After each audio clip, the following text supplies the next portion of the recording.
This would be a bit troublesome for black. Black's liable to lose this fight to capture. Actually, it might be a hesitancy to play for white to play here. And if black plays here, it's come through. This looks like it could be a bad semi-eye for black in either case. It'd be a capturing race. It's a capturing race, yeah. So I sort of expect black to play here. If he wants to be more aggressive, he might be thinking of, for instance, moves like this. Lee Sedol can surprise you, as we saw the other day. Yes, so he can be a bit aggressive sometimes. This is the simple move here. And he seemed to it seemed that he was going to play, but he's thinking again. Okay. And I really wasn't expecting to be calling the move so successfully. So both players are, in a way, they're sort of playing fairly predictably. A relatively simple opening to the game.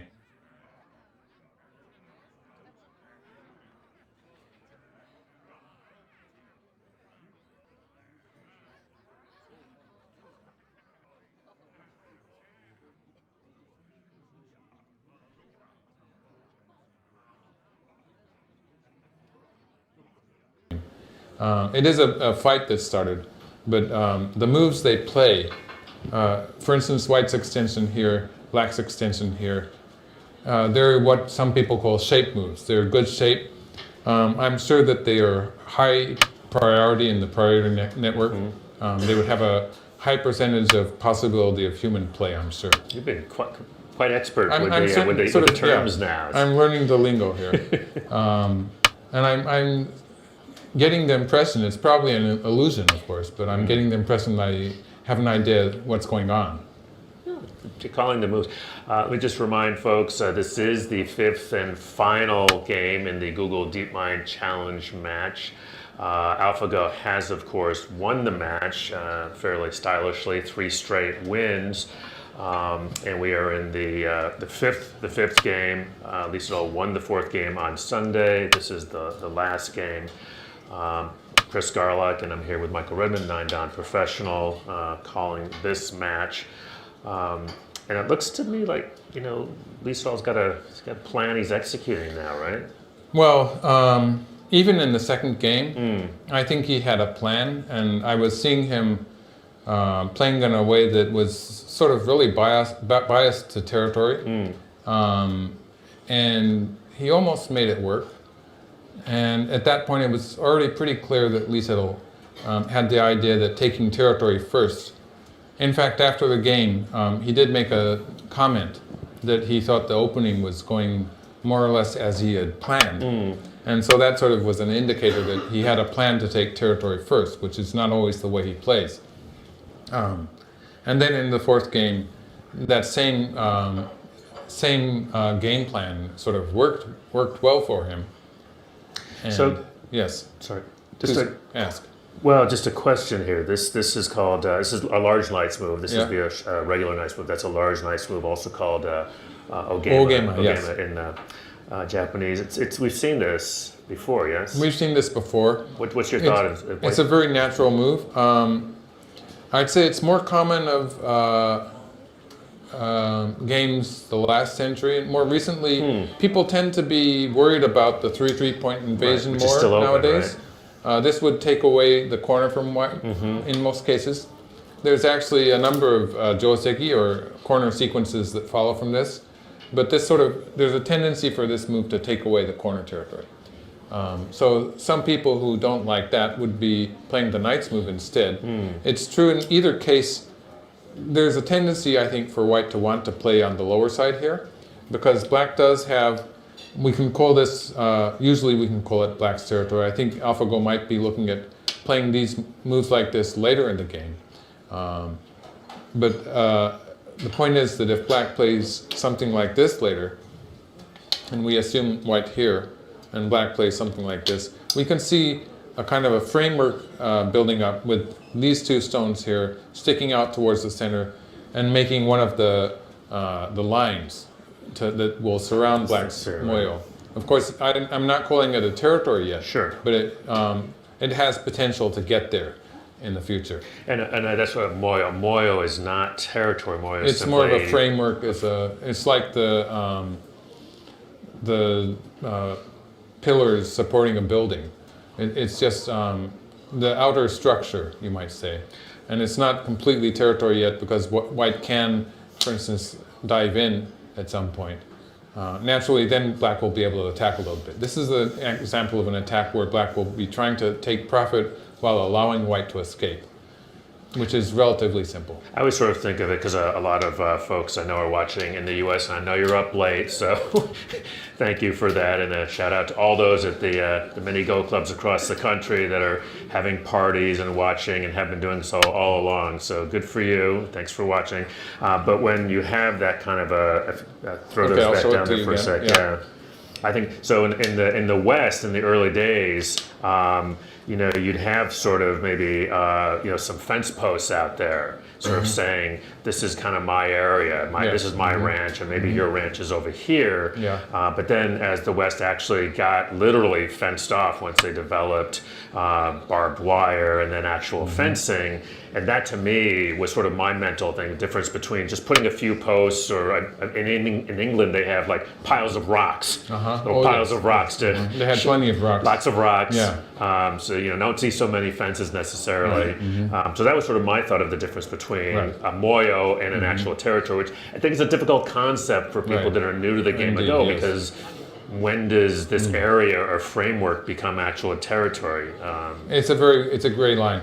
But the point I was trying to make basically is that when black does play this kind of move, the whole area has a lot of potential just because of black's position in the lower right corner and the potential to sort of, for instance, if we keep on adding moves, we get a kind of a very vertical structure, which is going to be a lot of territory. So because of that, playing towards the lower side, like this move would also be the same, and this move, the move that AlphaGo actually chose, or what we would say is in the right direction. The direction of play seems to be correct. Now black played here, and white answered. This move, traditionally, when you have a white structure like this, you play somewhere in the middle, so that if white extends toward you, you have at least the room to extend, they call it a two-space extension. But this would lead to white taking territory while attacking the black group. And the move that Lee Sedol played, although both moves can be played possibly, this move is more true to his strategy of taking territory, because when black plays a move like this, we've been seeing white answering almost all the time throughout this match, but sometimes white will play a pincer, for instance, like this, in which case black has the option of jumping into 3-3. Let me just run that joseki past you, this one. And this is a joseki that once black jumps into the 3-3 point in this position, we can pretty much count it as 100% or something close to that. And this happens, white gets a huge, white would put another stone maybe here or maybe here. And we see a huge moyo, or territorial framework, building up here, while black gets some extra territory in a place that white had a stone first. So it's a place where we're sort of expecting white territory to develop. We have a sizable, it's more than 10 points. So that's a good, it's a territory that is worth something. And white's territory is gone. And so then we said, oh, we'll probably jump in at some later point, or actually even now. So this is sort of consistent with his plan, if I'm right in assuming that is his plan, of taking territory first. And AlphaGo, I've never seen AlphaGo pincer against an approach move like this. So maybe AlphaGo is just likes this move much better. Because I think, I'm not sure, but I think every time I've seen AlphaGo answering like this, if AlphaGo plays a local move. Let me ask you about this next move. The slide, yes. Yeah, which I play all the time, and I'm not convinced it's right, and I think I probably play it in places where I shouldn't. Well, again, I think it's consistent with a game plan in which black wants to take territory. in the old days, you might say, 50 years ago or maybe more, when black played this, it was written in the books, the Joseki books, that white would answer at the 3-3 point. Okay. And just about everyone did. Here. So this is, white would play here, black would play here. Black has a living, this is going to be settled. It's not going to be in trouble. And white has the corner territory. However, since white does have some strength here in the lower left corner, it's sort of natural that white might choose to play on this side to build up the side like this. This is what AlphaGo did. Right. And so if black is worried about that, then black sometimes will play this move towards the side, omitting this exchange. I see. Play it first. And then there's the question of whether black wants to play here or play here. When black plays here, white can later come here. And we have black playing here. Have a fairly strong structure here, a relatively close extension. Like if black has a pillar like this, 2 stones standing up like this, black would be happy to play a bit further away and it would be safe. Whereas when black has only 1 stone, the 2-space extension is about the right distance. So that's why people would play this first and get the nice shape here, not allowing white to force black into what we call sometimes an over-concentrated shape. This is sort of between a safe shape and an over-concentrated shape. So there's an opinion that some people will have that, in this case, since there's so many white stones in the area, black can settle with this. It's no problem. And this is something you've referred to over and over again, especially at the professional level, but part of the nature of Go is for the moves to be as efficient as possible. Yes. And so I think when you're talking about over-concentrated, like for example, that would definitely be definitely very safe. Yes, it's very safe. There's no way white can cut it off, but it's not really covering very much area. I see. It's just, and since black does have a very strong shape here, black really wants to play as far away to control as much area. He wants to play as far away as he can without being divided into 2 groups. So like, for instance, this one, if white jumps in here, black can still play on top. For the time being, black is on the offensive and will be able to keep these as a cohesive single group, which is the important thing. And so that's why, at this point, if black wants to play an extension towards the left side, it's sort of a dilemma whether he plays this one, which will maybe become over-concentrated. This one, in this case, maybe white will actually invade. But it's inviting the invasion. It's inviting the invasion. There's a whole fight that starts from this. Right. So instead of that, Liesel chose this move. Naturally, if white answers this, it's no problem. Black just extends. This is the ideal Joseki variation for black. This when I play it at the amateur level, it almost always gets that response. But I think at the professional level, maybe. Well, especially in a position where white has this, right? And there's a weak point at the 3-3 point. White is sort of committed to try to play strongly on the sides, so as to make the outside. Let's just run through the Joseki here. One of the Joseki, where black makes a life.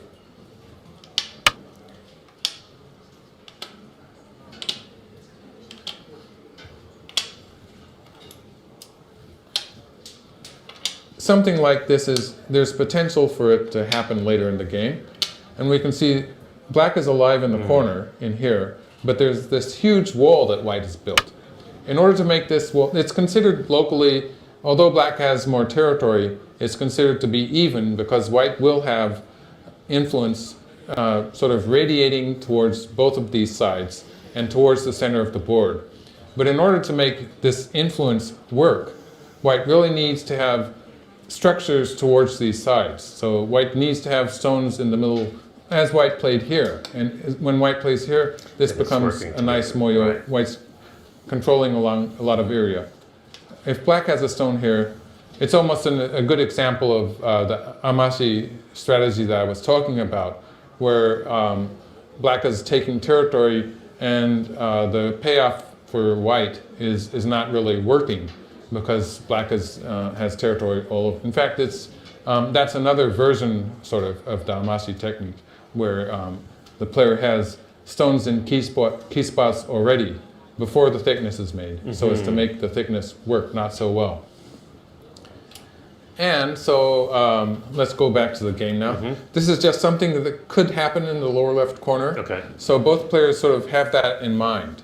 Well, I don't know. I don't see inside AlphaGo's mind. But naturally, both players have that potential, should have that potential in mind.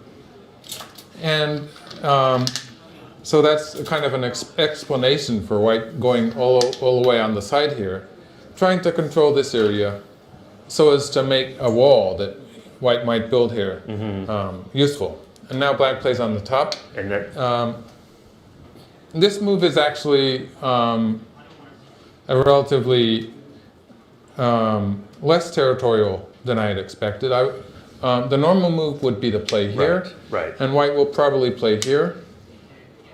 Black usually answers underneath. White plays here. This is also a joseki. Let's see, is the ladder good for black? The ladder is good for black. It's good for black, yeah. So maybe black will play Maybe show here. people the ladder for a sec. It's when white plays here. And then the stones. You want me to go all the way? No. Just to show a so little black bit. will run out. Let's just do a few moves. Yeah, just a few moves. In this case, these black stones can be chased like this, diagonally. But You they're can see gonna- that they're always under Atari, and they go like this in a kind of a ladder shape. We can see steps being made. And they end up, if they just hit the side of the board, they're going to die. But we can see that they're going to attach to this stone. And so when black does that, he gets reinforced, Right. and the stones live. So that's not. So white would play the final move something like this, or actually white could choose a different joseki. For instance, like this. And black plays here, white plays here. This is also a joseki sequence. And we can see that black has gotten the whole corner. White has a wall facing outside, facing this side as well as this side. A bunch of moves But maybe have gone down. maybe it's not so efficient on this side because the side is not yet white's territory. Let's get back to the game variation. Black played here. This is Lee Sedol's move. Naturally, white plays a hane. Black plays here.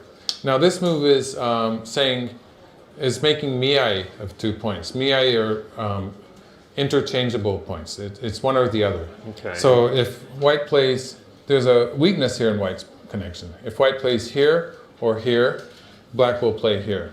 Okay. Now, in the previous variations, we saw white sort of closing black in. Right. In this variation, black has his head out. And in fact, when black plays another move on the side, somewhere around here, black has a potential attack on the white stones. We might expect white to play something like this. Now these stones are safe. But then black will probably jump into the corner here.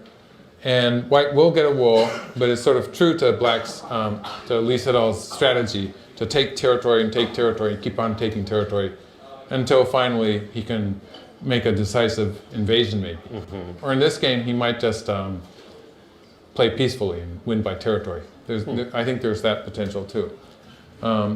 In the game, so that's, if white answers here, black plays here. That's one of the two miai. Right. The other one is the way they played in the actual game. White answered in the corner, and black cut here.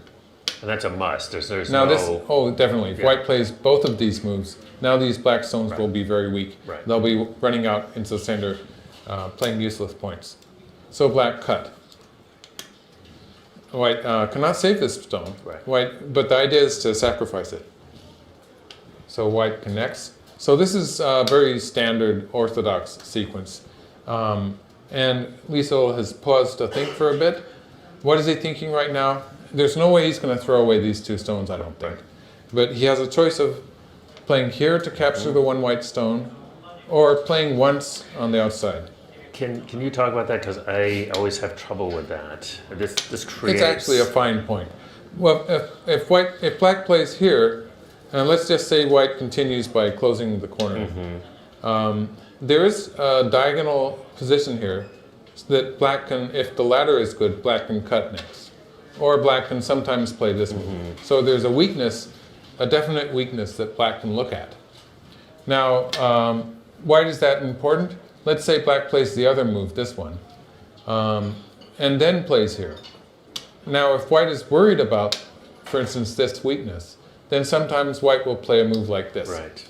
and in which case this becomes less of a weakness, because if white cannot come underneath, then white can always come on the top, and white stones will not be separated. They will not be cut off. So playing this first, black would be forcing white to choose to play here, because this would not be, if white played this way, then the stone here would not become necessary. And so when black plays here first, white is sort of forced to cover. But there are drawbacks to that. In the game, black played here immediately. There are drawbacks in that maybe black doesn't want to come underneath, but wants to maybe even jump. That in some cases that's better. Or play something in the middle of white's territory, in which case maybe it's better not to have that exchange in after all. If black is going to play something like this or something like this. And could even be thinking of attacking these stones, because the black stones on this side are extremely strong. They have territory, and there's no way those black stones are going to die. So when black does play something like this, did you notice I played 2 moves again? Well, never mind. And continues, and white runs away, for instance. Black will never need to add stones to this group because it's already completely secure. Right. So black has the option of playing moves with the black group that is relatively weak and chasing white in that direction, which makes it much easier for black to settle these stones and even potentially attack white. So that's the reasoning behind black wanting to jump in here at some point, maybe. But I don't think he's going to do it yet. White played here. So locally, this is again the move that I was telling you about. Black pushes. And white can extend, which is the normal move, and black will probably play a knight's move here. Or white can play the hane, which is a bit more exciting, a bit more dangerous. Would black cut immediately? I would not be surprised if he cuts immediately. In fact, I would be tempted to cut immediately. Yeah. Because what I'm wondering is, it looks like this is this. Well, some of this area will definitely be white's territory. Okay. We have some white territory here, and again, the corner here is weak to the invasion here. If white plays a move here, it's beginning to look like territory. Now, again, that's not 100%, but it's getting there. But in point of fact, in the game of Go, it's very difficult. The number of things that are, well, for example, we can definitely say that's black's territory. Black's territory. Although if a co-fight breaks out or something, there is a scenario where there could be a swap. But this is, you could say this is territory. That is going to be a white's territory. And and there's degrees. For instance, like even though I say it's territory, and then I would say it's about almost 10 points of territory. Okay. And that's kind of a minimum. That 8. If we assume a white play here and a black play here, then we can sort of imagine the rest of the endgame moves in this area. And sort of see that this would be a forcing move from black, and this would be a forcing move from white. And then we can sort of gradually form some kind of a boundary for the smallest possible black territory if black is answering all of white's moves, and that's going to be 9 points. Right. And we're counting this as 2 points, for instance. 2, 4, 5, 6, 7, 8, 9. Yeah. Right. We're counting this as 2 points because black has captured a white stone. But in actual practice, for instance, this move here, or the same point for white, is a very large move. It's somewhere in the vicinity of about 15 points worth. So when white plays here, and this move is only about 8 points, so it's about half the size of the white move. There's a very low possibility that black will immediately answer white's move, only in special cases. And so the actuality is maybe white's going to play here again, and we end up getting a different amount of territory. And of course the same is true when black plays. This might be about 15 points worth of a move, but the following white move here or here is much, much smaller. And so generally you see the players ignoring each other, and then sometimes what you thought was a white territory can turn into an eyeless, weak group sometimes. It can Also, all of this is very fluid. But this comes down to something we were talking about with the DeepMind team. By the way, your Hane has shown up. Okay. The question is going to be whether Lee goes ahead and I would cuts, expect Lee to cut. yes. Yeah. But of course, if his strategy is to just take territory, he might. And it worked in Game 4. It worked after a brilliant move, of course. 1 in 10,000. I really like that. Yeah. And it was you that were so kind of pleased move. that it was the same number too, right? That it was both times. It was the 1 Same in 10,000. as the time that AlphaGo played that move. It's about that area, and it's a really exceptional move that I think human players would feel the same way about it. That's a point. There's a lot about AlphaGo that in the way it thinks, or in the way it chooses moves and analyzes them, that is very much like the way human players think. So that's what I think gives it potential to be one of the top players. That's what makes me think it should work. Or as I gradually learned about AlphaGo, even before seeing some of these matches in which it is displayed that it is strong, that is the thing that makes me agree that a system like this must work, because it's so similar to the human way of thinking about it. Yeah, and as a top professional yourself and being in competition, it seems like you've just been really sort of energized and excited. I think a lot of people, certainly in the Go world, had lots of different reactions. Yes. But I think there was a lot of pride in the Go community. That Go was the last game, that had not been solved by computers. But you've really not shared that opinion. Also, there's the fact that to become a professional level player, it takes so much dedication. Right. It's not something that you can just learn when you're an adult. And catch up, something like that. It's virtually impossible. You have to start when you're very young, and you have to basically spend most of your time studying Go, so almost all the time. Well, on that though, and I could be way afield on this, but I mean, let's talk about poker, which I think we probably neither of us know that much about, except that there's been, I've heard about these poker players who show up at poker tournaments they don't know how to hold their cards, which I thought you'd relate to.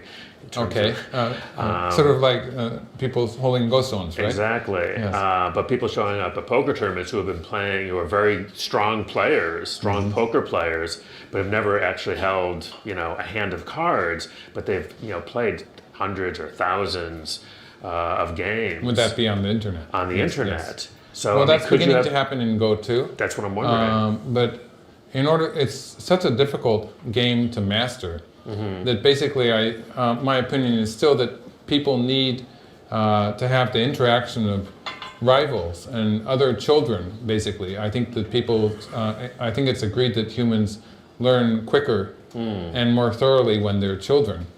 And I think the interaction with other children who are also gifted, maybe more gifted than oneself, and the competition with the rivals is very necessary to developing Go players. And people say that what we learn as professionals, almost all of it is in our youth, up to, say, at the most age 25 or something like that. But some people will give you a much lower age. And so there's it's a very difficult field in which to excel. And so as it is difficult for adults who are not professionals yet to rise the level, people like to think that it would be equally difficult for a computer to do anything like that too. Now this is a move that I had not expected, because it does feel, these black stones, just generally speaking, black is happier when these stones have extra liberties. So for instance, if black is planning to cut here, usually white will answer here. In this case, it's better for black not to have this exchange. For instance, if black is planning on cutting on this side, he would not play this move. I'm feeling fairly safe in saying that. I'm feeling safe that after white plays here, black is not planning to play this move, because if he wanted to cut this side, he would cut immediately, and we would expect white to play here, and there would be an open space here, giving these stones, just counting the number of liberties, 4 liberties instead of 3. With this stone on the board, it makes these stones much more vulnerable. For instance, if we continue like this, we can see that they're sort of in danger of being killed. You don't have to look that grim, actually, because black can capture these white stones. Capture the white stones first. Nice. Okay, that works. But this is really forcing black to do that a bit earlier than he wanted to. And so the fact that black pushed through this way, it means that maybe he's thinking of cutting on this side, which is a completely different thing. Again, it's sort of dangerous for black. Oh, he didn't do that. I'm sort of relieved. He came on this side. So it's sort of interesting that he chose to push through here once. He's maybe afraid at this point that white will do something like this, in which case pushing through here is no longer forcing. White could play something like this. Black pushes through. White plays like this, for instance.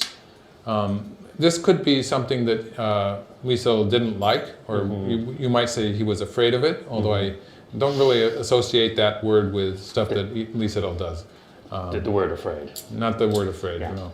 But by playing this move first, it sort of assures the fact that white will have to deal with this double Atari. Like if white plays here now, white's just going to be sort of dead.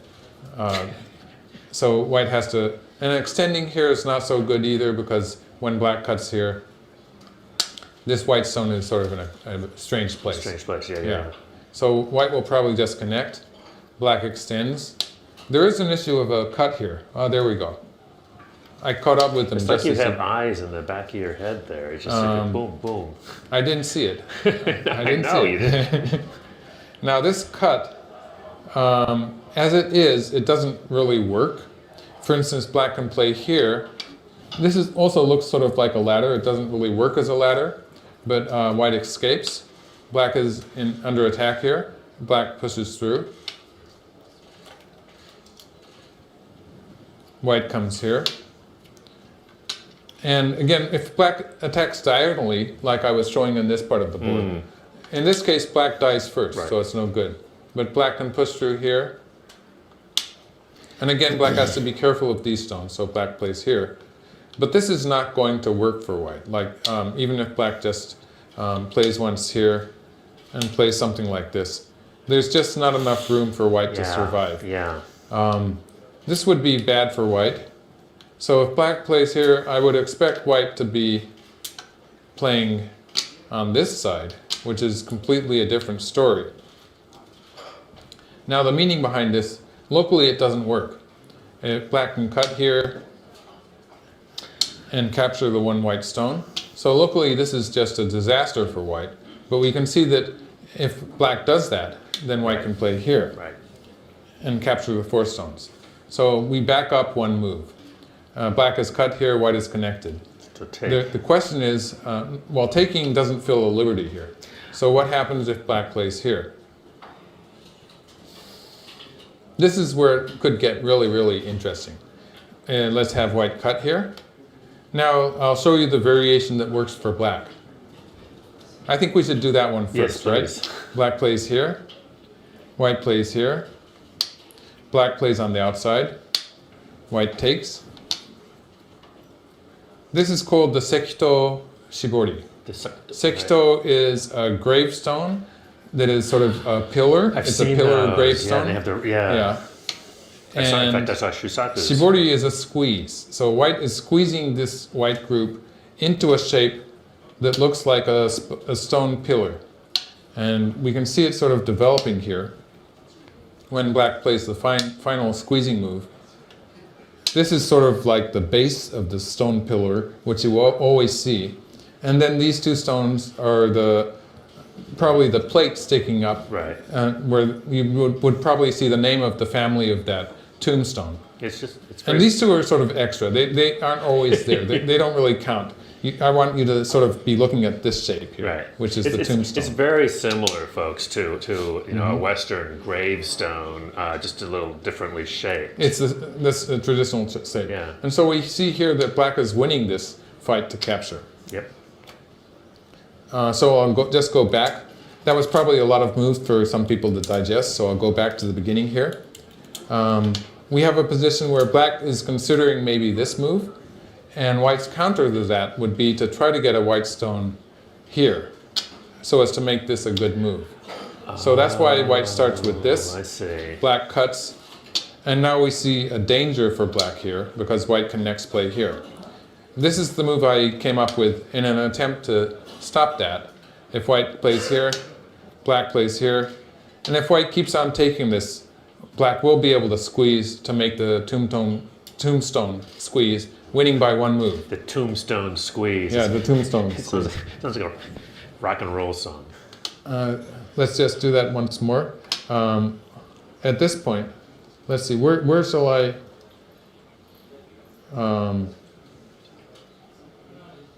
let's have white play here, black here. And so it doesn't look like it really works for white. White does have potential in sort of dodging away to the side at this point. For instance, let's have white play here. I think this could be a different story. Now, if black plays Atari against the 4 stones here, this will be a trade because white plays here, already extending his liberties a great deal. Black captures the 4 stones. And white plays into the corner to make a life. That's clever. This would be maybe the outside white group is suddenly looking a bit weak because of all the strength that black gets from this. There you go. So he did play that move. move. Yeah. So the actual game is up to this point. Black has just played this move, and black has just played this move, and white has just played this move. Let us just try once more. And this is fairly driven at this point, right? I'm expecting it to go this far. Of course, these 3 stones are in danger, so if white plays here, fortunately for black, these 4 are closer to being dead. So black wins this by 1 move. Quite often you have this 1 move difference. So white plays here, black plays here. Let's have black play the squeeze first. Here. Now if white answers all the way, it's going to be the same thing. Because white has only 4 moves. At this point, black has 4 moves too. So we can see that black is winning by 1 move. So what happens in this case is that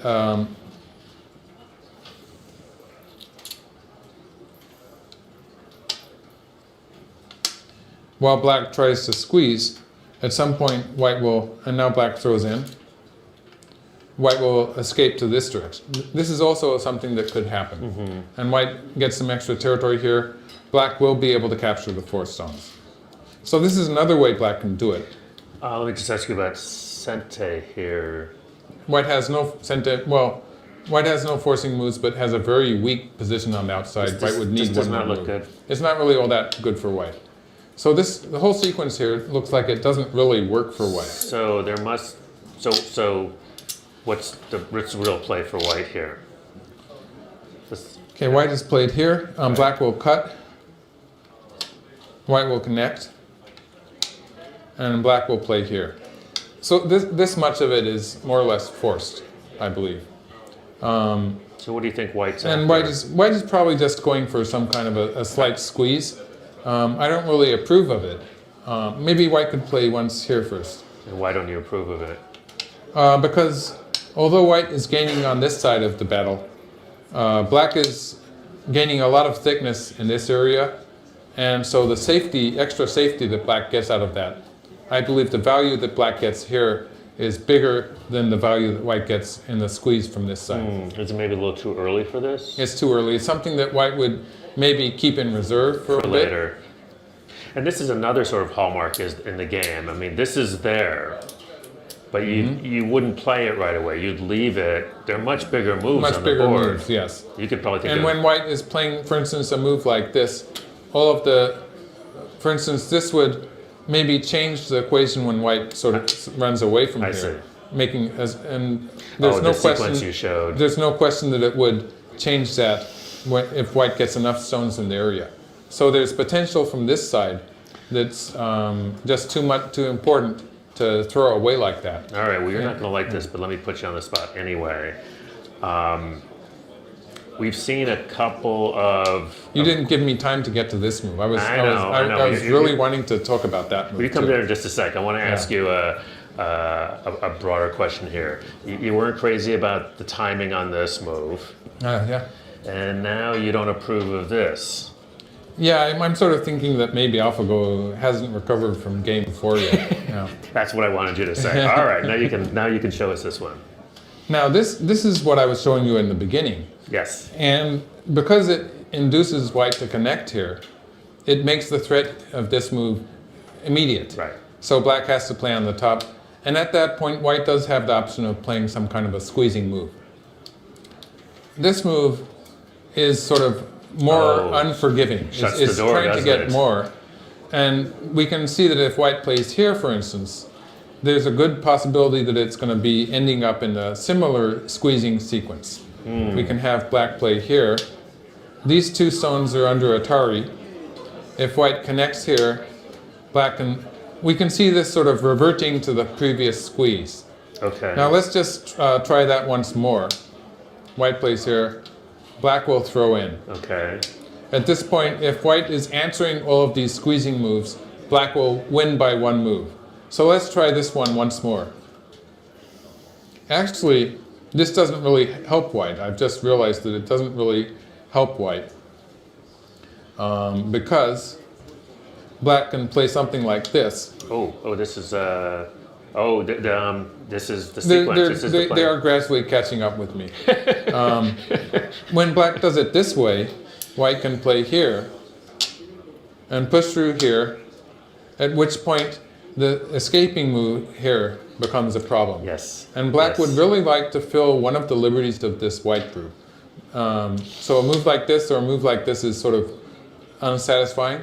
But if black plays here, it's going to be trouble for black because this is a shape where it's a snapback, which means that when black takes this one stone, the actual move taking this one stone puts this black group under Atari. Let's see that in slow motion, folks. So now, took the stone. It's this way. Black takes the stone. Now, black only has one liberty left to so snap back. We haven't been able to show snapback since I think game 1, right? I think we did in game 1, yes. Yeah. So that doesn't work for black. So white gets an extra liberty, and this would be bad for black.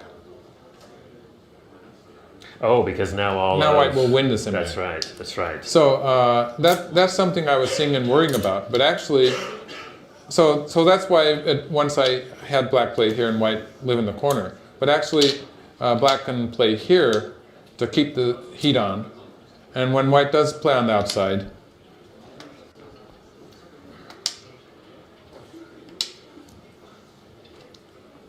even though white is pushed in once here, we can see that white is still in trouble. And in fact, you could say that this doesn't do any white any good. White is still under Atari. So basically, this is not working for white. Are we seeing another short circuit, or is there something? What's? I think it could be a kind of a misreading. It's a common tesuji actually. So like aspiring pros know of this stone pillar tesuji. Everyone, or even strong amateur players, know of this stone pillar tesuji. White played once here, black played here. So basically at this point we have the same position for black. It's the same story. Well, just a reminder, and we talked to some of the Google DeepMind team that after the game 4, where they really don't remember. It's a frozen program. It's just running, and so they're trying to figure out. Well, let's just try this move for the time being. Okay, see if there's something in there. Yeah. Well, this is a point where white really wants to get around to. So because if white can play here, and play something like this, there is potential, for instance, if it trades with something like this, there is potential for white to kind of get an extra liberty. I see. So the question is, will that actually work? So this is a move we have to look at. I think we just saw it. We've just seen it, okay. Yeah. Now again, we've already shown you this one. This is the one where is it going to be a snapback? Black can't do that. Black cannot leave this. Black would like to cut here, but this move. It's just not going to work, yeah. This move works. So black has to answer directly. Let's have black play here. I think that's the only move, right? Well, yeah, just about. Now, if white takes here, it will be the same story because black will cut here, and white plays here.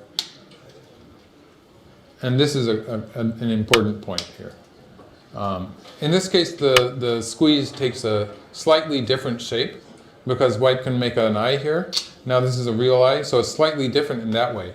But in either case, black still has, well, actually black will play once on this side. Let me just ask a question here, only because it came up in our discussion yesterday, which is you were thinking about, or talking about blind spot, that 78 in the last game, I think it was or maybe it was 79, the blind spot even for a professional.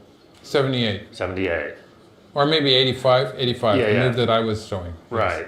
There was a potential co-involved, and the move refuting that was a blind spot for some pros. Actually, it turned out, I found a video later of some Chinese pros commenting on the game, and they missed it once. And they actually were showing at one point the same move that I was showing for 85. And they missed that ko at once. They thought it was a ko for a moment, and then they discovered the move that I also discovered in my commentary. But I guess my question then is, if it can be a blind spot for even for professional players, could it? I mean, we don't know obviously, but is it possible? I think again that 85 that I was suggesting was probably in the policy network. It was a very low probability move. I see. And I think even the programmers will have to dig into the code just to make sure of that. But if it was a low priority move, that means the computer would be studying and analyzing the high priority moves, and it would be a question of whether it had enough resources or time to get along to the low priority move. Naturally, it would be doing less analysis on that move. Okay, all right, where are we at here? White has just played here. And so now I was actually doing this variation. Now black can win this semi by playing here. And we have a point where white plays here, and it's important for black to throw in here. In one variation, black will squeeze like this, and all white's liberties will be filled. Sure. Let's just, since this is a forcing sequence, let's put it on the board. We can see that white has 1, 2, 3 liberties. Black has 4. So black's going to win. Do you see? I don't see anything good for white. You don't see anything good for white. If white plays here, now the only concern is whether there will be. That's a real eye. So the question is, although white is still behind one move, like if we just count it simply, we can see that white has 1, 2, 3, 4 moves. Black has 4 moves. It's black's turn, so black will win by 1 move. Just keep ahead by 1 move. The only concern is that if black is clumsy about that, then white will be able to get a ko here. Oh. And a ko here, since this is the only direction that black can start filling white's liberties, if white gets a ko, for instance, with something like this, then it might take black some time to catch up from this side. It lengthens white's liberties. Liberty. Yeah.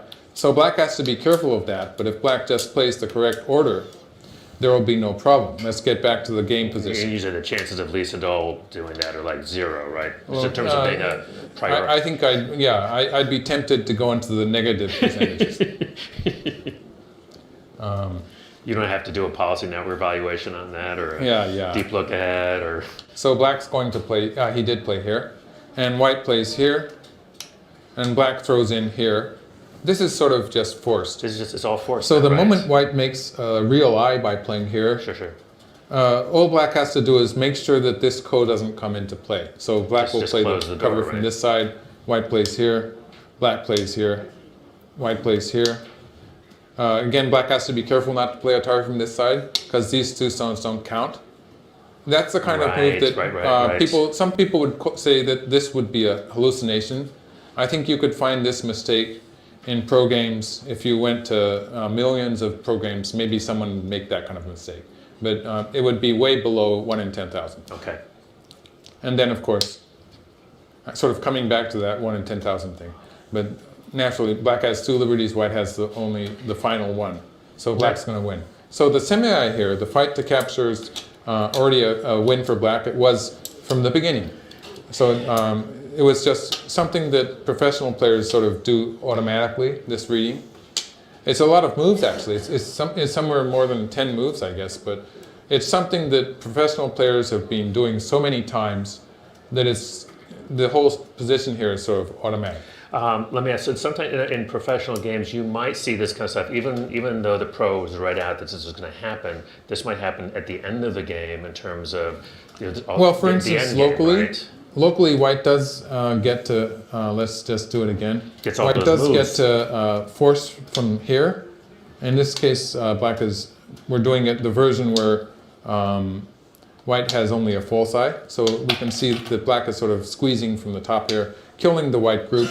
It's arguable that this was black's territory to start with. Sure. So although white is losing a lot in the strength of black's outside shape, and also actually losing a few points of territory here too, it's arguable that, isn't white getting something on the outside? That's what I'm wondering. It's very small gain here. Like? It's just a few points. Okay. It's less than 5 points. And there are bigger moves than 5 points on the board. Just going back to the original position. Let's just for a moment allow me to go back to the original position here. We've actually switched on. Yeah, white's played here. Yeah. But most often in the endgame, white would have been able to play this move just do that without playing out everything. So the only extra move that white got in all of this was maybe one move here. Maybe in the end, this would be forcing anyway. So maybe white got one extra move, or one extra move early in the game. So locally, if you just count the territory, that's only 1 or 2 points. It does strengthen white a little bit, but it's not very good. So I think we already have another issue that the AlphaGo people will have to look into, because either this is just a mistake in the analysis, or maybe AlphaGo is really just sort of remembering what happened in game 4 and just getting a bit upset. So white played here. Now, this is sort of a natural continuation from this move. Of course, white could have taken the 1 stone. Sure. Black plays here. Now we see these 2 stones connected in a line like this, makes a very solid shape. It means after that, it will be difficult for white to be doing anything in the immediate area. So it sort of makes sense, although this is an immediate gain for white. It's only the 1 stone that white took. Right. In this case, it's not so important. So by playing here, while this stone is still, this 1 black stone is still, has some distance between there's still some room. For instance, if black did play here, white plays here. If black did something on this side, white still has room to break through here. There's some distance between these black stones. For instance, if something like this happened, obviously this is a disaster for black. Right. The corner is white, the outside shape is not so good. Those 2 stones are gone. Let's just go back to what happens if white had played this first and leave these stones on the board. We can see that there's nothing good for white. Right. So that's the reason white does not play the capture move here immediately, but does stuff like this first, in which case black has to be careful. So black comes back here. Taking the white stone is standard or normal move. Why did white play this move that was just killed? White plays this because by playing this 1 stone, forcing black to capture it, white can play 2 forcing moves. White can play from the top here, and black just answered here. And now white will be able to play here. I'm barely keeping up with the game. They're playing fast, right? They're playing fast. Let's just do a time check. But white gets to force from both sides. So white gets 2 moves on the outside. For instance, white could have, going back to this position, white could have forced from above. Black would answer here. But now white cannot force from this side because black will counter with this. So without the cut here, white cannot get 2 forcing moves. But by making this small sacrifice, which is actually, since it's black's territory anyway, it's not really much of a sacrifice either. White can play from the top and also force from this side. And Liesel will just answer it. Oh, sorry, he did answer it. And now it's white's turn to decide what to do next. It's sort of natural for white to, locally, this is a very good move for black. This will be Atari against white, so if white connects, this stone saves this stone, but cannot save this stone. So locally, this is a very effective move. And so it's a natural move for white to add 1 stone, for instance, like this. Oh, and that's what AlphaGo did. Now this quadrant is beginning to look pretty white. That's a white moyo. We do, when a professional looks at that, the professional also looks at these black stones, Sure. which are very, very strong. They're strong because they have a base here, a base territory, which is never going to be a dead shape. There's like the fact that black is clasping this 1 white stone means that black has an eye in this area and has plenty of space in this area to make another eye. Like at some point I was showing this kind of thing could happen. It would reduce black's territory, but black would still have enough room for an eye here and an eye underneath. So there's very few variations of this game position that would lead to a dead shape for black here. So since this is so strong, it means that it's sort of radiating kind of a black color to this whole area.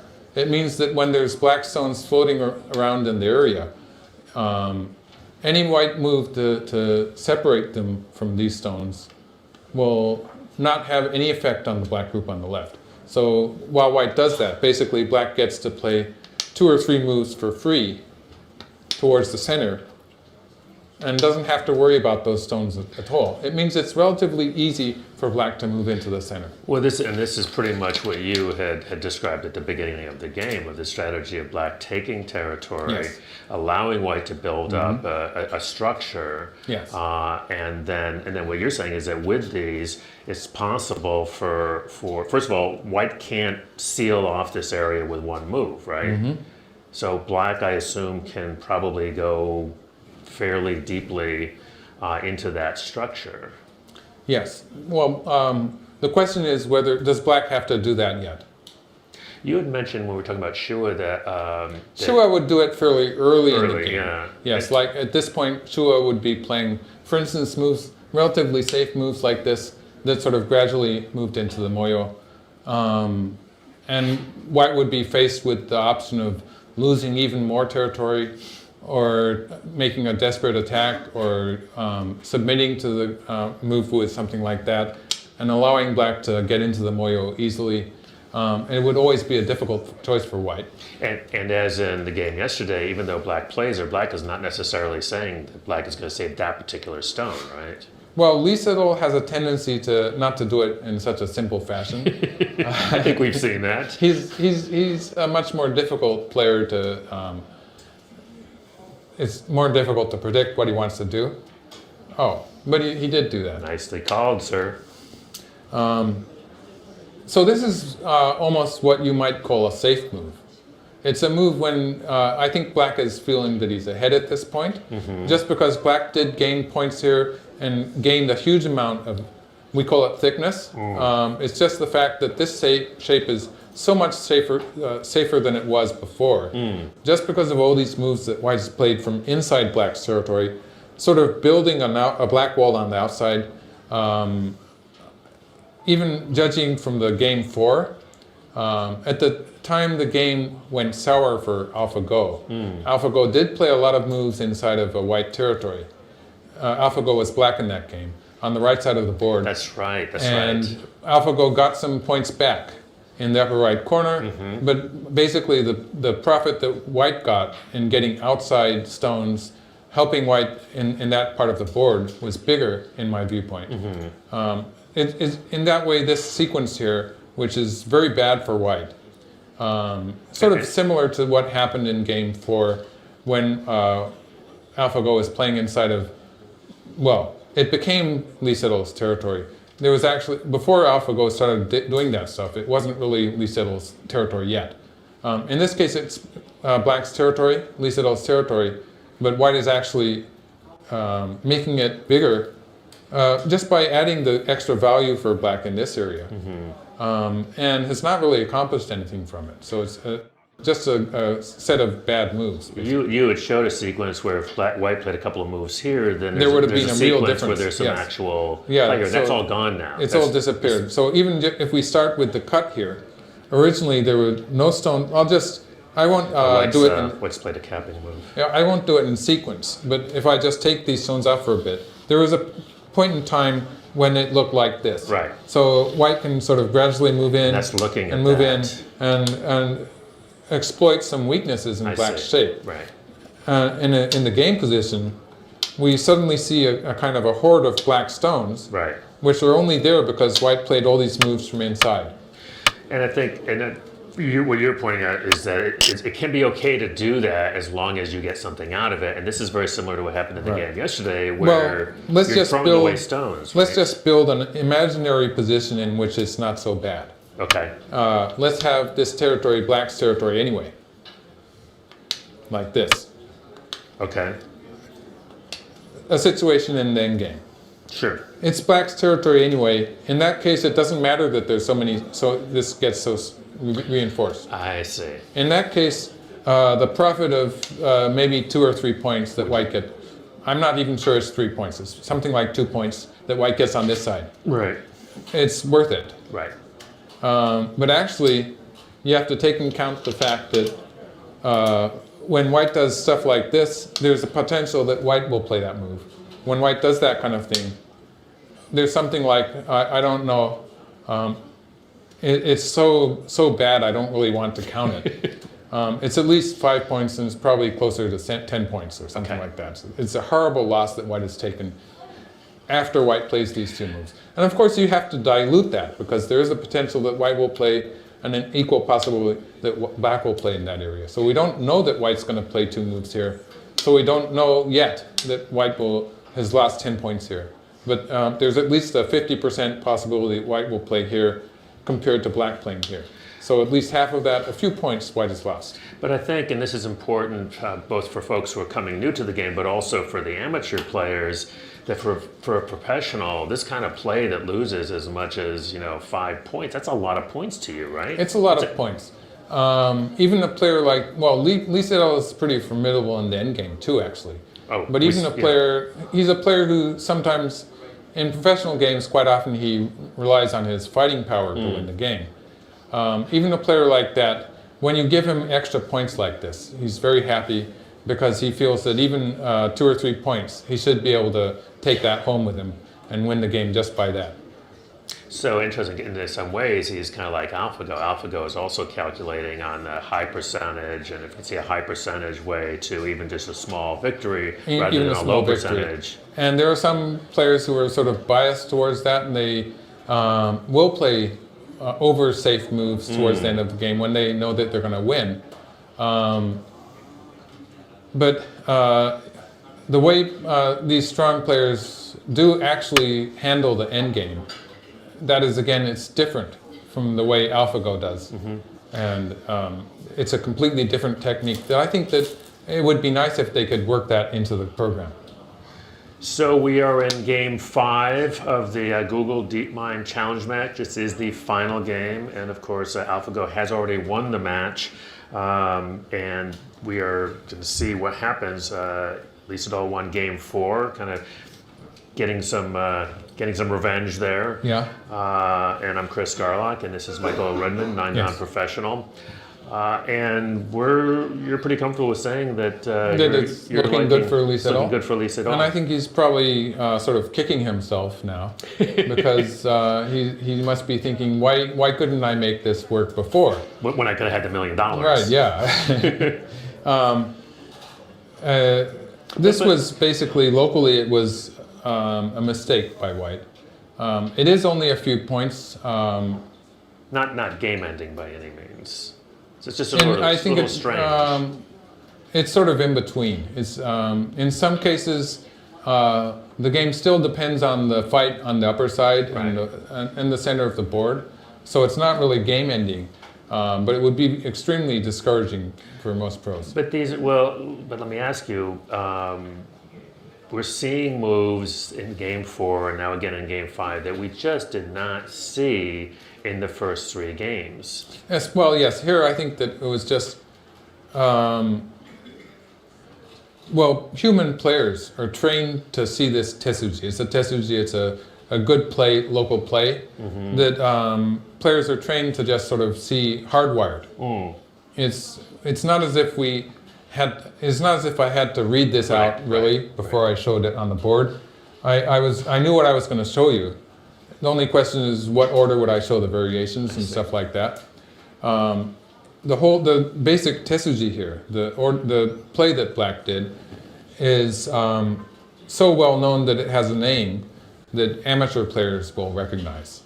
So it's that you recognize, of course. So it's that well established, and professionals.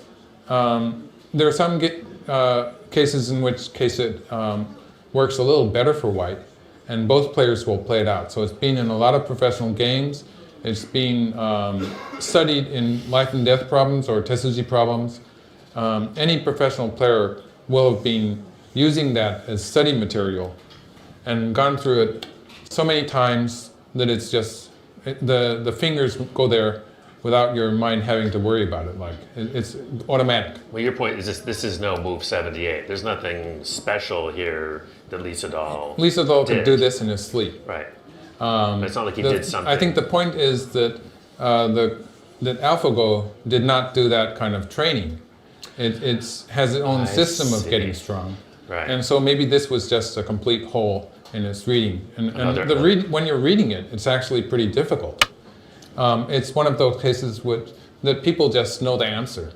It's happened in their lives so many times that it's automatic. If you were seeing this for the first time, even a fairly strong player would say, wow, I've never seen anything like that. It would be something sort of spectacular maybe. But pros or even amateurs have seen this so many times. They've seen it in problem books and stuff, and they've seen it as part of the training of a pro. It's just something that comes automatically.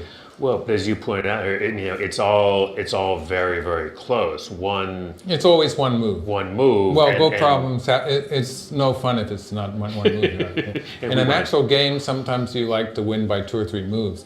But they don't even call that a semi-ai, really, strictly speaking. Right. A fight to capture, especially if you're doing it in a kind of a problem mode, it has to be just one move difference. Otherwise, it's no fun. Mm-hmm. I think the key there is it's not educational either. Yeah. But if as you suggest, that maybe it's a little bit of a hole in AlphaGo's training, it's pretty tricky. Well, it's pretty tricky. I would suppose that maybe this move towards the first line, or one of these moves here, was again low priority in the priority network. Okay. The policy network. I'm beginning to forget again. Yes, the policy network. I would maybe the move on the first line here was not in the policy network. That's something that's that's a possibility. If you're just looking at shape, then if it hasn't seen the sekito shibori or the stone pillar squeeze, maybe you would find this move as sort of counterintuitive. So it's maybe it was one of these moves here that Black played, which is a tetsuji and just sort of hardwired for pro players, was a low score on the policy network. So coming back to where we are in the game here. Well, unlike Game 4, I don't think White feels that the game is a very low percentage win for him, because we saw AlphaGo doing really crazy stuff in Game 4. Basically, part of that was obviously, I would assume it is, that part of that was the fact that it thought it was losing badly, and sort of went into a different mode. Okay. And that's something I wouldn't be surprised if the programmers here might find a different answer. But everyone is sort of assuming that that is just the emergence of a typical Monte Carlo weakness, which we have seen.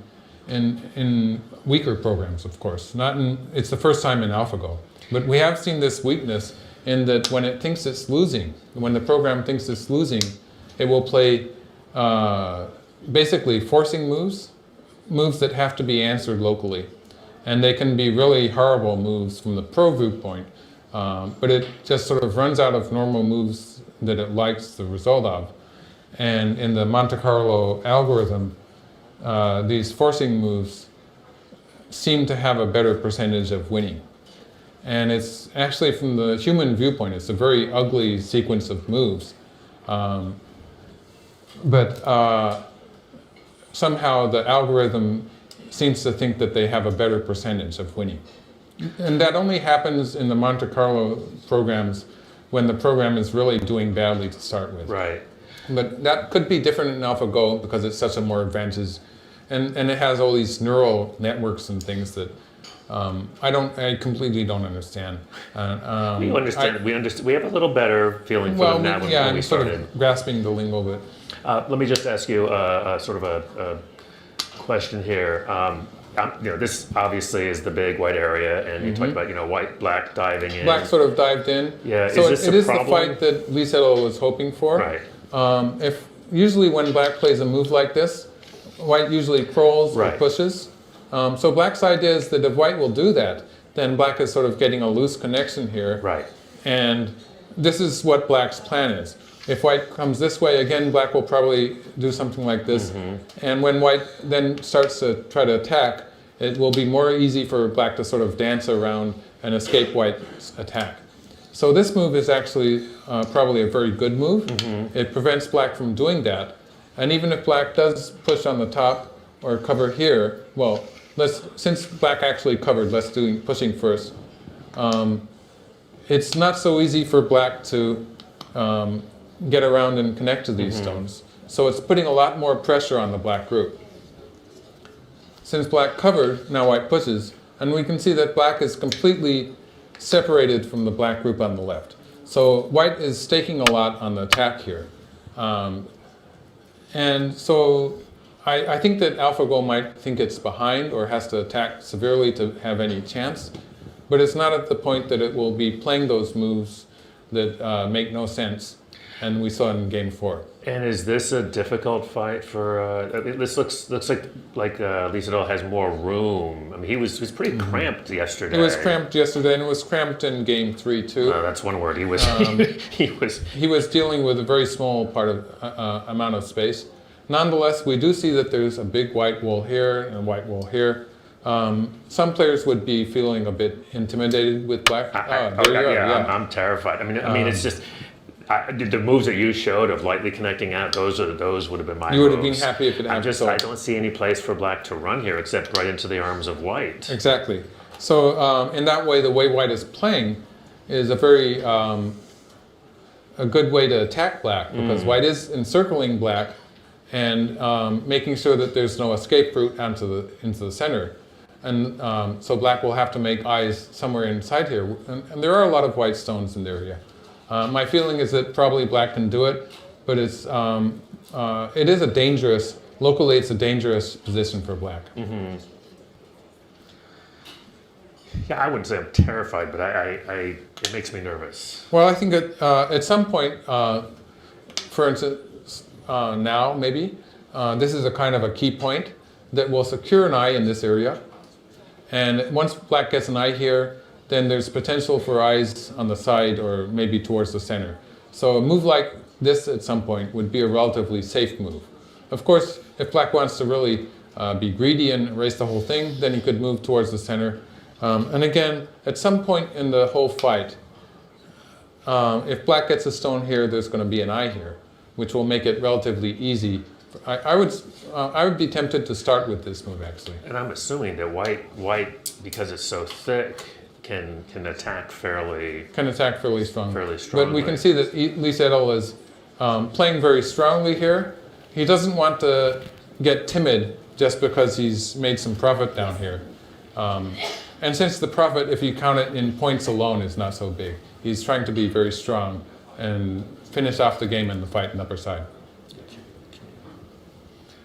Well, this is getting exciting, isn't it? Yes. Yes, I mean, it's been pretty exciting. I'm not so sure about all this here. We have now been joined by Hajin Lee. Welcome, Hajin. Thank you, Chris. Secretary General of the International Go Federation, responsible for Go globally, possibly in the galaxy, I'm not sure. I wouldn't say responsible, but I'm serving the global Go community. Well put, well put. This must be an exciting week for you, yeah? Yes, it has been amazing. Have you ever seen this much attention for Go? No, not in my lifetime. And Mr. Park from KBA has been saying that it's the first time in Go history. It's amazing, right? Yes. I mean, so many journalists and headlines around the world. So Yes. I think we owe the Google DeepMind folks, need to send them a little something. Yes, yes. So tell us a little bit about yourself. You are, I'll let you go ahead. Oh, sure. My name is Hajin Lee, professional 3-dan player from Korea. Currently, I'm working at the International Go Federation. Okay. Now tell us a little about the International Go Federation, or IGF. Yes, we call it IGF, and IGF has 75 countries and territories registered as member. And we organize World Amateur Go Championship and Elite Mind Games, World Mind Sports Games, and we do some promotional activities as well. 75 countries around the world where Go is played. Yes. So tell us, I mean, there's the obvious ones, the big, Japan, Korea, China, which are the big Go playing countries where there are, I think, 60 million players in China. You probably know the numbers. So the largest country in terms of Go population is by far China. But after China, we have Japan and Korea, and Chinese Taipei is quite big as well. After that, we have the US and Russia, Germany, France. They all have quite substantial Go population. Now, there are some interesting new Go countries. You've had quite an aggressive program in the last few years to develop Go in some interesting countries. Can you talk a little bit about that? Yes, the active countries have been Venezuela. They have Go instructors program for a few years. And Mexico is also quite active. And Cuba has been just interacting with the American Go Association, right? Well, it's been fascinating because, of course, there's been that whole thaw after 50 years of, I mean, it's 90 miles off of our shore, but politically, but it's actually, there were a number of Go players who traveled to Cuba, and had a very small number of Go players in Cuba, but I think that was a bit of a part of that thaw. And you should talk a little bit about the role of Go as a sort of a currency to try and spread world, not just the game, but more than that, right? Right. Inside the Go community, we have some invisible bond between us. And then I think we have very special thing going on, because I don't think any other sports, for example, like if your hobby is tennis, like you wouldn't be too happy to meet other tennis hobby player, right? But in Go, like when you meet other Go players, you're so happy. And then you instantly become friend. I think Go connects us together. I think you're right. I think one of the things is that when you go to some other country and you meet a Go player, because up until now, and now maybe this is changing, but it was kind of, you play Go. Oh, yes, good. right. You're special. You must be a special person. Really? You play Go? And so immediately you would have that bond. Yes. So you have the competitions, the World Amateur Go Championships, other things. Talk a little bit about, and this kind of takes us into what's going on with the AI and with AlphaGo, the whole mind sports that's been, I think, really championed in China the last few years. Right, yes. The mind sports movement is not new, but it has been getting bigger in the last few years. And then I think people really started seeing the benefit of playing these board games in order to exercise your brain, just as you would exercise your body. So that's been, I think, and there's actually been research done on that, right? Yes, there have been a few researches about Go and chess and other mind sports. And the research studies are suggesting again and again that there is real benefit. in doing these mind sports regularly. Now, in places like certainly China and Korea, perhaps Chinese Taipei, to some extent the U.S. Although, Michael, because I want to bring you in on this, you learned your dad taught you. Yeah, in California. But when you wanted to get to know the game better, you had to go to Japan. Well, in my case, it was really extreme because when I grew up, there was no internet. And even more than now, there were no strong players in America. Mm-hmm. So like the strongest player in America, I think when I first learned he was on the East Coast, so I would have to go to New York. And they were like playing... You lived in California. I lived in California, yeah. And then there were some strong players in San Francisco, and there was a big Go club in Los Angeles.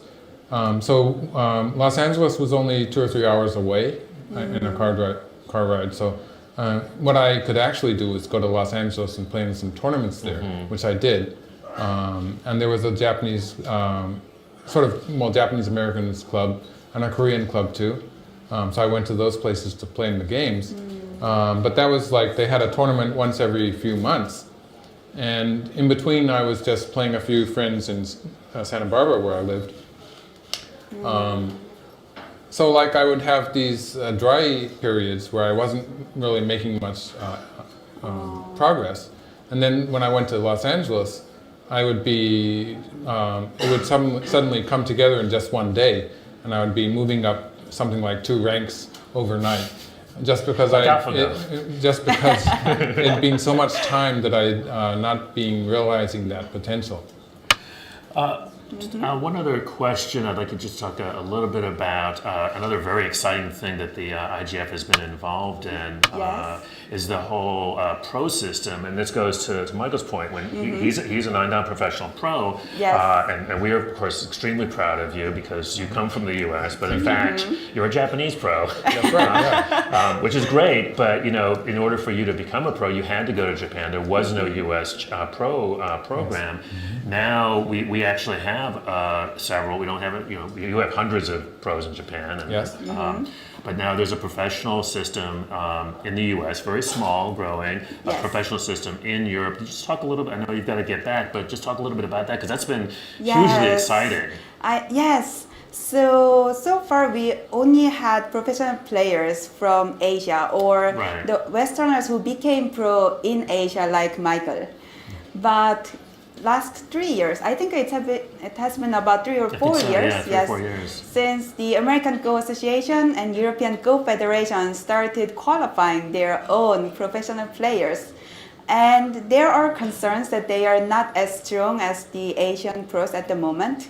But even when Korea started selecting professional players, they were not as strong as Japanese pros.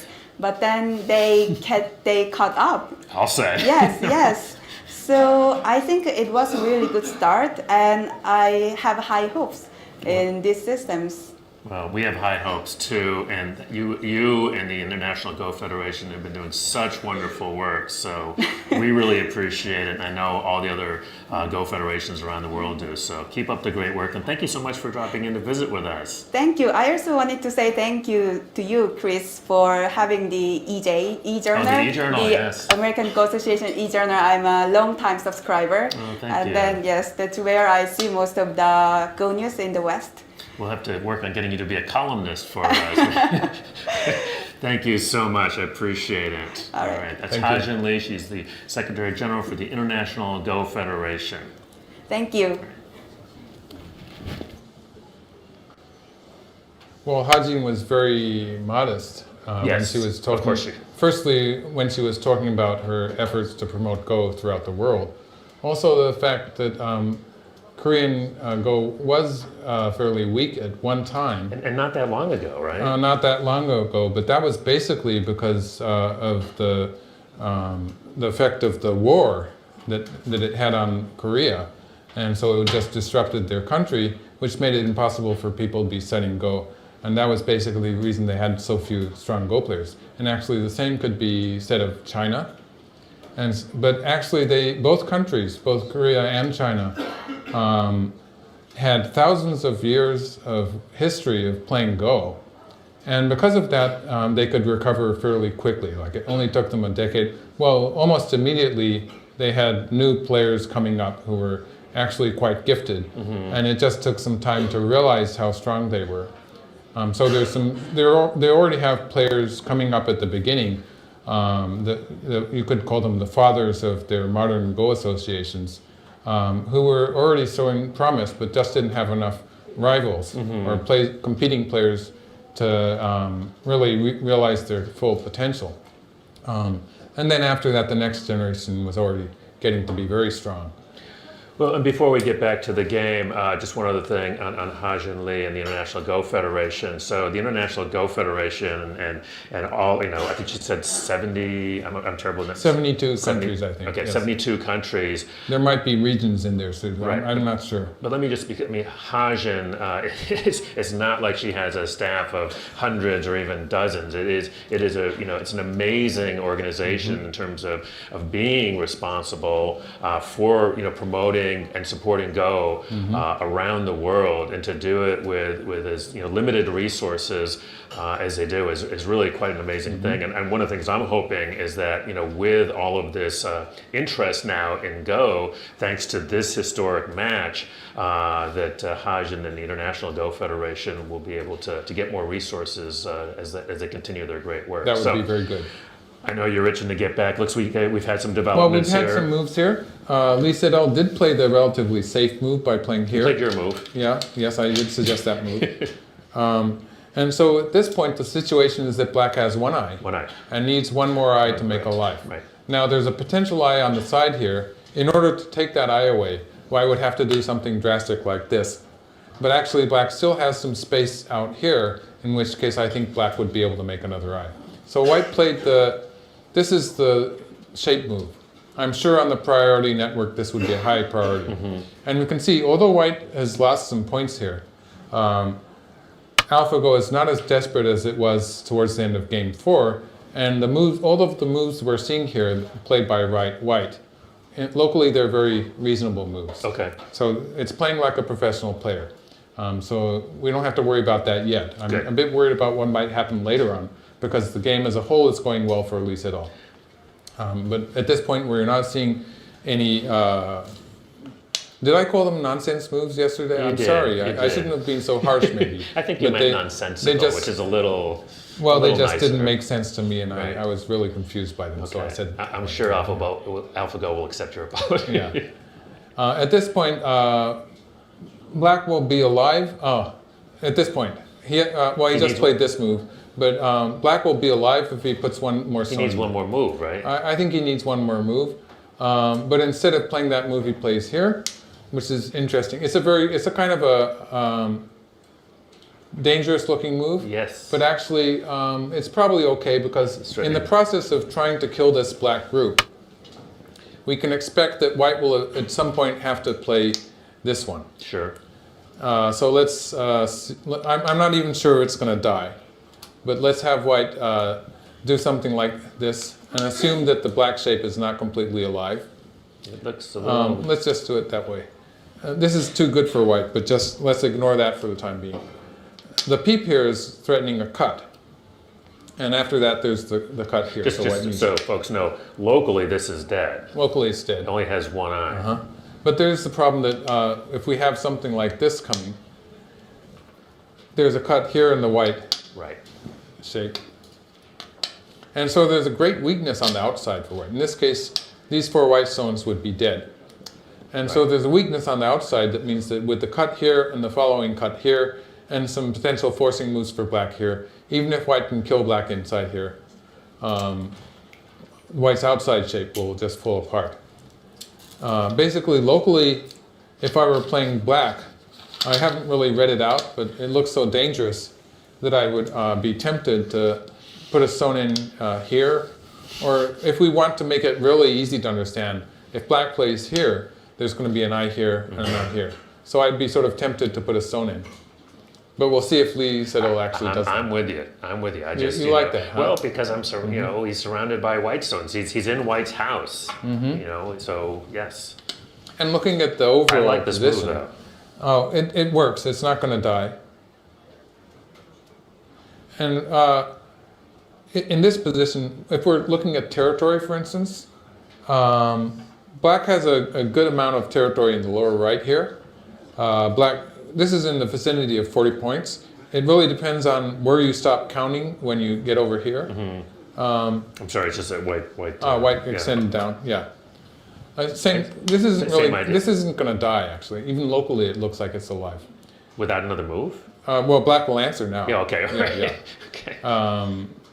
Okay. Say if black plays something like this. Does he have time to cut first? He does have time. He might do that, but let's just say if black plays here first. Right. Black has one eye here. Even if white pushes through, this is going to be a valid eye. Here. So white has to do something about this eye here. Let's say white plays here. Any other move will not destroy the eye. Even this would not destroy the eye. Black has an eye here. Right. This is the one move that can destroy this eye. Black pushes through, plays an Atari. I see where you're going with this. This is not a full eye. If white surrounds it, eventually it will be Atari on these three stones. But black can make another eye.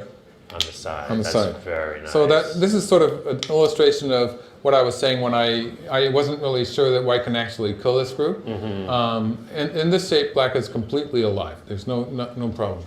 So if black wanted to live locally, just the most simple way for black to live would be to play here.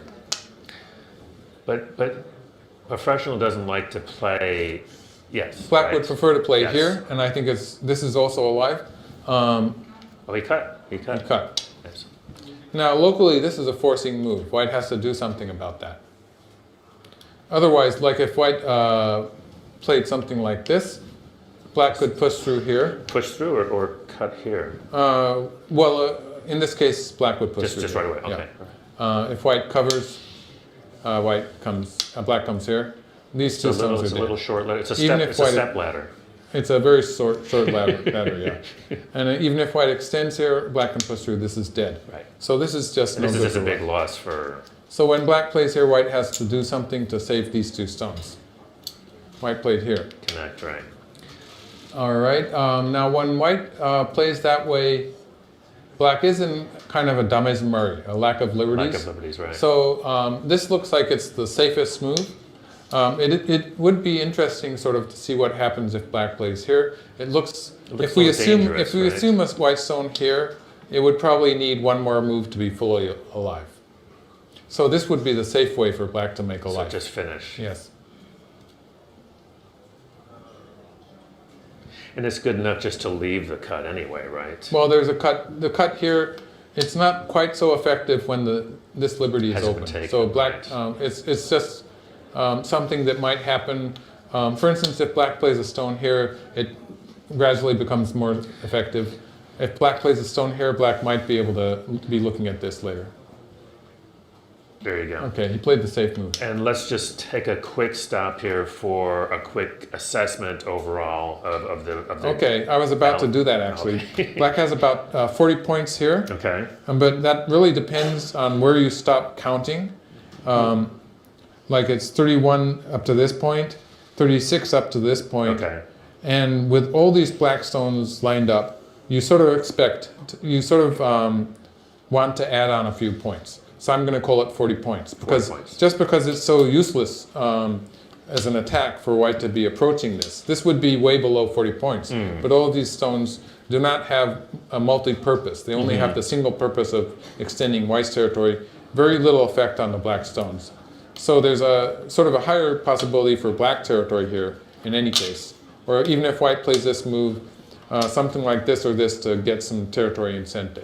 So I'm going to call this 40 points.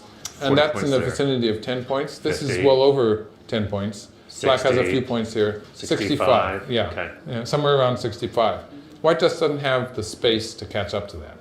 I mean, even before I actually count. Just by saying 65 points, I sort of get a conclusion. Well, this isn't white's territory yet. White needs a stone here or here to make the corner white territory. If black plays here, the territory in this area it's going to be a small difference. Right. Black's going to have some territory in the corner maybe, White's going to have some territory on the side, but it's not going to be very. It's almost not worth counting it. So White's going to have maybe a little bit more than black, but not really something to be jumping at. If White plays here, White will have about 20 points in the general area. But again, we see that Black has a way to jump in here. So this area is not going to be very big. When Black plays here, another weakness of the large knight's move here comes up, because when Black has a stone close to it, Black can still try to find stuff inside it.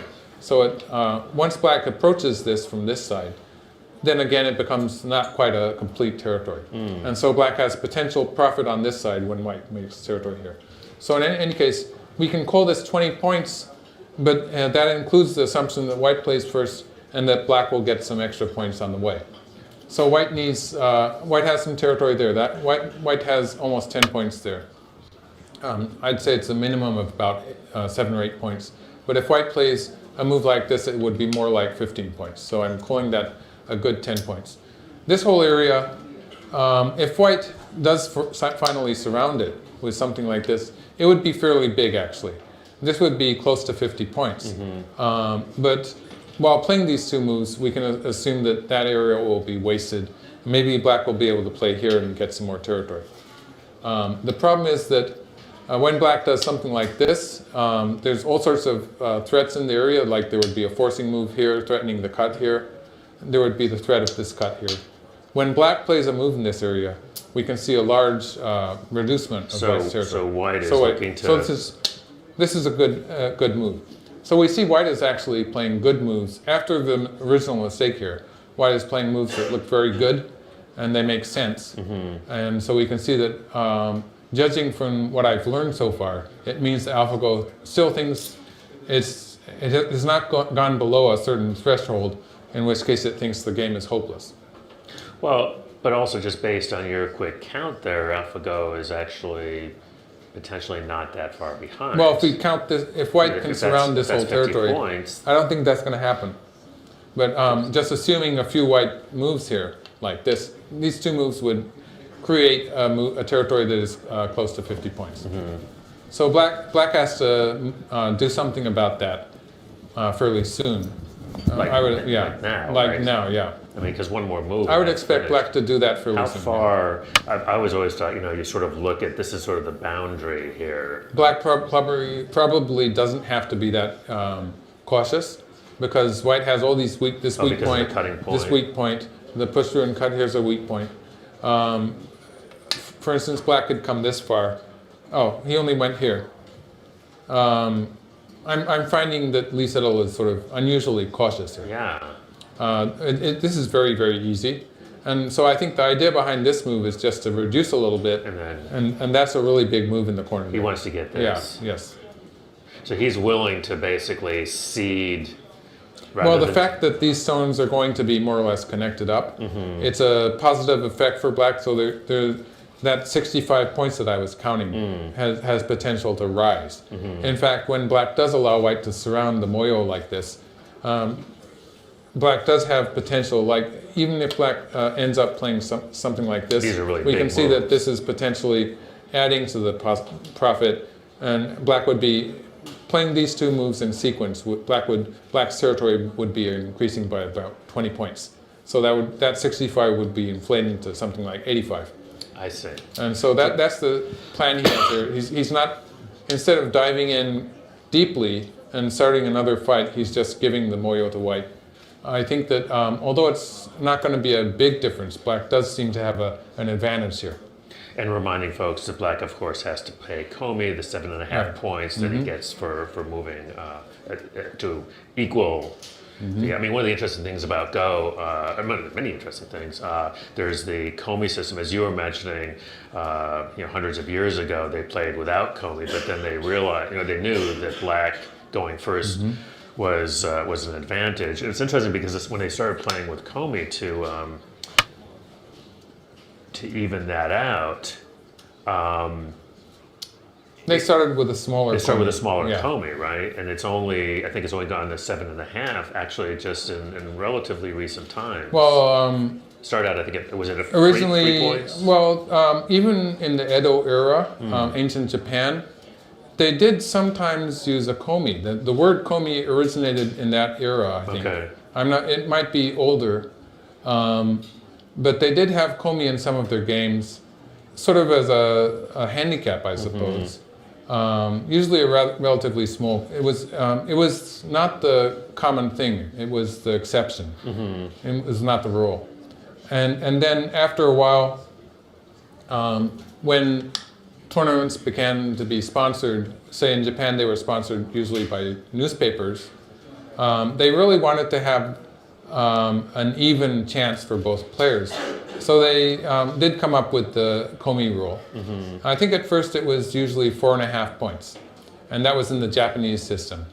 And then after a while they found that that was not enough and moved up to 5.5 points. At which point the Chinese players and the Korean players were beginning to get stronger, so we were starting to have international tournaments.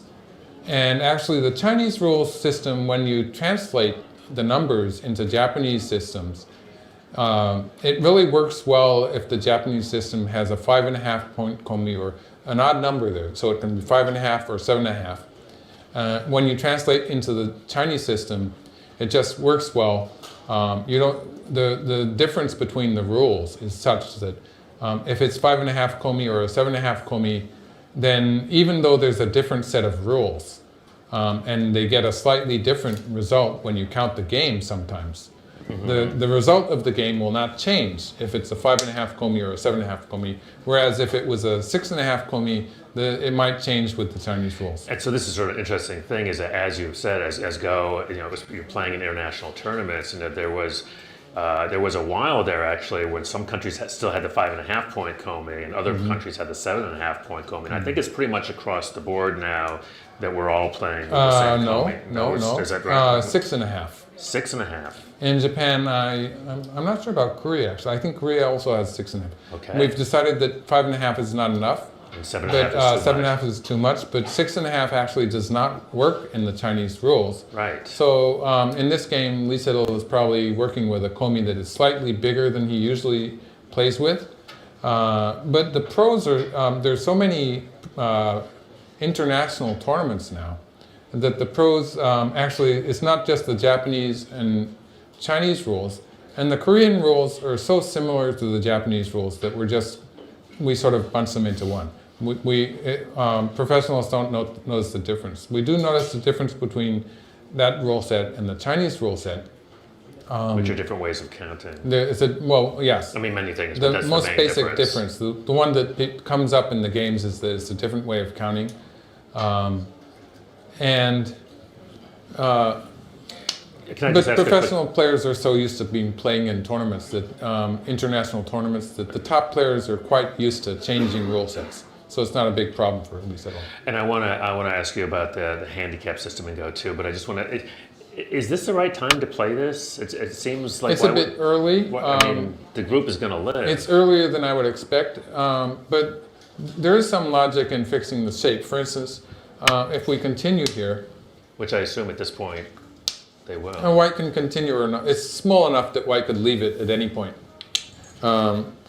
Since there are so many big moves on the board, leaving this at this point, for instance, and allowing Black to take one stone would not be a big deal. It would be okay.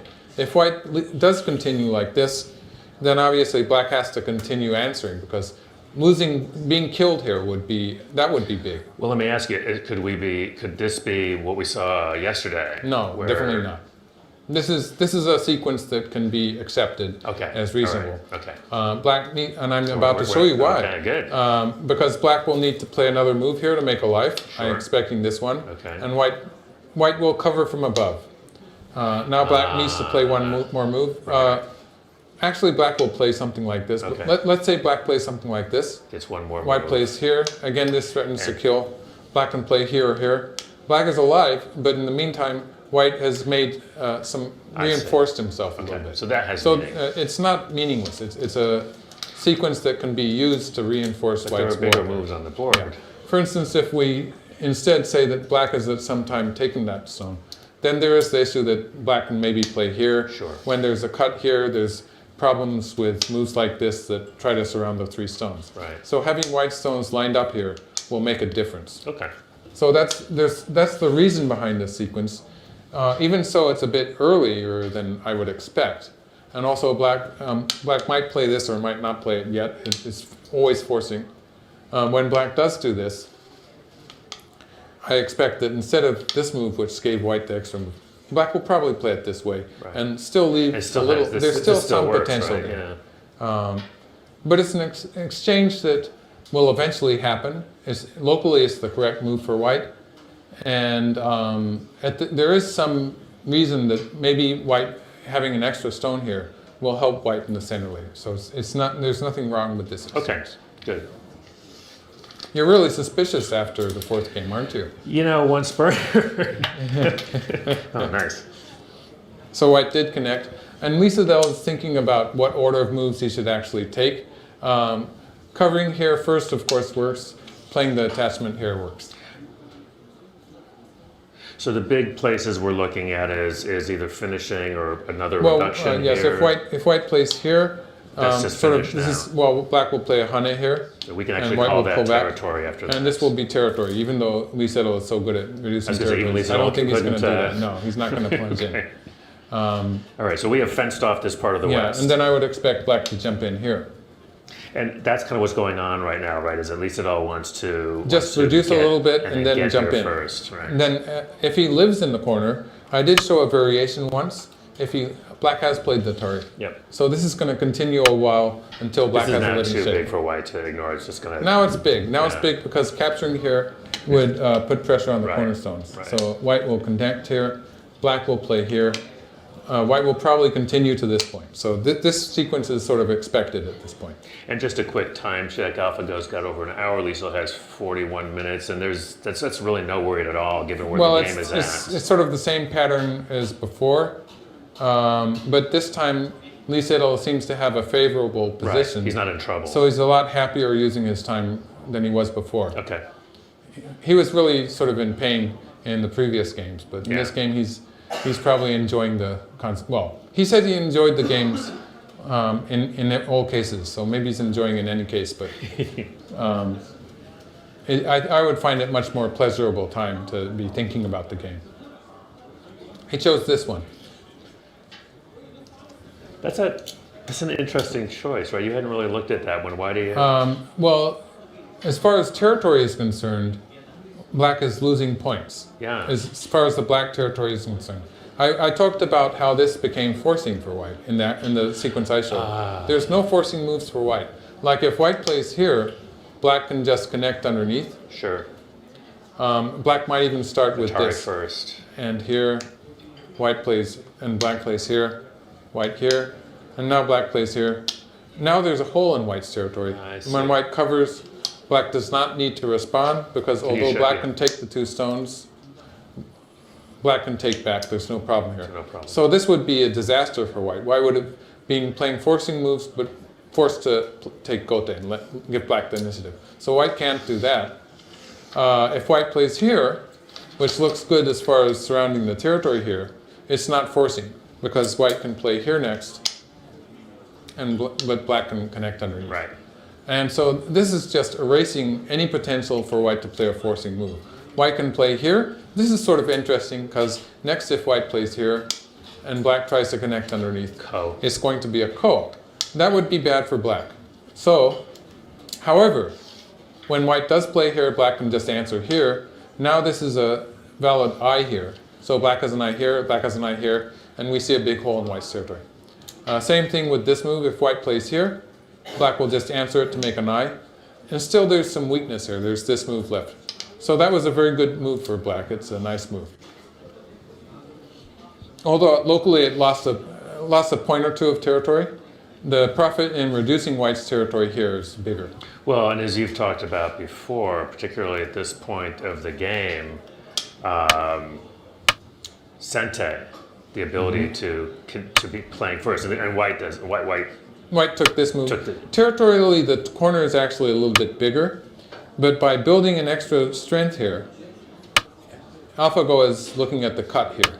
I feel safe in saying that AlphaGo is still trying to attack this stone. I see. And naturally, Lee Sedol immediately sees the threat. That doesn't mean he's going to answer it directly. Like he would probably be happy playing something inside the moyo, pretty sure that he's not going to be killed. A really greedy player would just ignore the threat here and jump into the 3-3 corner. I don't consider myself a greedy player, but that's just such a... I don't think it's really necessary. I think that since black now has an opportunity, for instance, to jump further into the white moyo, the actual point that he'll play is I'm not really sure what is best. He's looking at this. There's a cut here, there's a cut here. There's some weaknesses in white's shape that should make anything possible here for black. Would be really reducing white's territory here. And so they might be more important than the move in the... Well, when black plays here, we will see white getting stronger and stronger on the outside. And a cut like this will become more and more possible, maybe. And I assume that this will be a Gote life? That depends. That depends. Okay. I'm sorry. Sometime... Silly me. If it was Sente, then that would be nice, then right? it would sort of be nice. Yeah. So that's one of the options there. But there's the weakness here of a cut here. So adding stones to this stone to make a stronger group in the center while reducing white's territory is the option that I would be considering most.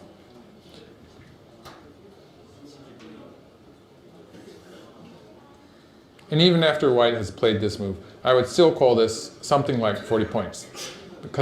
Just because the outside wall is so solid, it's very hard for white to reduce this black territory.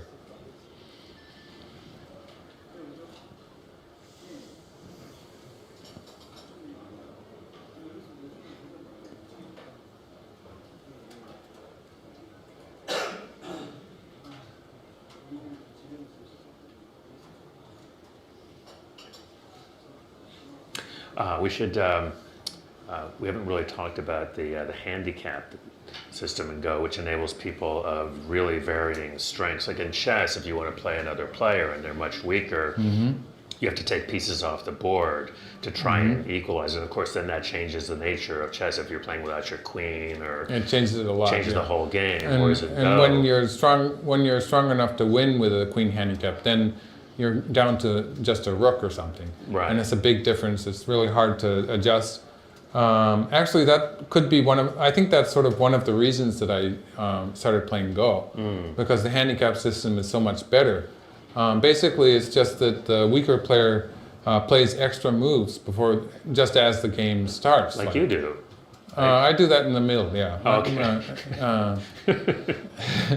But they're on the start points, so up until on these mark points here, which are called the star points. Right. So there are 9 of these star points on the Go board, and black will just play starting with the 4 corners.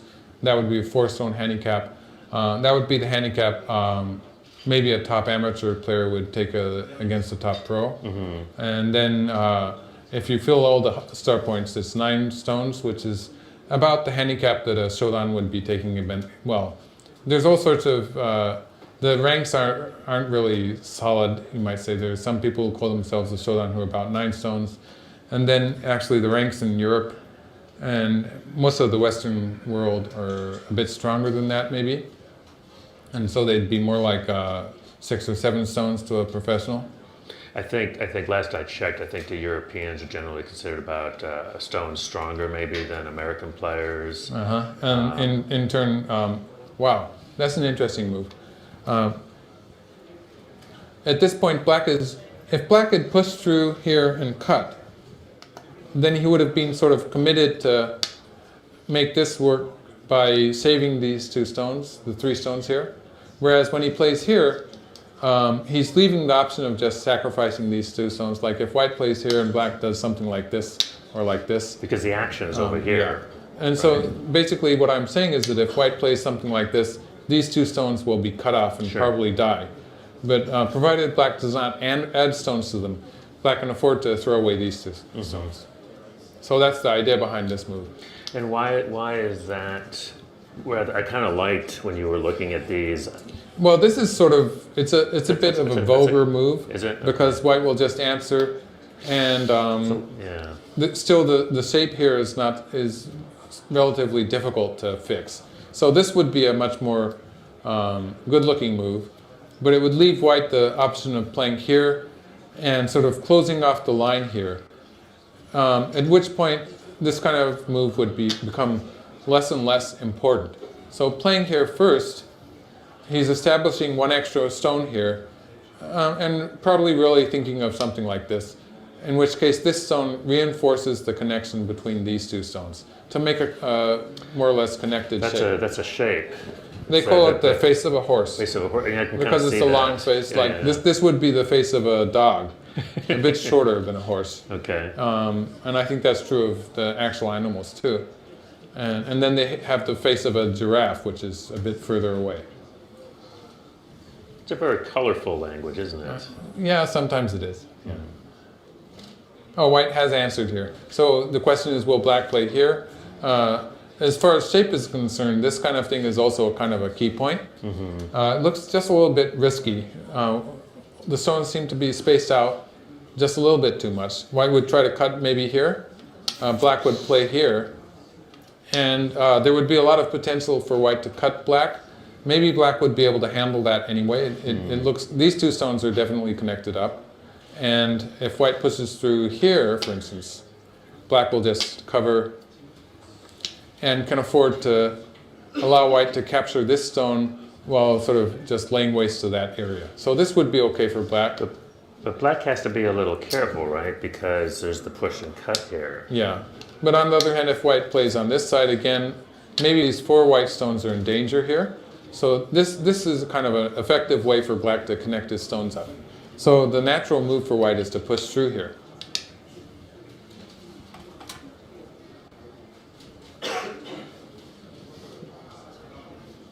So this again is a key moment in the game, and I'm thinking for amateur players, it's a bit of a dangerous. It's a dangerous area because my feeling is that black has to concentrate on these stones because the difference between allowing white to cut them off and getting into real trouble here, right, and black just adding a lot of stones on and creating a relatively strong group here. The difference between those two futures of the game is really huge. Right. And that's why it's sort of dangerous to be thinking of jumping into the 3-3 point and getting an extra 20 points or something like that, which could be really, there could be a real danger here in the center. And so, since I do feel that there seems to be an advantage for black, it really pays for black to be adding stones to the center group and strengthening it. And there's a real benefit in territory in reducing this area that white, ideally, like if white had been allowed to play a sequence of moves, to only 1 or 2 more moves in the area, then white would have had something that looked like 50 points. Right. So the fact that black is entrenching on it and still looking at weak points like this cut and this cut is a huge difference. So it's worth it that black just keeping at adding moves to make a strong group inside of what could have been white's territory. Also the fact that this is something like a 20-point move. Usually you would just jump at it. Sure. But even territorially, when you have a big potential territory in the center, sometimes the territorial gain is almost as big as the corner. It's much safer. In your article from in the e-journal, American Go e-journal, which Hajin Lee mentioned from yesterday, you used a term of laying waste, which I think applies here, right? I mean, if black gets to sort of romp through this territory. Yes. Well, you see, at some point, white has to do something about the cut here. Doing it this way is sente. But of course, it allows black to reinforce here. And then later on, at some point, moves like this again will be sente. And we'll be looking at all these cutting points here, which sort of make it easier for black to move more quickly. And again, I'm putting a lot of black stones down. But up to this point, we're playing in order. Right. So the more black plays in this area, the less attractive it is for white to try to surround, because the space is just getting so much. And again, we can see that the exchanges here just make white's weaknesses stick out. If you're white in this position, what do you want to play? I would be sort of going into the. I would be really worried at this point. Yeah, that's what I'm feeling. I would be going. You want to defend. I don't know if I'd be going into the mode that AlphaGo went into yesterday, but.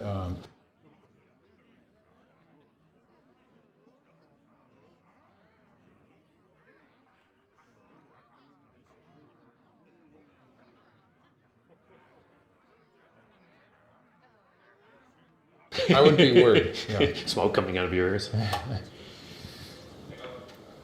He pushed once more. He's really sort of playing it safe here. Again, at least all that is. Yes. Black can come here, again threatening the 5 stones. In this case, white doesn't have to go back here, but can cut here and capture the 2 black stones. Right. But even so, this becomes a forcing move here. And black can make a kind of a connection here. So again, covering here would be a useful move for black. So that is the threat that black has in this move. So we have a surprise guest for you. We've been trying to get this guy on all week. This is Julian, not only from the DeepMind team, but Julian is the guy in the room with AlphaGo. In the control room. In the control yes. room, yeah. But it's not just me there. Like there's George and Mike as well, so there's a whole team of us. Okay. Yeah. But you're the guy that's sitting with us now. Yeah, but somebody has to do the actual work. So okay. you know. And that's you. At the moment, no. But yeah. Oh, it's just. Yeah. At the moment, it's just George and Mike. Okay. All right. So, without giving away any state secrets here, because can you just sort of describe the room? Yeah, sure. Because everybody out there wants to know. We've been. It does kind of look like the big mission control room you would imagine. We have a bank of monitors there. I think like half a dozen. Okay. And we monitor kind of what is our connection to the data centers, how we connect it to AlphaGo itself. What is you see the laptop that Aja Huang is using for playing? Yes. Like we monitor that state. Is it alright? Is everything going smoothly? Okay. So we really more basically look at the vital signs of AlphaGo and check if everything is playing okay. So let's just be clear again, folks. You're not sitting there tweaking. Absolutely not. It's a frozen program. You're just making sure that it's plugged in, exactly, and running and doing what it's supposed to do. We absolutely don't change anything of its behavior while it's playing. Okay. It's frozen for all the matches. We're going to get letters. Oh, you know. No. Okay. Now. Couple questions. The other day, game 4, when AlphaGo, certainly made a mistake, but then a couple moves later, when it made some real clear blunders. Can you share a little bit about what was happening at that point in the control room? That was a very tense moment. I think there was a moment when like Dave and Demis came in, and everybody was kind of trying to understand the board position, trying to understand what was going on. I mean, for some of us on the team, it's like we're not that strong of a Go player. Okay. So it's also already difficult enough to just understand the position, and then we also need to check, is AlphaGo working correctly? Mm-hmm. And you're monitoring the policy network, just to talk a little bit about that. So part of the monitoring is for AlphaGo itself. As Demis mentioned, we are playing a distributed player. Can you explain it a little bit? Distributed is? Yeah, so it's basically using multiple computers that all talk to each other. Okay. And we're also monitoring how are the parts working together with each other. Is every part doing what it's supposed to be doing? Like, are the policies, are the value nets working? Mm-hmm. Is the communication flowing between them? And you can actually see, like when David has talked about, that was a 1 in 10,000 chance. I think that was poked into later. Maybe you can't see that in real time, but there are other things that you can see. So if you've seen the Nature paper, there are certain visualizations which we have, like the policy net that you mentioned, where it's like a human expert would play this move at this kind of chance. So we can see some of these visualizations live, like the superficial visualizations, but don't go too deep into the data. And do you see like the heat map thing? I think that was being described. Yeah, like these kinds of visualizations that you can see in the paper. Okay.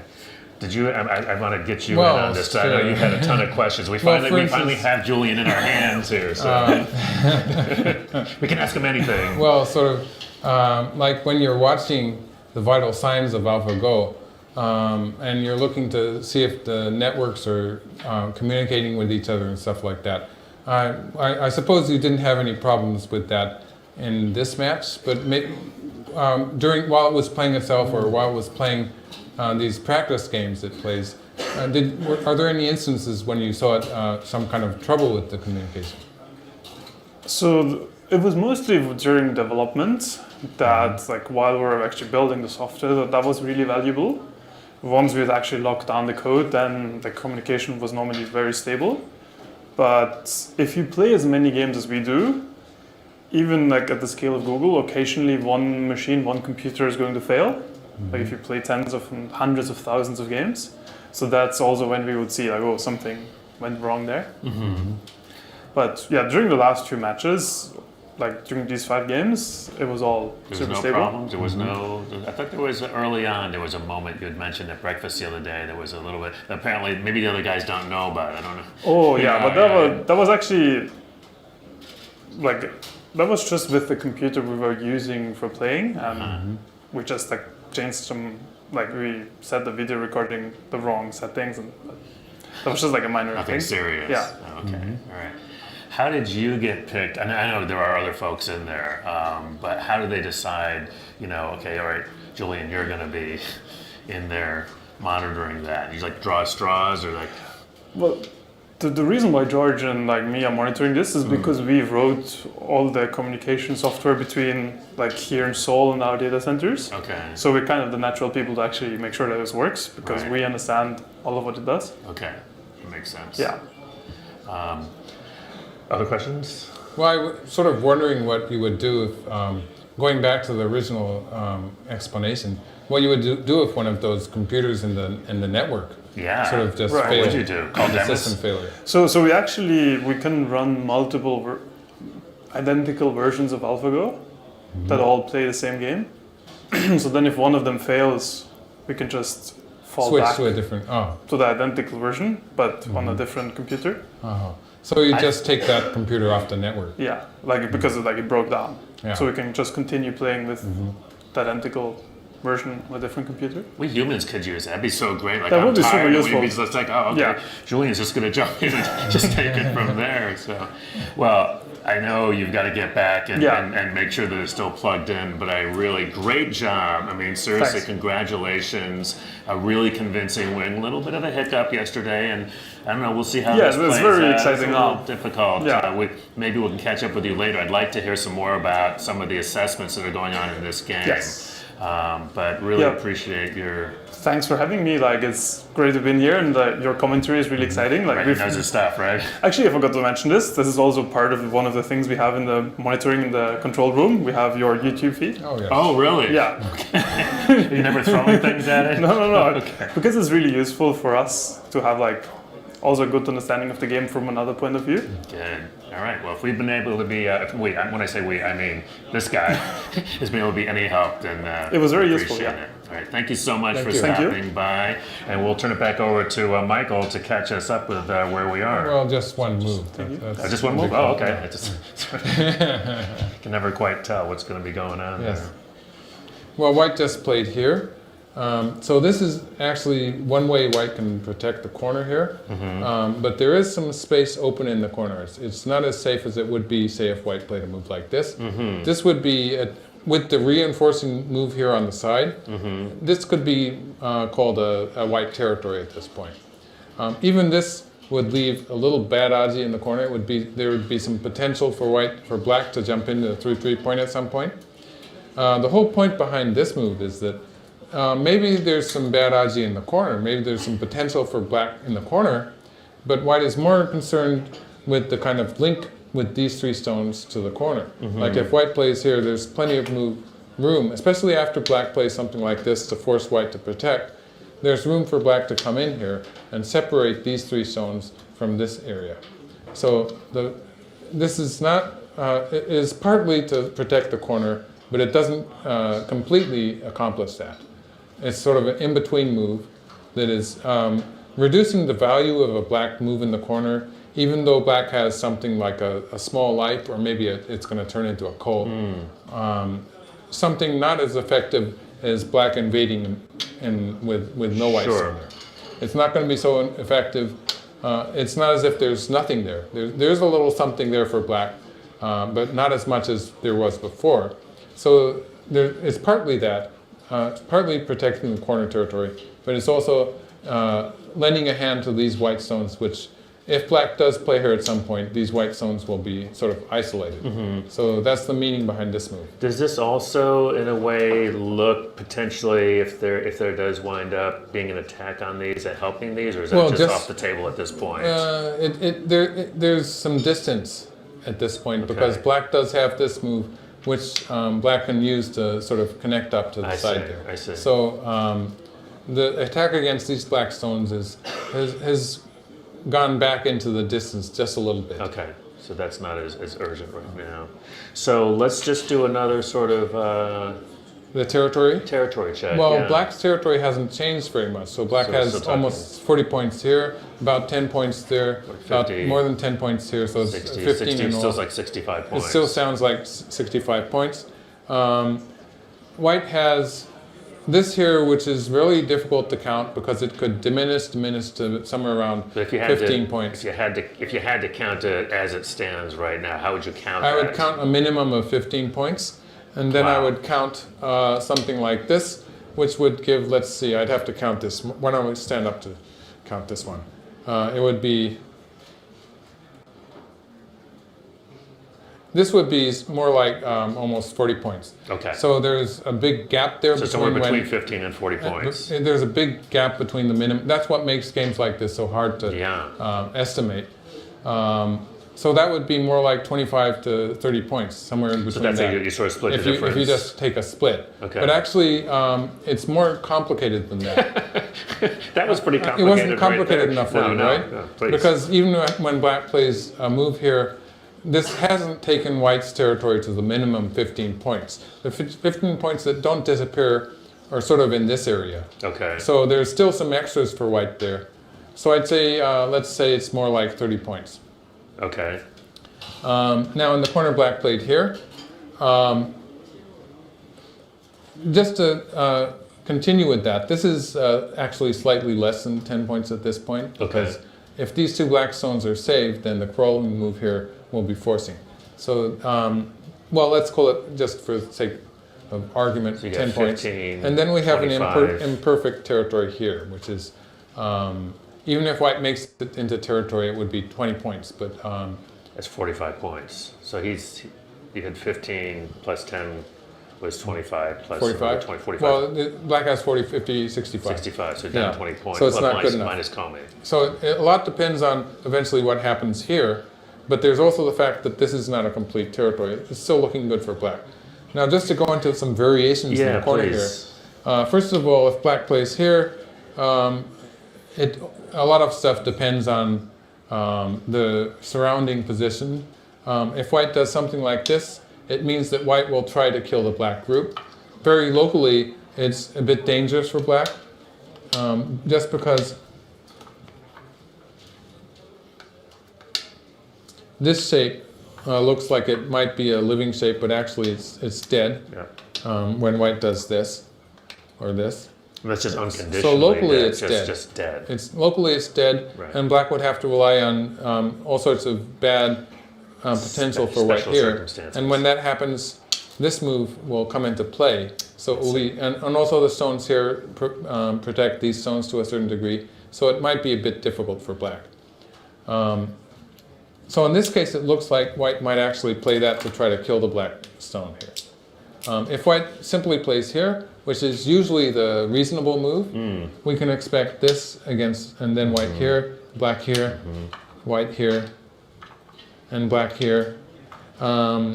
This is beginning to look like a living shape, only when white plays here, black cannot afford to connect here, because this would be dead when white plays here. Yeah. But black can make a ko of it by playing here. Naturally, if black wins the ko and captures this stone, black has plenty of eyes. Right. Otherwise, if white backs down and plays here, black will still have enough room for eye space by playing this way. And just a reminder to folks that life and death problems are one of Michael's specialties. You do them two a month, actually. Yes, for the e-journal. For the e-journal. So, and some, I have to say, diabolically clever ones. You don't give us these are. I just make problems that I find interesting, so they do get to be a bit difficult. Yeah. So there was a kind of a potential ko there, but I was worried that maybe white can kill it with this move. So the move that black played is actually, in a way, safer. If white plays on the outside here, and black plays something like this, then in order to enclose this black group, white has to play either here or here. Now if white plays here, black can play the hanging connection here. Again, it's called the tiger's mouth. If white plays in here, black will take it. That's the reason it's called the tiger's mouth. And this shape is beginning to look like a living shape here. So this is going to be good. It's actually a very large life in the corners. This is a great success for black. If white plays, going back a few moves, black plays here. If white plays on the outside here and black plays here. If the other choice white has is to play here, in which case black can cut here, play an Atari. And again, this is a living shape in the corner. This is going to be unconditionally alive. Right. So, in order to attempt to kill this black group, white really has to play from inside. Playing on the outside like this will just not kill that black group. Quite different from this one, in which case white could play surrounding it and capturing from outside. This is really dangerous unless black can find a way to make something out of it. Whereas in this case, since playing from outside, relatively simple for black to make a life in the two variations I showed. So white has to play on the inside. Now black plays. And then this move of strengthening white that helps also. Comes in. Yeah. Now black plays here, and again, if white continues to play from the outside, for instance, let's have this move, playing from the outside. Black will play here, white plays here, and suddenly we see a whole multitude of weak points in white's position. Obviously, something's going to come of this. At the very worst, a call. But if they had your special properties, it'd be no problem, right? What special properties? Oh, double moves. I only do that when I'm commenting. I should make sure that you know that one. Okay. Not when I'm actually playing. Don't try that at home. That would lose the game by forfeit. That's right. So again, coming on the outside, if white plays here, it's a bit more secure in a way, but black can play here. And again, if white plays an Atari, which is sort of necessary, then black will not connect but can play a ko here. It's usually better for black to play this way. A ko would be a lot of trouble for white. Black would end up playing two moves in a row towards the moyo. And again, since white was originally playing from the inside, inside white's territory, the loss here for black is relatively small. So black does not necessarily have to live in here as long as black gets some benefit somewhere else, right? Well, yes, in a ko position like this, the benefit of a ko is that even if you lose the local ko, it means that you will get two moves in a row somewhere else on the board. And so that kind of a trade would be a success for black. Okay. But that's not what's happening here. So instead, by playing here, basically this refuses to allow black to locally succeed in that kind of thing. And black pushes, extends that is. However, white cannot yet connect underneath, because black could play here, and there would be the double Atari here to contend with. And in this case, black would actually be throwing away most of what he started with. And I see. He just moves. Yeah, sort of sliding over to this side. And black would be getting a huge territory here, another 20 points or so. And that's a good trade for black, right? Well, since white put a stone in here, a lot of that was already white's territory. So white's gain is relatively, white is gaining, for instance, even if white just plays here, white is gaining something by capturing these stones. It's bigger than it was before, but this part of white's territory is being chiseled away. So that part disappeared, and black is getting something like 20 points here in return. So that would be a success for black. Instead, so we're getting to the actual game. Instead, white pushes here. Now the idea behind this push again, we're seeing a sequence of perfectly reasonable moves by AlphaGo. So there's nothing wrong with its playing at this point. If black runs away, then white will connect underneath. So white is reinforcing this area before trying to connect underneath. Obviously, since there's some black stones in the area and on this side, white eventually will have to connect underneath. But he wants to do it after reinforcing a little bit so as to get rid of what I was just showing you, this kind of thing. So that's why white pushes here. Now, if black just escapes, then white can connect relatively easy.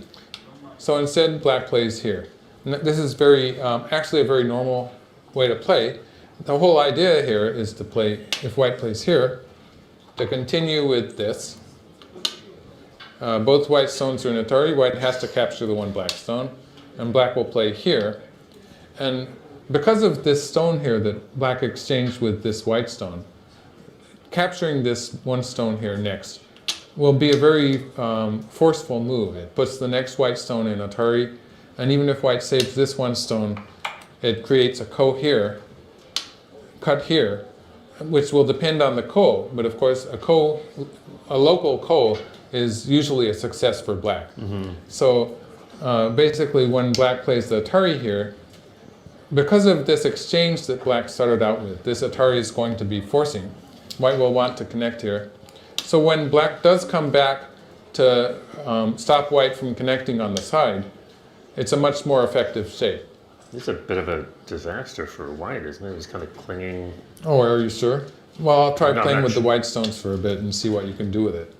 Because I'm not exactly sure that this is going, well, maybe it's going to work actually, because white does have some weakness here with the cut here. And if white plays cautiously, of course, black can connect just run underneath. away, So maybe, yeah. maybe it works. I know that Lisetto likes to play dangerous looking moves, so he might go this It's far. got me on the edge of the seat, I'll tell you, literally. Now, there it is. Yeah, so this is the sequence. I'm expecting it to go this far. At that point, again, black does have the option of stopping at this point for a bit and maybe playing And something. just jumping, yeah. Because when white does connect underneath, now black has, after forcing from this side, black gets to force again from this side and make use of this one stone, for instance, from above. Black has potential to play some more forcing moves. Or from the side, black has potential to make use of this one stone with moves from this side, which eventually, for instance, let's just do a variation here. In some cases, we'll be able to make use of this one black stone that looked like it was dead to begin with. Oh, that's nice. Sometimes it comes back to life like yeah. this. So there is some reason for black playing this, even if black does not go all out and play underneath here. But black is tempted to do this, actually. I would be tempted to do this, and it's just a question of reading out the variation that I was just showing.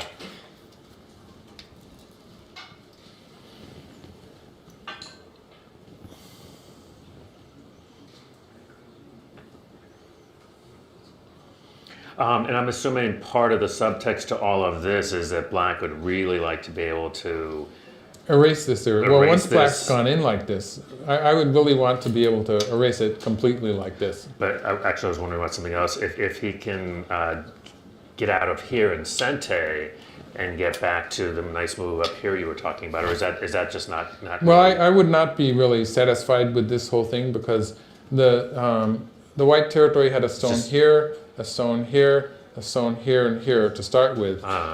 If we look at the borderline here, it's not really being pushed down very much. Okay. And black does have a kind of a useless group here on the outside. Okay. I wouldn't be very satisfied with that. I would want to just reduce the whole thing with this move. Otherwise, the whole plan here was probably wrong. And so black could have tried. There were a lot of things that black could have tried, but unless black can play most strong move here, it probably is not a very big success. And the actual game has come to this point. I'm assuming that white will connect the call.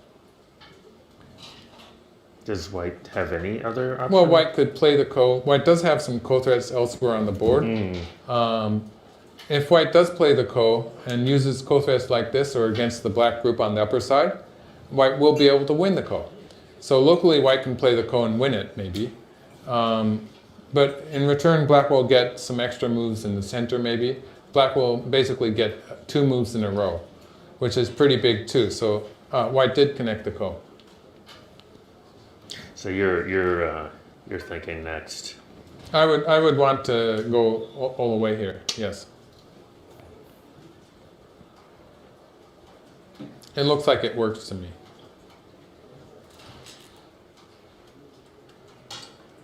Of course, if the whole thing dies, that would be seriously unfortunate. If the whole thing dies, I think that I would have to change my tune and say that white is good. Yes. Although I've been saying that at least it all looks good. If this group dies, I think that would just give white a win. Yeah. Oh, Lee Sedol likes your move. He's going for it.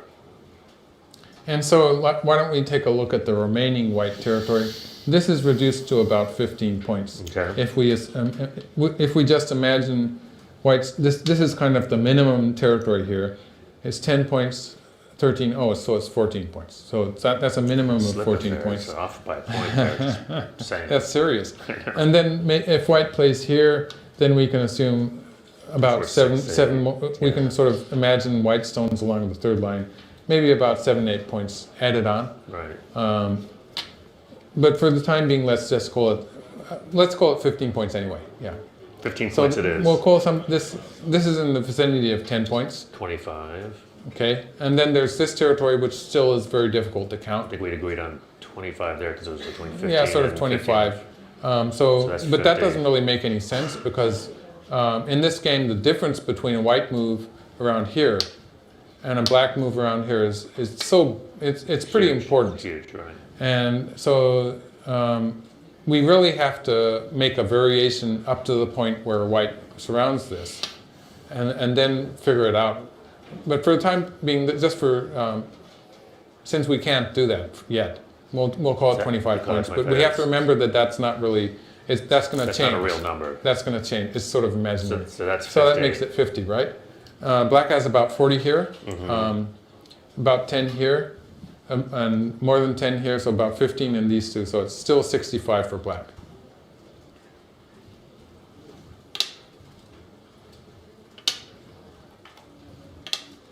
White is going to surround black like this. That's the whole meaning of white's hane here. And these are all driven at this point. There's no fancy options, right? I mean, that's just...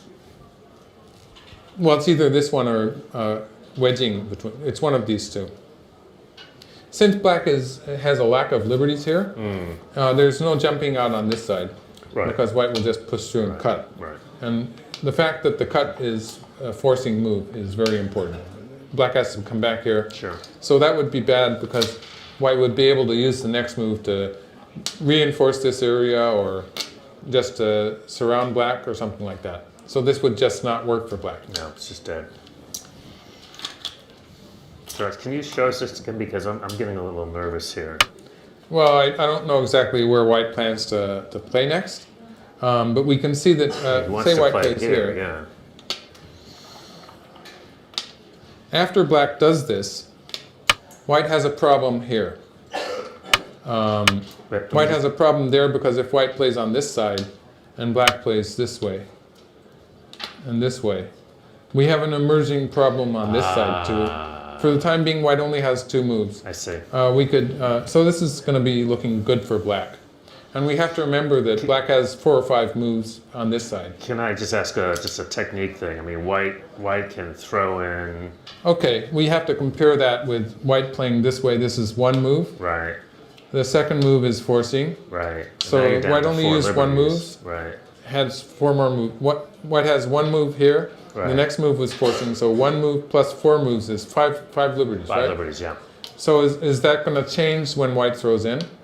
Actually, the answer is no, because white plays 1 move. This was forcing, so we'll forget that. 1 move. This is forcing. So does how many? If black has 4 moves here, it's the same 5 moves. White. This is the second move. If it was 3, 4, then it would be 4 moves. Gotcha. But actually, white cannot play the third move without being captured. So white has to back down once, and so it's 5 moves after all. So this black group has 5 liberties. It makes it very difficult for white to win the fight to capture when black does something like this, or otherwise. The other variation is if white plays on this side to save these stones, in which case black can play here, white plays here, black here, white here, and this is the end of the road. White cannot get any further, black can stop white. And we have the 5 moves for this black group and 4 moves for white. So it's 1 move difference. Right. Yeah, that's sort of the definition of a semi-eye, of white to capture. And so it just doesn't work for white. So white played here. This is kind of a indirect connection. If black tries to push through and cut here, now it's going to be a ladder. It's going to be a kind of a short ladder here.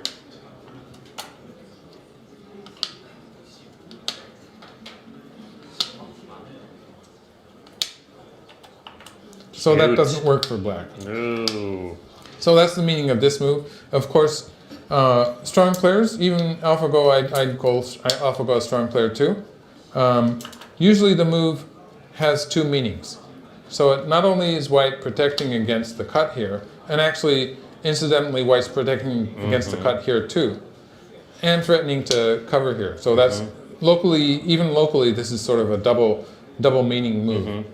After black escapes to this side, white is thinking of the cut here, in which case this is kind of a well-placed stone.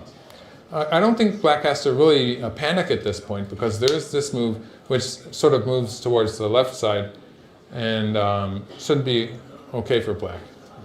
Instead of jumping black crawled, I'm not really sure which is better. Black was probably just planning on, let's see how far he crawls. He can jump at any point, or he can actually crawl all the way. Is there any particular? Well, I first might imagine that the jump would be better for the territory here. There is a slight difference in territory here, but of course the drawback is that this whole shape here has no eye, and so black will eventually be filling in all of these points down to the first line, including that. So there's a big loss on the left side.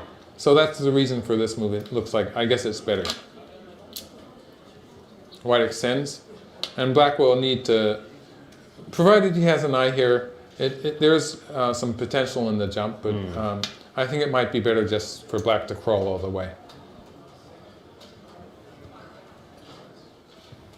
So after the mistake here was a slight loss, AlphaGo has been playing a very professional looking game, playing very well. So you could say that AlphaGo has sort of recovered from this mistake. And so the loss incurred by it is much smaller than you might imagine. So we can't really relax and say that after something like this, Lisadol has to win.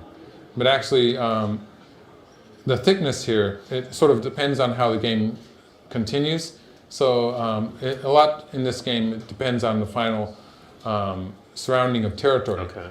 So we can't say that just because black gained here, the game is over. Well, there was a point where I was sort of heading towards that. The white play after that was very, there was nothing wrong with it. Well, this is the thing that you talked about, that in game 4, that AlphaGo still had some pretty good chances for the win just on the board before it started playing those sort of crazy moves that lost it a lot of points at a critical point. That if it had just sort of tightened up the way it has in this game, that it had chances. Yes. In game 4, there was a point where they were in a very difficult fight in the center, and apparently AlphaGo made a couple of mistakes.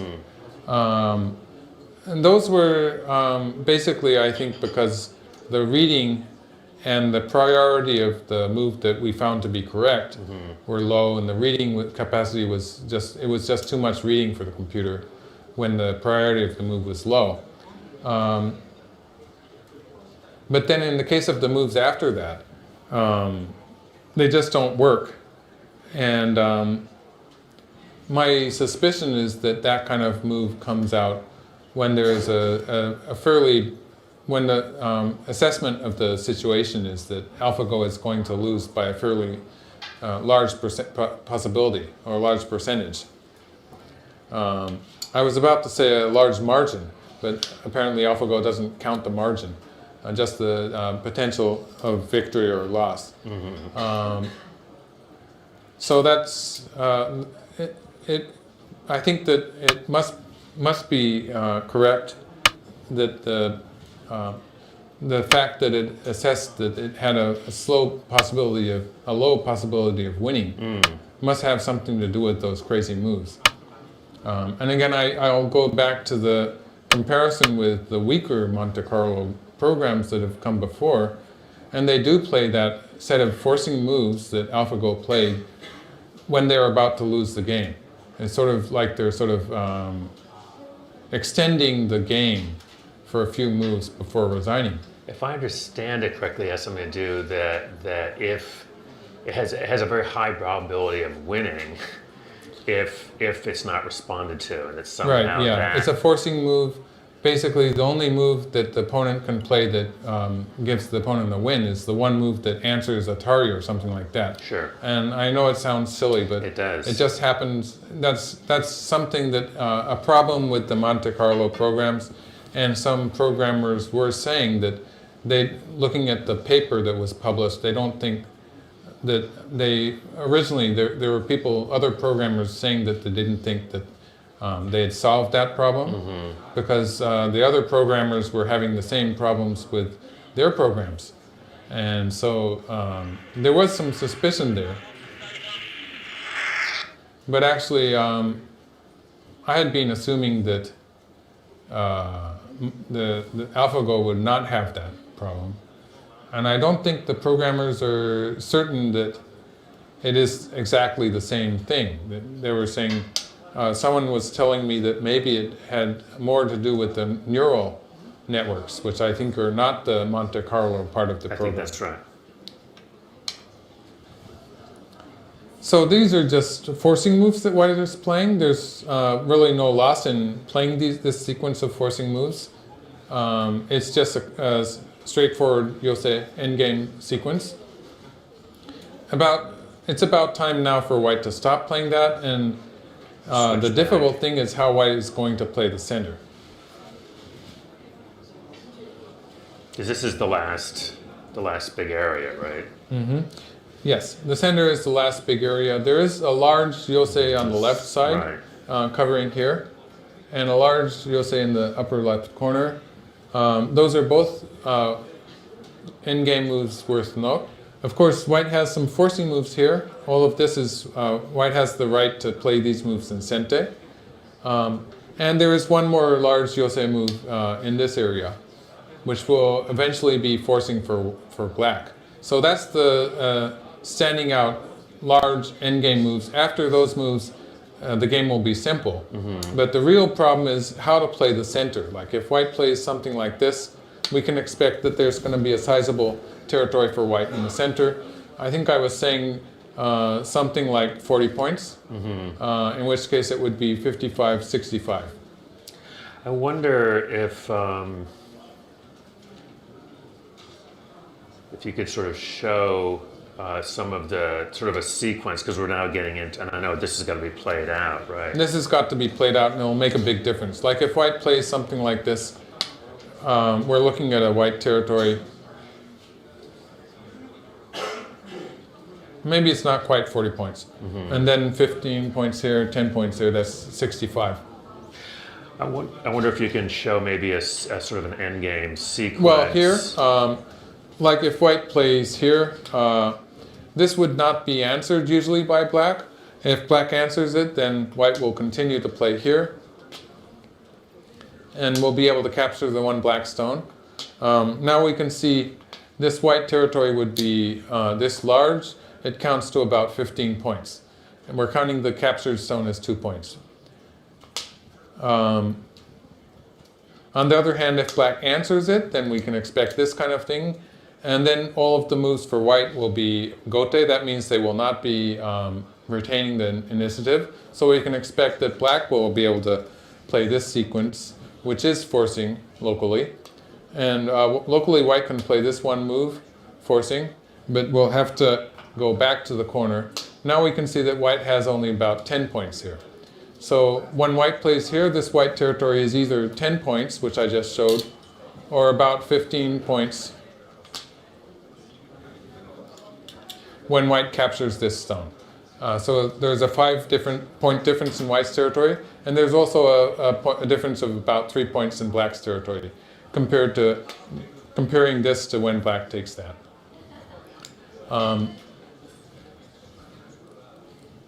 So if black plays here, then now we can see that white's territory is decreasing a great deal. Black can continue next to play this, and here. So far this is forcing. Now at this point there's a real problem for white if the black stones here are safe, because if these are connected up, then black can continue here and white does not have enough space to make life. So there's a connection here to the position in the center, in which if black gets both points, the white group dies. So that has a connection to the stones here, making any move in this area, it's going to be forcing for black after black takes this point. On the other hand, looking at it from the other out view, if black ends up saving these stones, then we can say that at any time this would be a forcing move for black. So this is a point placed in the corner where both the black move and the white move, any move here, this is the largest yosei on the game if we ignore the center. Sure. And it does have a kind of a connection to the potential saving of these 2 stones, because if black plays this move and this move, then this would be a kind of a, well, maybe white could get a ko, but it would kind of be a killing move against the white's group. So that's the biggest endgame move. Also, if we're assuming this and let's see, white takes, black throws in, and white plays here, black can win this semi, but in the meanwhile, white is getting some extra moves. Right. So this is a kind of a forcing sequence that white will use later in the endgame. And we can see that in this area, there's a large move here for black. Black can play here. In this case, I'm expecting... Need to show why white can't cut that off. White can't cut it off because any stones that white plays in between the 2 black moves is any of these stones would be killed by black. They just die by being cut off. So the standard sequence here would be to play here, black plays back here. After white plays the Atari, black might just leave it. So we can see that white's territory reduces a bit. If black does this too early, maybe white's going to leave it at some point. So black has to play this with good timing, but if black leaves it too long, then this is also a very big move for white. Immediately, all of this area is going to be white territory, and the follow-up here is going to be forcing, it's going to be sente for white. So black will have to answer it, that is. But all of this stuff, I've shown, this is the biggest yosei. This is an endgame move that is forcing for white. This here on the lower side that white is playing, it doesn't really have any effect on the overall game. Usually white would leave this for later because this is a co-threat potentially. Right. So there's no reason for white to be playing that right Okay, now. I was curious. It's not as bad as the moves in the 4th game. Okay, So, all right. it's not, I don't think you have to worry yet. You're really suspicious of AlphaGo's moves today, aren't you? As long as you're not calling it a nonsense move, I guess I'm okay. I'll be careful about that. It looks This almost just seems like an odd move here because there's going to be I guess it's because there's a throw da da da da. Well, white in the end game Right. when white does that, and if we assume it's something like this, it makes a difference here. So white will hesitate to do that move, but later on white will throw in here or crawl here to get rid of the black eye here, and in which case black will end up playing all of these moves on the first line. So that's why black it's not. Just the fact that it is a trade for this black stone, it means locally it's not a gain, it's not a loss. Okay. There's no reason for white to be playing it so early. Now white starts to attack on the center, compared to a move like this, which would be concentrating and surrounding here, I think I counted about 65 points for white. Yep. I was counting after 65 this. for black, I think. No, for white. Oh, for white, okay. I was calling this about 40 points, that about 10, and this is about Gotcha, 15, so gotcha. it's 65. Okay. And black has more than 40 here now. Right. And 15 here, so that's 60, and that's 10, 70. And black would have the first move. So I think maybe a slight advantage for black. So it's a close although we game. can see the game is very close. Yeah. Instead, white is playing very strongly here to get an attack. I think a lot hinges on the attack here, on the fight here in the center in this game, because white, the potential here, it can be very, very big, or if black plays well in the center, black should be able to reduce it. So we're coming to a vital point in sort of entering the end game, but when things like this happen, sometimes it starts looking like the middle game fighting suddenly. And Lee Sedol has to be extraordinarily careful because he's going to make sure that he connects back, right? At some point, yes. Well, since white threatens to cut black in the center with this move, one move that black has to consider is this one. This seems to be the most natural move. If white pushes through, there are some tessuji that black can locally play. There's also the fact that black can play here. White has to worry about these 5 stones. So white has a choice of playing this side or this side. I'm not really sure which white will choose. If black connects here, there's a cutting point. If black connects here, white can cut the black stones off with this move. So this looks a bit dangerous for black. Looks extraordinarily dangerous. What's the If black trick can here? play here, white will now cut, and black will. Let's do this move first. If white plays here, black will play here. Now it's looking a bit different because after white cuts here, these white stones will be in danger. So for instance, when black does something like that, black is threatening a kind of a hanging connection here, and also threatening these stones. This looks a bit more troublesome for white. Okay. So I'm sort of leaning towards white. Instead of taking the 2 stones, I'm expecting sort of white will cut here, black takes, and white backs off here. This move actually is participating in the fight on the outside, and it's also becomes a good move when white actually surrounds the center territory to make some territory here. So this is sort of the fight that white is heading towards. This is white's intentions.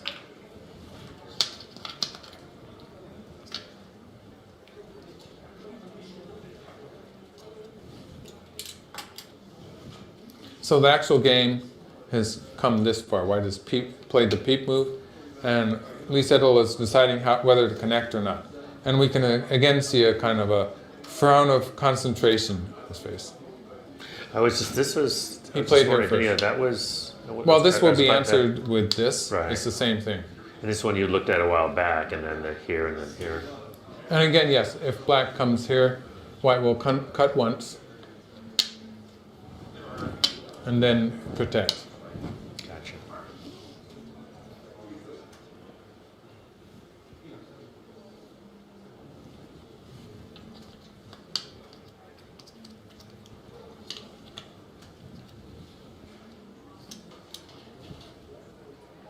So the game is back to a bit of a knife edge again.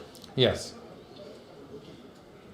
But this is not quite the same kind of reading we had in the game yesterday. This is more straightforward. Well, it still depends on how black settles the group here. It's more hard to calculate because the white territory here is so undecided at this point. Yeah. And that really will decide the game because the remaining endgame moves are so much smaller than the possible gain or loss in the center. So I would say this is the largest endgame move. Okay. It's pretty big. It's about 15 points. But then the next one here and the one here are relatively small. And then after that, you have almost nothing. So after the fight here in the center ends, they'll be in the end game. It'll be relatively small moves after that. So for an amateur player, you know, we worry about, you know, getting things cut off and so forth, but it's not gonna, for the professional, it's gonna be connected out very solid, one way or the other. One would hope so. Yeah. And then after all, it's Lee Sedol. He doesn't make mistakes in places like this. I hope. It is a very complicated fight here. This is, and Black does have to be very careful about how he handles it. Right. So you've got your cut now. White cut, as predicted. Yeah. There is the possibility that when Black plays here, White will cut here, which would lead to a relatively peaceful trade. Black would take the one stone. In this trade, and White would take here. In this trade, the territory here would be safe. It would be fairly large. Black would have the advantage that this is getting thinner. Also, moves like this, which, as I said, this is the largest endgame move. This becomes forcing. White has to answer it now. So in a way, what's going on here is also about who's going to get. In some cases, that is an issue. Yeah. In some cases, it isn't. Okay. Like, for instance, if White simply answers this move when Black plays this move, that reduces the value of that endgame in the corner. Because White is connected up, and there's no way that White group will be put under And Black pressure. won't want him to cut there now, right? Well, then Black would play here. Right. This is relatively easy for Black, I believe, because the group looks like it won't be killed. So my suspicion is that White will not answer that way, but will cut here, which is the more powerful attacking move.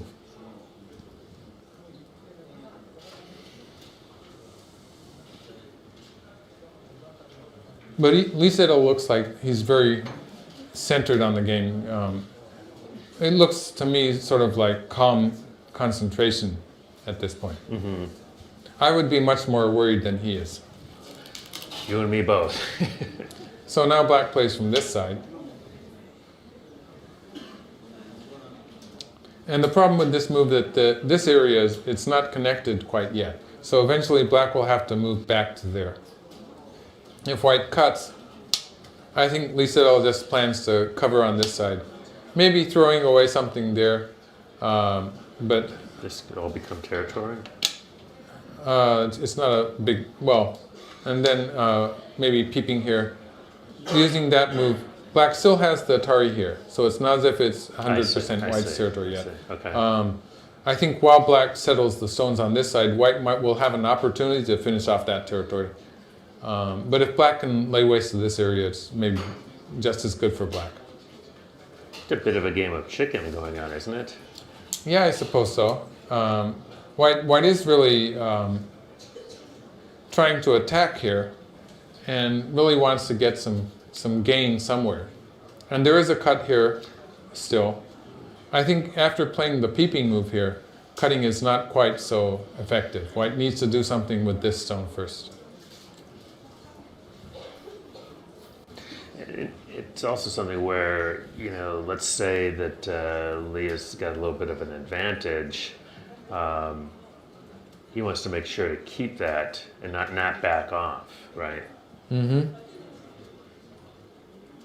Well, that kind of thinking is probably a bit dangerous. Yeah, that's what I was. But actually, although Black started with an advantage, so much hinges on the center territory that I think that Lee Sedol has probably just forgotten about what happened here and concentrating on the present situation. Mm-hmm. So based on what we saw yesterday and today, both of these games are really different from the games that we saw Lee Sedol play last week when he lost the 3 straight games. Do you think that this is showing that AlphaGo seems to have a bit of trouble when the opponent takes a bunch of cash early on? We talked about this at the beginning. And then you wind up with exactly what's going on now. He's got this big area, but he's got to make good on it. Well, up to a certain point, AlphaGo plays a very good game with a Moyo 2. Yeah. And actually in game 2, Lee Sedol tried that strategy of taking territory and it just didn't work. White did end up with a big territory. Let's see, game 2. But that's the one where, yeah. But I think the difference was... I mean, black did end up well, with there a big was territory. this attacking going on, but then AlphaGo was able to chase this group and make the territory. I think you're thinking of game 3. I am thinking of game 3, yes, you're right. In game 2, black had a moyo on the upper side of the board, Right. which was very skillfully turned into territory by AlphaGo. And so AlphaGo is not bad at that game. Even in game 4, which Lee Sedol won, AlphaGo with black was doing very well to surround a moyo on the upper side to the center. But it was just sort of put to its limits when Lee Sedol played that brilliant move at 78. Sure. And so it took a lot of doing to actually defeat the computer in that game.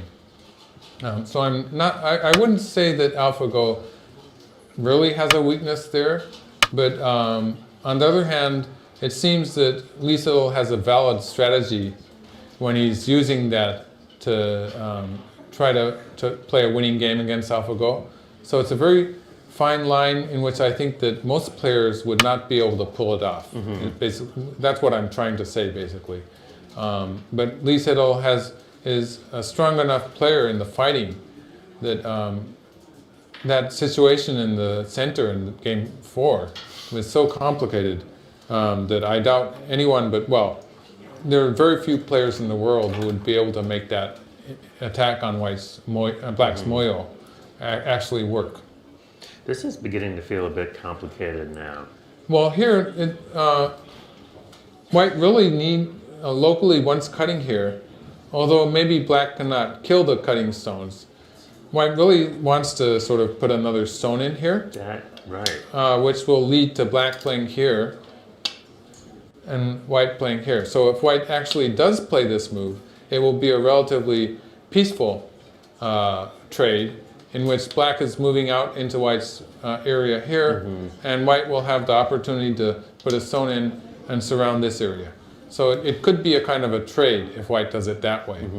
On the other hand, you have to remember that these stones, the black stones are sort of surrounded. So we have to think what happens if white plays here. That's what I've been looking at, and I'm nervous about it. You're nervous about that, I am. but white didn't. There is a problem on this side because it's possible that the moves here are gradually becoming less and less forcing. So at some point black could play here after this. At some point black could play here and here, in which case the move here is not. Yep. And so black could potentially get some extra points on the side here out of that. Right. I don't know if that would be enough actually. But there's all sorts of danger things for white too. There's also the fact that these stones are a bit in danger. Like for instance, black could play here.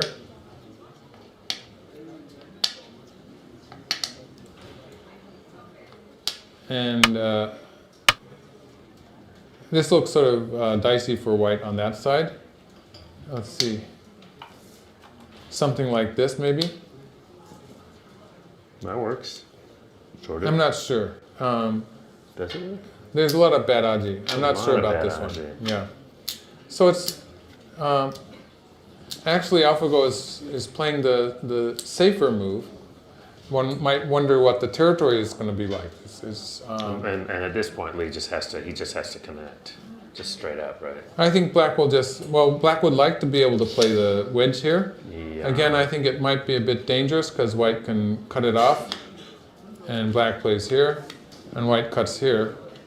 After which these 3 stones are saved, and black cannot save both these 2 stones and these 3 stones. So black has to give up one or the other. So I think it's more reasonable for black just to pull back. Yeah. White will connect. Let's have black maybe play once here. I like this. White will probably connect. I don't know about the center. I think it might be actually better for black to play here. Oh, really? This is a very big move because if white takes the 2 stones, black will connect.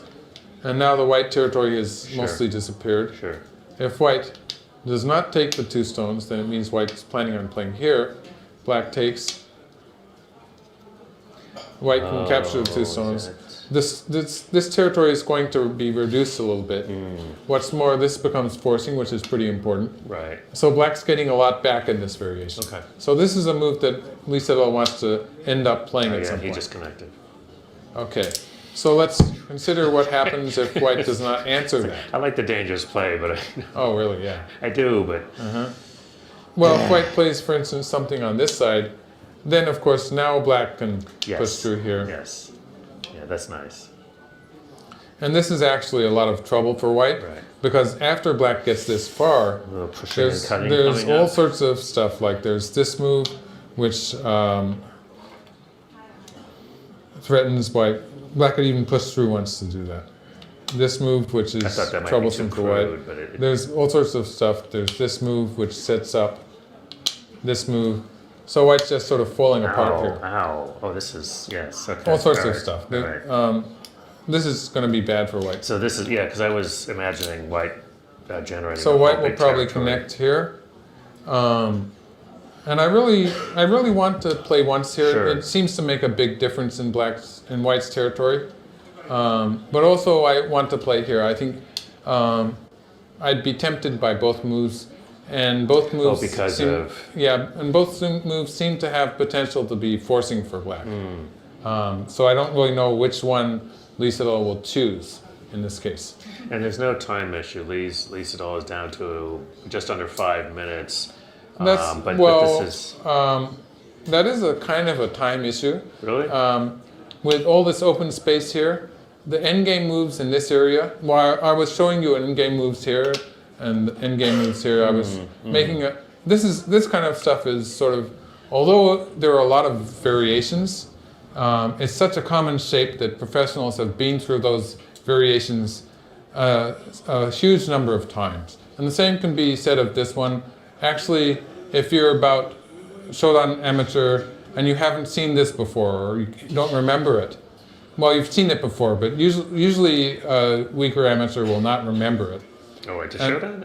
Well, there's this one. In this case, it's good. We're assuming a lot of white stones in this area. Sure. Let's just put it down for a bit. It's this shape, and black throws in here. Black is winning this semi by 1 move, but there's some extra white stones here. When the final move here is not going to be forcing. There's a difference in the way black plays it. Yes. Like if black has another forcing move, right. maybe he's going to play here, That's right. forcing white to connect here eventually. But if that's not forcing, then he plays here and just gives up 1 stone. Gotcha. Sometimes white will play this way to stop black. And then here, this is another way that is often used to stop black. When it's open like this on top, it's not always wise because sometimes black can sort of squiggle out. Again, sometimes if white has enough stones in a row here, sometimes white will just simply block here. I see. So even in a relatively simple position like this, there's like, about 5 or 6 different ways which white can answer it depending on the surrounding stones.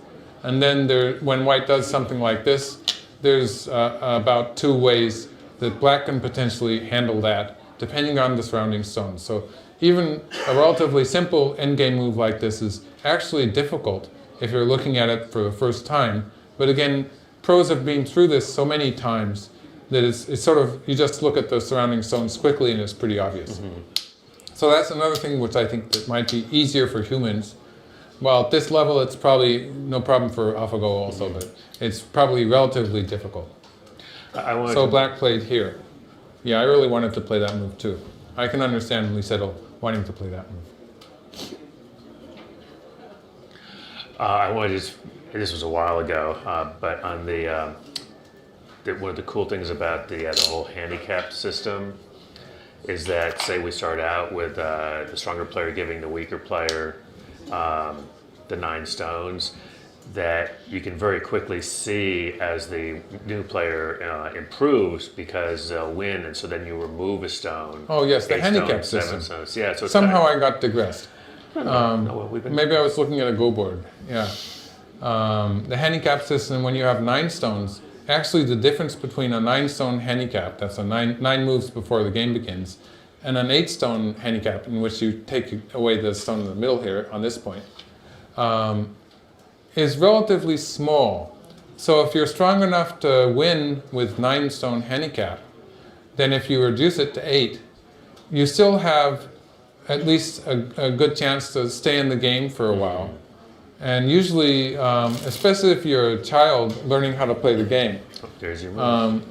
Yes, this one too. He's playing all of the moves I wanted to play. Yeah. It makes me happy. Sequencing becomes so critical. And he's going to play once here at least, but he might be, after white connects, he might be going back to the left here, because that's a very good move. Is this an absolute? Does white have This is really big. It's about 10 points. It gets rid of the forcing move that white has here. I see. And it puts these stones under pressure. There's a lot of, not only the 10 points here, there's some extra benefit to doing that. So it's a big move. But it's a cool It's thing. bigger than this move, actually. Sorry. No, I was just finishing on the handicap thing. Is that it's nice because you can learn to play Go. It's very simple. The rules are actually quite simple, and then you can start playing right away, and you can play a much stronger player immediately. And it's an interesting game for the stronger player, and an interesting game for the weaker player. Well, some people don't like to give handicaps, and some people would say it's not interesting. But actually, if you have the right handicap, it is a challenge for the stronger player, which is, for me, it's the same thing. And like a beginner can play a multiple Q player. Beginners, sometimes people say they would level a beginner at about 30 Q or something like that, 25 Q. So like when you first start playing, when you learn the rules and you start playing. And there are 2 levels. Q players are the lower level, and then the Dom players are the higher so like level. the weakest player you could imagine would be somewhere around 25 to 30 Q. At that point, it's really hard to give an exact value, because usually the people sort of move up through that fairly quickly if they're actually playing Go games. Okay, white played the attachment here, and black will just cover here. At this point, white will have a choice of coming back or playing the Tesuji here, which is a slightly different thing. We'll see what happens. But actually, a beginner can probably play, well, actually, one thing you can do is play on a smaller board, a 9 by 9, which is about 1/4 of the size of a 19 by 19. For instance, a 9 by 9 is 9 by 9, so it's 81 points that you can play on, whereas a 19 by 19 is 361. So roughly speaking, that's about 4 times. Just roughly. Right. It's as close as you can get. So a lot of people will start on a 9 by 9. For the basic techniques, it's very good to practice on. After a while, players who really like the game will become dissatisfied maybe with that, or would like to have some variation. They move up to 13 by 13, which is actually 169 points, just to do my arithmetic here. And that's approximately twice the size of a 9 by 9 board, which is 81. And so the boards seem to double in size. It's just the boards that people like to play on.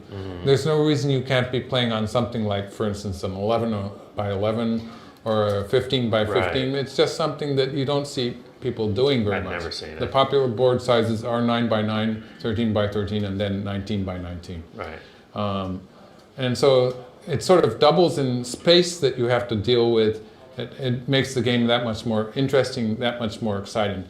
So by the time a player is probably just hoping to play only on 19 by 19, actually at the pro level, 9 by 9 has its own interest. So that's a different thing really, but pros find a lot of interest in playing smaller boards sometimes, because they are simple enough that you think maybe they have an answer that you can find.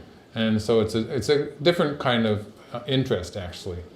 But the weaker players usually get tired of the 9 by 9 boards and want to move up to a bigger board. When they do move to the bigger board, let's say they're about 15Q, already that person is ready to play a 9-stone game against a strong Q player who would have a smaller number attached to its Q. Like a 5Q player would be able to give a 15Q about 9 stones. Right. And it would be one Q is usually just about equal to one handicap stone. So it would be just about right. So white did play the Tetsuji here. A common Tetsuji move. It's a good move, basically.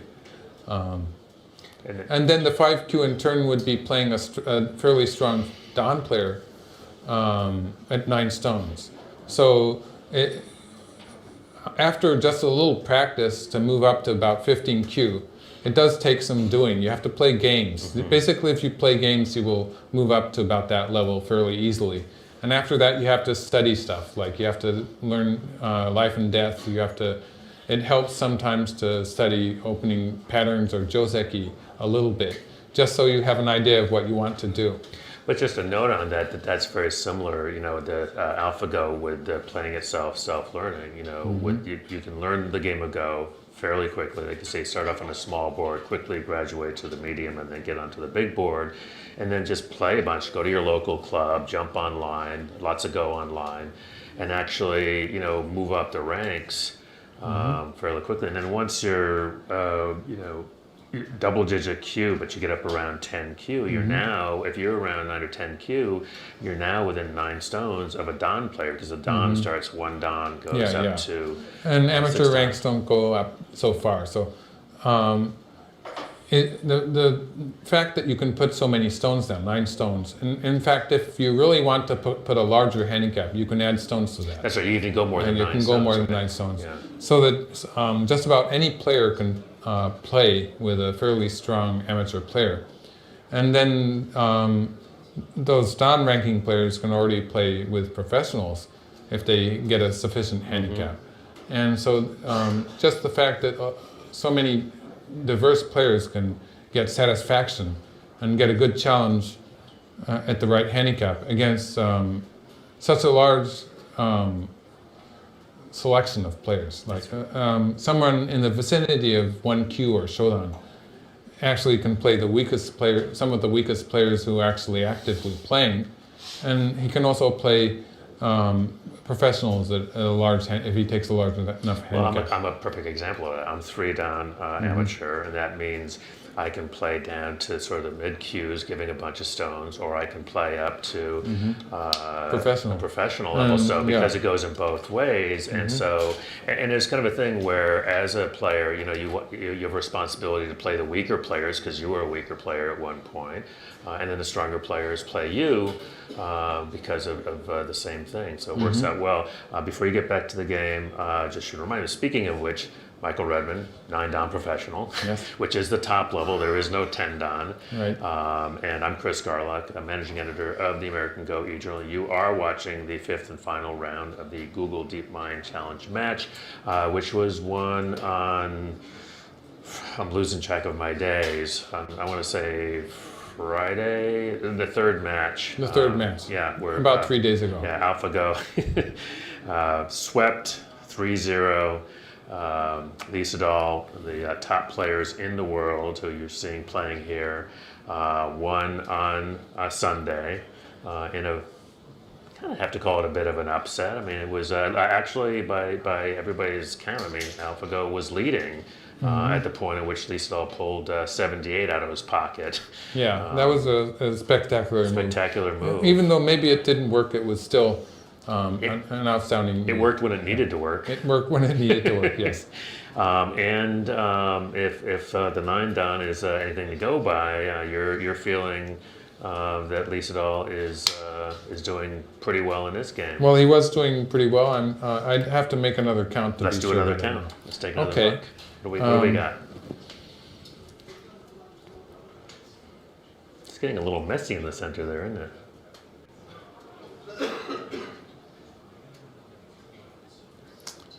Okay, this is either about 40 points, or if black makes an eye here, it would be more like 46. Okay. So let's say it's 43. Okay. And locally in the center, if black takes here, the local move will either be this one or this one. Let's just have white play here for the count. And so this is, I'm 43, and actually a little extra here, potentially extra for black, so let's call it 45, 55. and these two added up are about 12 points. 15 points. So it's 70 points for black. 70 points for black. Okay. That hasn't really changed very much. Black's just maybe picking up a few points on the lower part of the board here. This white territory, let's say, let's call it 10 points, and then 4 points here. This is 14 points at this boundary, so that's 14 and 14, 28. And we haven't counted the extra here. We'll leave that to the end. And something like 15 points to start with here. So let's so that's 28, and well, let's call it 45, and then all sorts of points that are completely difficult to count at all. It's just really difficult. And then black, assuming white connects here, black will take the sente to connect here. Yes.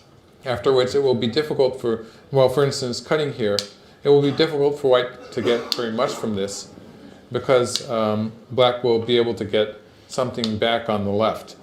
If white plays here, white gets something like 15 points in the center, but black will be getting a similar amount of points on the left side in a place that looked at some point that would be like white's territory. So this is not really a profit for white. Right. I was assuming that white would just sort of peep at the cut. White will probably just leave it. Or just leave it. Oh, okay, even better. And so we have an area here where there's some extra white territory. So this is something like 4 or 5 points, and the rest of it is sort of undefined. So we were saying 14, 24, 28, a few extra points. So it's over 30 points. Over 30 points. So, and then there's this, which is about 15 points to start with, and then we don't really know about this stuff.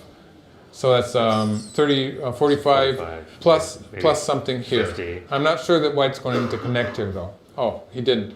AlphaGo took this side. So now that's a completely different, that's what happens when you try to count the game. You know, they change the move, and it's so much for my count. Now this is all territory. So let's start again. Now this area. This is what happens in a real game. I mean, we have all the time. You have to recount. Now if black jumps in here, this is more or less sente, because black can play a forcing move here, and white has to answer it. And then you can see that the whole territory sort of starts to disappear. In the end of it, eventually black will connect here, and these could get into trouble. So white has to be really careful here. We'll just say that black plays here, and then eventually... I should just note, Lisadol has gone into overtime, has already lost one of his periods. So he now has to do all of this in 60 seconds of move. Well, this stuff is easy. The end-game moves here are still really difficult. Basically, I actually started to say why. Positions like this and like this, although I was explaining that they would be difficult to someone who hasn't seen them before, they're just sort of, again, just like the fight here, they're hardwired for someone who's like Lisadol. And he's not going to make any mistakes here. Gotcha. He doesn't need any time to think about them. Okay. And the same more or less for this, like he knows that it will continue with something like this, and white will be able to go like this. Locally, this is what's going to happen. And the timing is, it doesn't really matter, because the first move is forcing for black immediately almost, and the rest of the moves can be saved for later. And again, we see the same white territory that I've been mapping out before. This is 14 points. Yep. He's going to play that move in sente. Okay. These moves will be left for later. They're not sente really yet. He can do it this way, or he can do it. He can do it this way too. It's a small difference. This doesn't really make any difference to speak of. So this kind of stuff is going to be easy for him.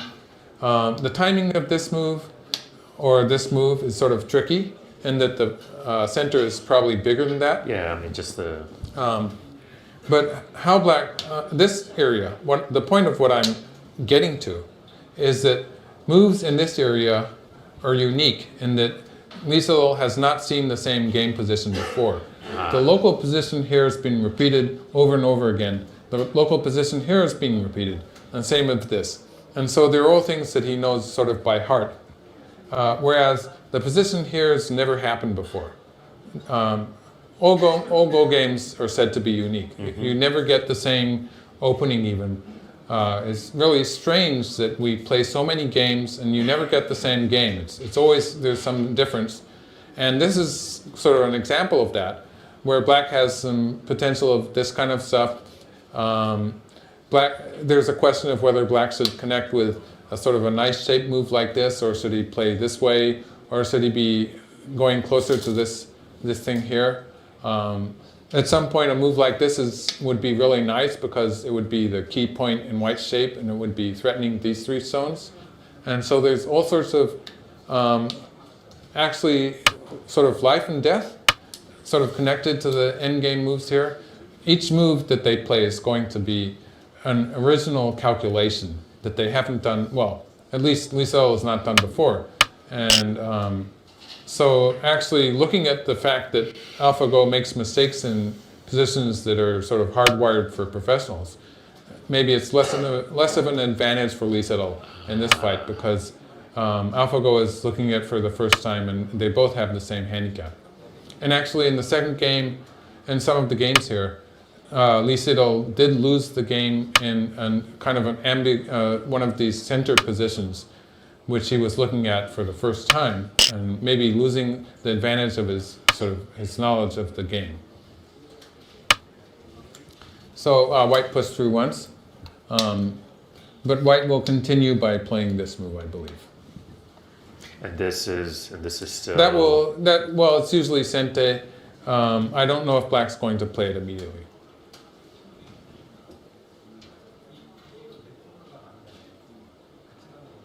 And AlphaGo is down to about 16. I was going to say, AlphaGo's not. AlphaGo was a lot farther ahead on time. In the previous games, usually. Yeah. Well, there are some games where they're about the same, I think. But usually AlphaGo is leaving enough time so that it only goes into overtime really as the game is going to finish. Actually, I think we might see them count the score in this game. But that would be a first. My count of the score at this point is still imperfect because I haven't counted when white cuts here. I probably should be thinking of doing that. But I get the feeling that it could be a fairly close game and they could be counting in the end. This is just a forcing move. It's not really good for white to be playing these moves just because they're forcing. It's sort of, in a way, it actually resembles the bad moves that white was playing. I mean, AlphaGo was playing in game 4. These can be played in some times. Like, there's a meaning for this move when white eventually takes away black's eye. But actually, even in this shape, it's better not to have this move on the board. Like, there's a potential that white will crawl even once more, and this becomes 0 points for black. Black will need to put these stones in eventually anyway, so it's not necessarily a good move after all, even if we assume that white can trash the black eye. In fact, it's the case in which black gets an eye here, and this is black's territory anyway. In that case, this is just a wasted co-threat, so it's a relatively small loss. Although a wasted co-threat can be pretty bad too in some particular cases. So there's no reason for white to be playing that move. And again, I really am suspicious of the Monte Carlo fault, or the problem that they have, because this kind of forcing move is a move that I see the previous Monte Carlo programs doing for no good reason at all. And it's a bad move in that it, at the very least it loses a co-threat, and in some cases it's going to lose a point too. And so there's no it's not good to play that move when there's no reason. Of course, with human players, you see them playing it when they're running out of time. So maybe Monte Carlo saw players play moves like this when they were running out of time and they needed an extra minute in overtime. Like if you're in overtime, you will play a move like this so as to make sure. Excuse me. Are you okay?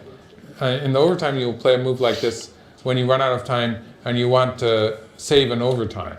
So in human play, you would see that move played in overtime just to gain a minute of thought. So maybe that's where AlphaGo saw it, but it should know that It should be someone should tell it that that was actually. It's only for humans. That was actually just to gain a minute. It wasn't a valid move in itself. White has not yet played this stone. Has not played elsewhere either. As I was saying, black does have all sorts of stuff that he can do here. So it's white has taken once here, and black threw in here. That's just that's another move that doesn't really make any difference. This is a co-threat, right? Well, actually, white has to play this at some time because when white plays the endgame moves here, if white just simply does it and allows black to take like this, there's actually a difference in the size of black's territory. I see. White wants to. White's lost any, and there's a difference in white's territory too. So white, before playing this squeeze play, which it looks like AlphaGo might be starting to play a lot of forcing moves actually, but before playing this squeeze play, white does want to play once here, force this, and then play the squeeze play. Because after that, we end up with this position. There's going to be one more forcing move, one more black stone inside black's territory. So there's a real meaning for this move.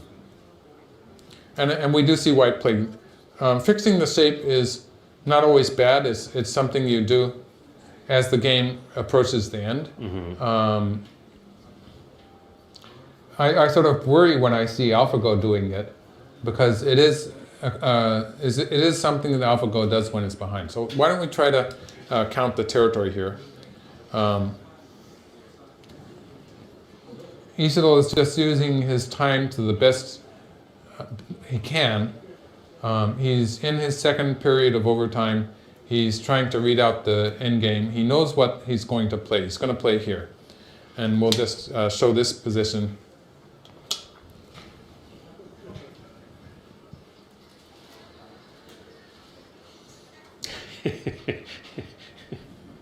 No, he played it at the last second. Right, of course. He knew.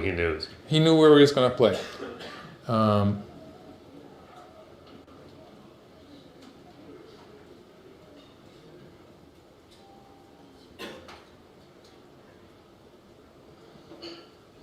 So this is either 41, or it can be 1, 2, 3, 4, 5 more points. Right, 41 or 46. Right, if black is to take a move. And then this is big too. And that's big. White's going to have to go back there at some point, I believe.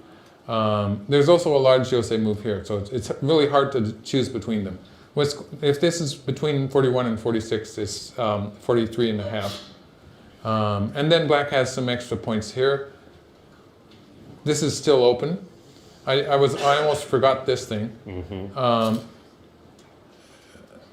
Let's see. So it's either 11 points here for black. There's no reason to play this move. I'm getting suspicious of AlphaGo's right, moves. because the last time we saw this, AlphaGo has Monte Carlo programs in general, and I admit I don't really know if it applies to AlphaGo at all. Okay. Because some people were saying that it was probably the neural networks, and I don't really know what that means, but it apparently that would not be anything to do with Monte Carlo algorithms. But in any case, there's no reason to play it for this. And it's with Monte Carlo programs though. It's sort of something that they do before they resign or go completely berserk. Well, so since you brought that up, if Lisadol winds up winning this game, is it simply a matter of that it took him too long to figure AlphaGo out? Yeah, I believe so. Well, he really had the same strategy for game 2. Right. And so in game 2, he was playing with this strategy, but didn't quite make it work. In game 4, he made it work. I think with black, in the first 2 games he played with black in game 1 and game 3, he had a different strategy. I think he was playing to fight and try to attack severely. And that didn't work very well.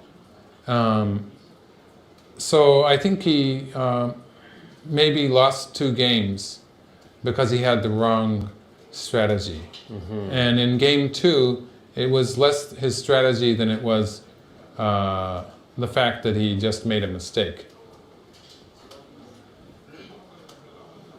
And so maybe if he had foreknowledge, the knowledge he has now, I think there were 2 games in which he would have, I wouldn't go as far as to say he would have won them, but I think that he would have had a completely different approach. We talked about this yesterday when we were doing our walk around Seoul, and because we'd heard this, some people had talked about that it was perhaps unfair that Lee Sedol came in to this match, and the only information he had was the nature paper. But well, I don't know if it's unfair. I'm not saying it's unfair. I'm just saying this is, but it certainly makes a difference. It makes a difference. That's how I would put it. Now, Lee Sedol here he's played a different move. Yeah. A move that I did not suggest. And this is because I think it might make a difference that White played this push-through move here. Let's see what happens if Black plays here. This looks sort of complicated. And I mean, if White plays here. Black can peep, maybe. A lot depends on the forcing move here, and whether it's forcing indeed after all. For instance, if White plays here, and Black cuts. Naturally, if White answers on this side, Black will have the bamboo joint here and erase most of White's territory. So if White pushes through here, and Black cuts, what happens? Now, chasing from this side looks like it's not going to work. Nope. Because, fails immediately. Are you sure? Oh. Because if White plays here, Black will play straight into the White wall. Playing here is not so good, right? No, it just dies. White squeezes and kills that one too. Yeah. But Black can bump into the White wall here and get a true eye here. So Black has succeeded in reducing White's territory. So next we try playing here. Naturally, connecting is no good because Black captures the stone. So White tries here. White would like to be able to squeeze like this, and if Black connects, White can take the whole group. So White would like to be able to do that. Black keeps on escaping, and we know that anytime White connects here, Black will cut here. So that's bad for White. So I wonder if I'll have time to do all these variations. If White plays here, Black again escapes. It's still the same story. If White connects, Black will play here.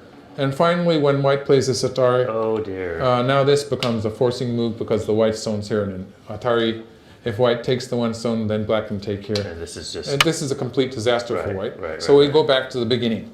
This is just one of many variations. I could go on all day doing this kind of stuff, but we're not going anywhere. I just won't have time. So next we try this. When Black cuts here, we try this one. You know, I end up with my back to the camera. I'm just so, it's bad, I know. The back to the camera is not the problem, it's just that you're standing in front of the board. Yeah, and that's the poor bad people too. can't see your board. They're like, where's he going? I don't know. Yeah. So this is another thing that can happen. And in this case, if Black is answering here, the whole thing has not worked for Black because White will just play something on this side, and these 3 stones are just dead. Right. Well, they're dead anyway, yeah, even though White has that extra stuff. So Black will continue here, and White will be able to capture these stones. Now that move in itself is worth about, let's see, it's about 18, 19 points. That's a pretty big move. So I don't really, I suspect that this would not be a gain for Black. No, this is happening. It's happening. This is happening. I'm starting to get a feeling like round 4. Oh, really?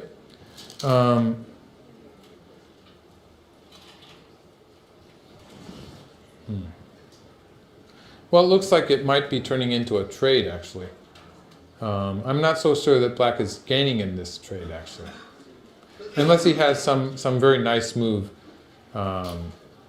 prepared.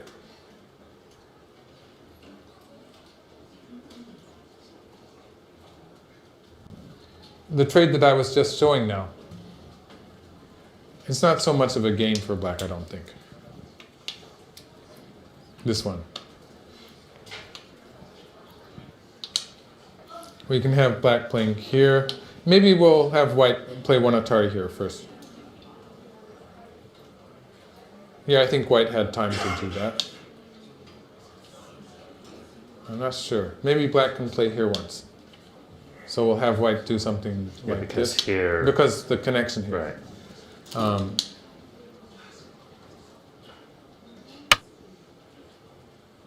That's a bit tricky, actually.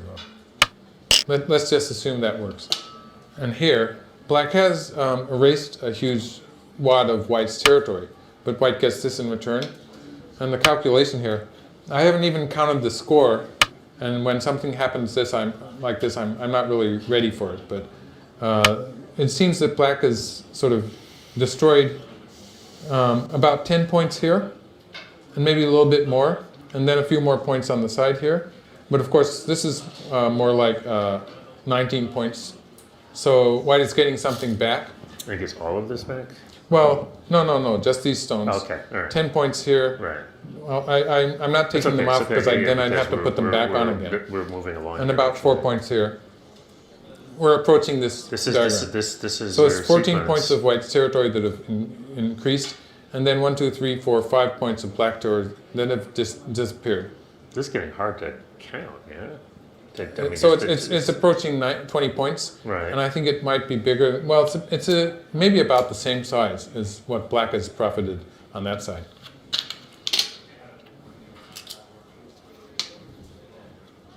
Well, in any case, this is happening already, so you might say there's no choice for black either. Black will extend here. Well, I mean, black could still bail out, right? That would be much worse. Right. Okay. Black will continue in the center. I'm not sure whether, if he plays here immediately, you see white can push here and squeeze this first before taking these stones, because black has to play up to the capture. So I'm sort of expecting black to play just a little bit more here. If white plays on this side, black can still throw in here and then play here. And this looks a bit dangerous for white. Like if white plays here, black can even black can even play here. So that's the easy way to do it. White can't really do anything about that. Right. So white will play something like this, in which case white will be okay. Why don't we have this position? So.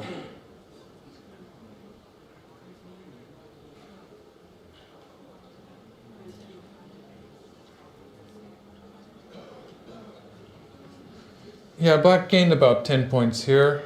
I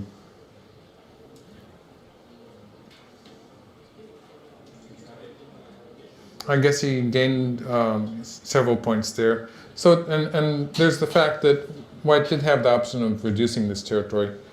So it's more like 16, 17 points white gained here. It's probably almost an even trade. But I think actually it might have been simpler for black to jump here. I'm not sure that wasn't the correct move for black. The move he played here was sort of depending on the weak point here, which I don't think is so much of a gain for black. I'm not so sure about that. Okay, he played a slightly different move. Again, this is going to be forcing against white's center. Now again, if white plays on the left side here, black plans to connect here. This looks like it's going to be bad for white. So white needs to answer this. White would probably want to play here, or maybe play here immediately. Oh, white just took the one stone. And black will cut here. Right. And white will capture these stones here. So now now it's going to be black's turn. I believe. Well, they need to catch up to me 2 more moves. It looks like it's going to happen, and then we have to decide whether the next move is capturing these stones, which is about 11 points. This is probably bigger, actually.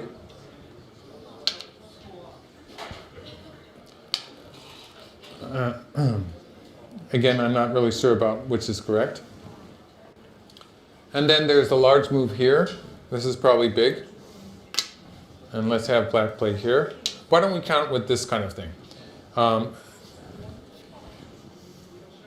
that's 22. Now this is going to be forcing for white because there's an issue with black eyes. False. Most of them are full size. So that's about 2, 4, 5, 6, 7, 8 points here. Let's see, how much is this?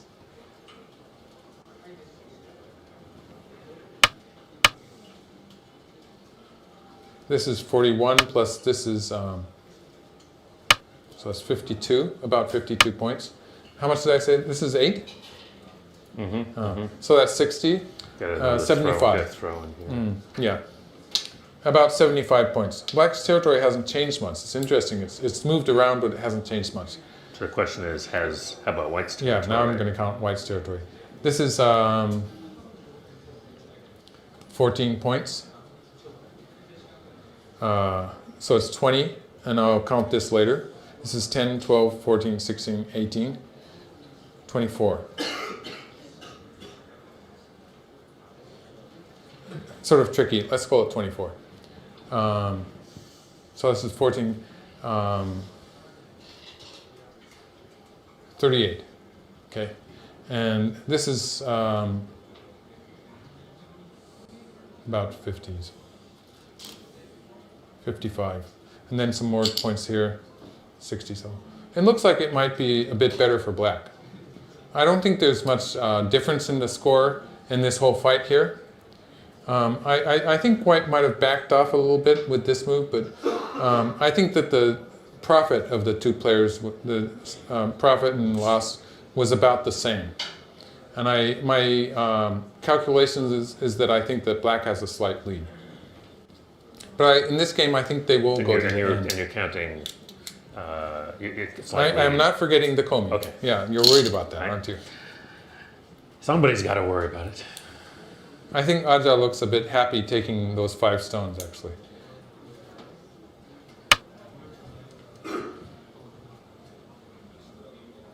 Well, and just a comment about this. This is, and we may have talked about this the other day, that this part of the game, after all of the fighting, so you can use all this time and energy fighting, and then you still need so much focus.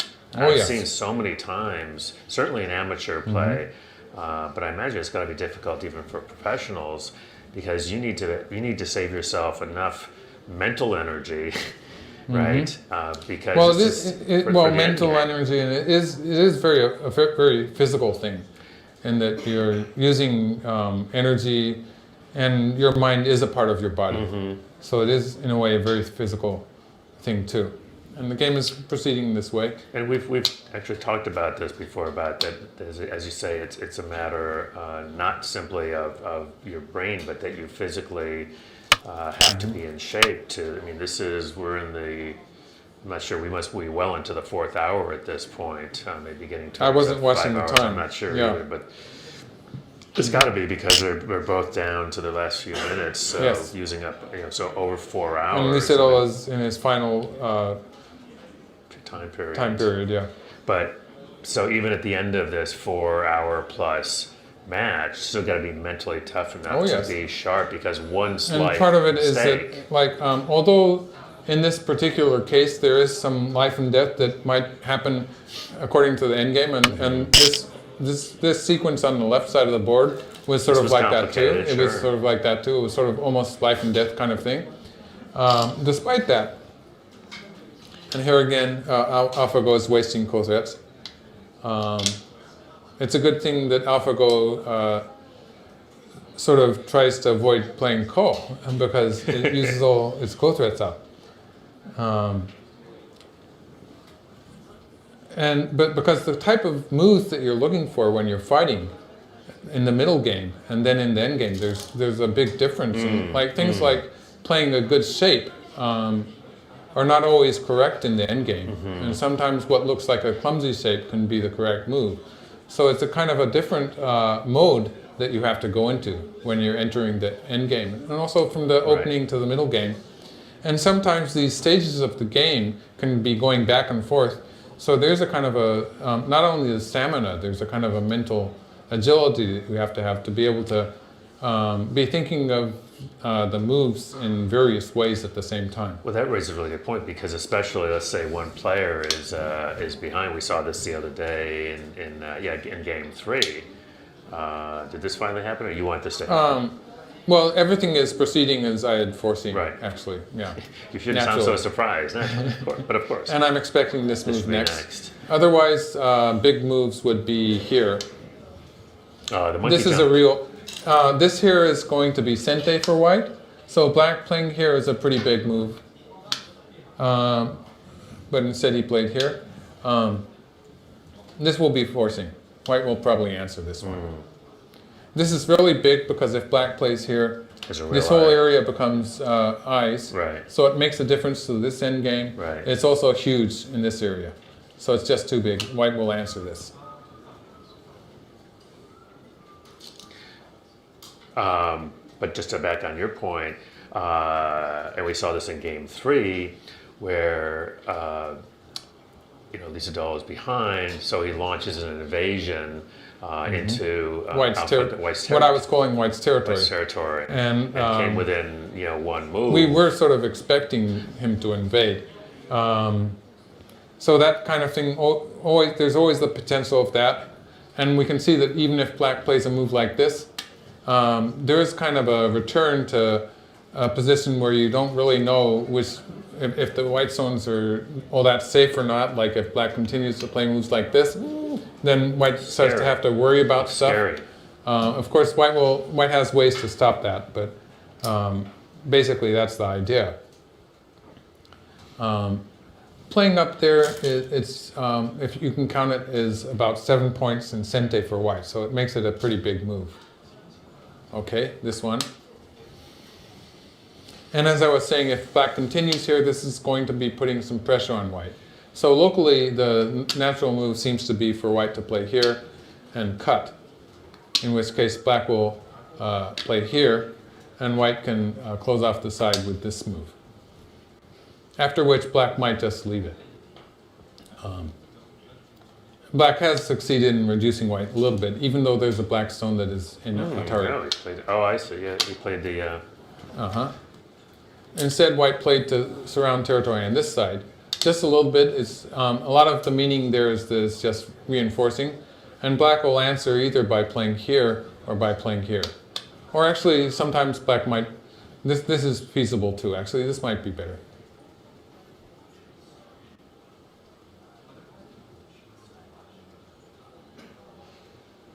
Wow.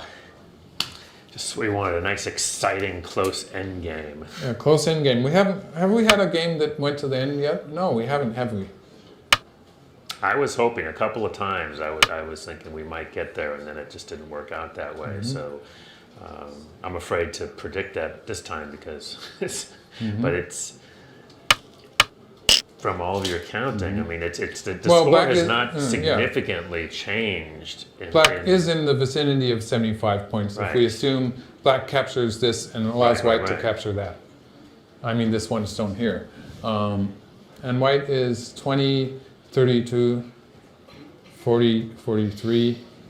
And again, this territory is a bit difficult to count. If white plays first, white will have 13, 14 points. If black plays first, white will be more like 5 or 6 points. 6 points. So it evens out to about 10 points. If it's the median of 14 points and 6 points. So it's 10, 20, 34, 50, 44, 48, 54. Then some territory here, it's more than 60. So it is a close game.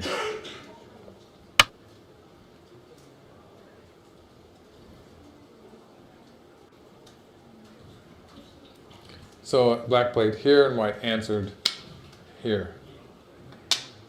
So now there's a big move here, which is about slightly more than 10 points. That move is forcing for white, so it would be counted as 7 points forcing, so that's pretty big. And then this is also a very large move. If black plays here, in this case it will probably not be a sente move, it will not be forcing. It is a big move. So black took the reverse Yosei 7 points.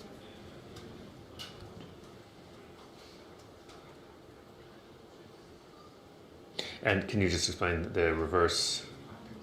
Well, when it's sente for one player, like if white plays, let's go through that. Sure. We can see that black has no real eye here. Right. So if white plays here, the black group will be in danger. If white leaves it, then next white can play, if black leaves it, white can play here and kill the black group.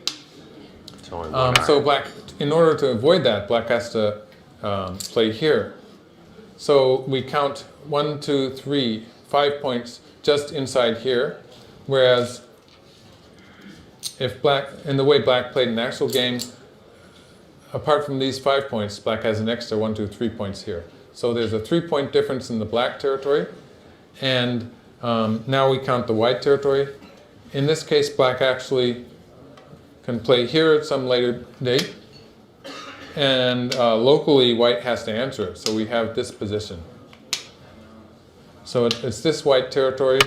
If white happens to capture the black stone, white will play here, here, here, and like this. Eventually this will be a forcing move for black. So we can count 1, 2, 3, 4 points difference in white's territory. So that 4 points and 3 points adds up to 7 points. And the fact that it's sente for white means it's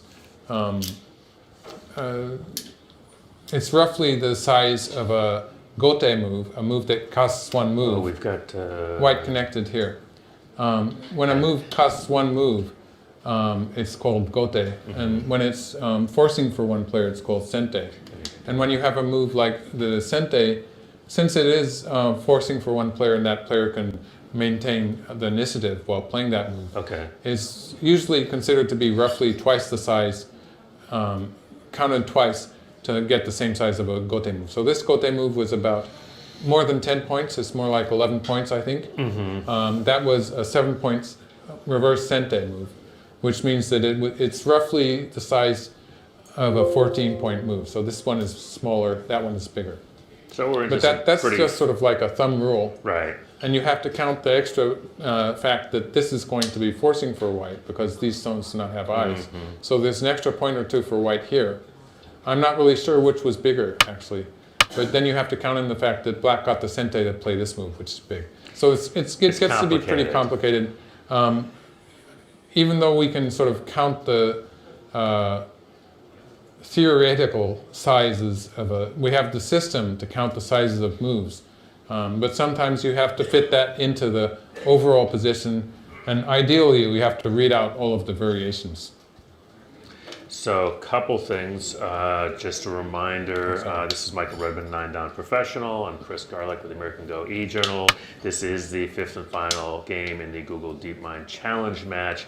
And I know that particularly for those of you that are just tuning into this game for the first time, this is a lot of this is endgame. This is very complicated, but I think particularly for folks, Go players, I think a lot of times.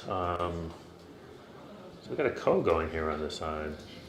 Well, it's not necessarily a ko. Gotcha. White can play on this side to just capture the stones. Right. Okay. Whether white will actually do that is a different question. White might fight the ko. Go ahead with your... No, I was just saying that a lot of times, I think even for Go players, not enough attention is paid to the end game. In so many games, you have big fights and you don't get to the end game.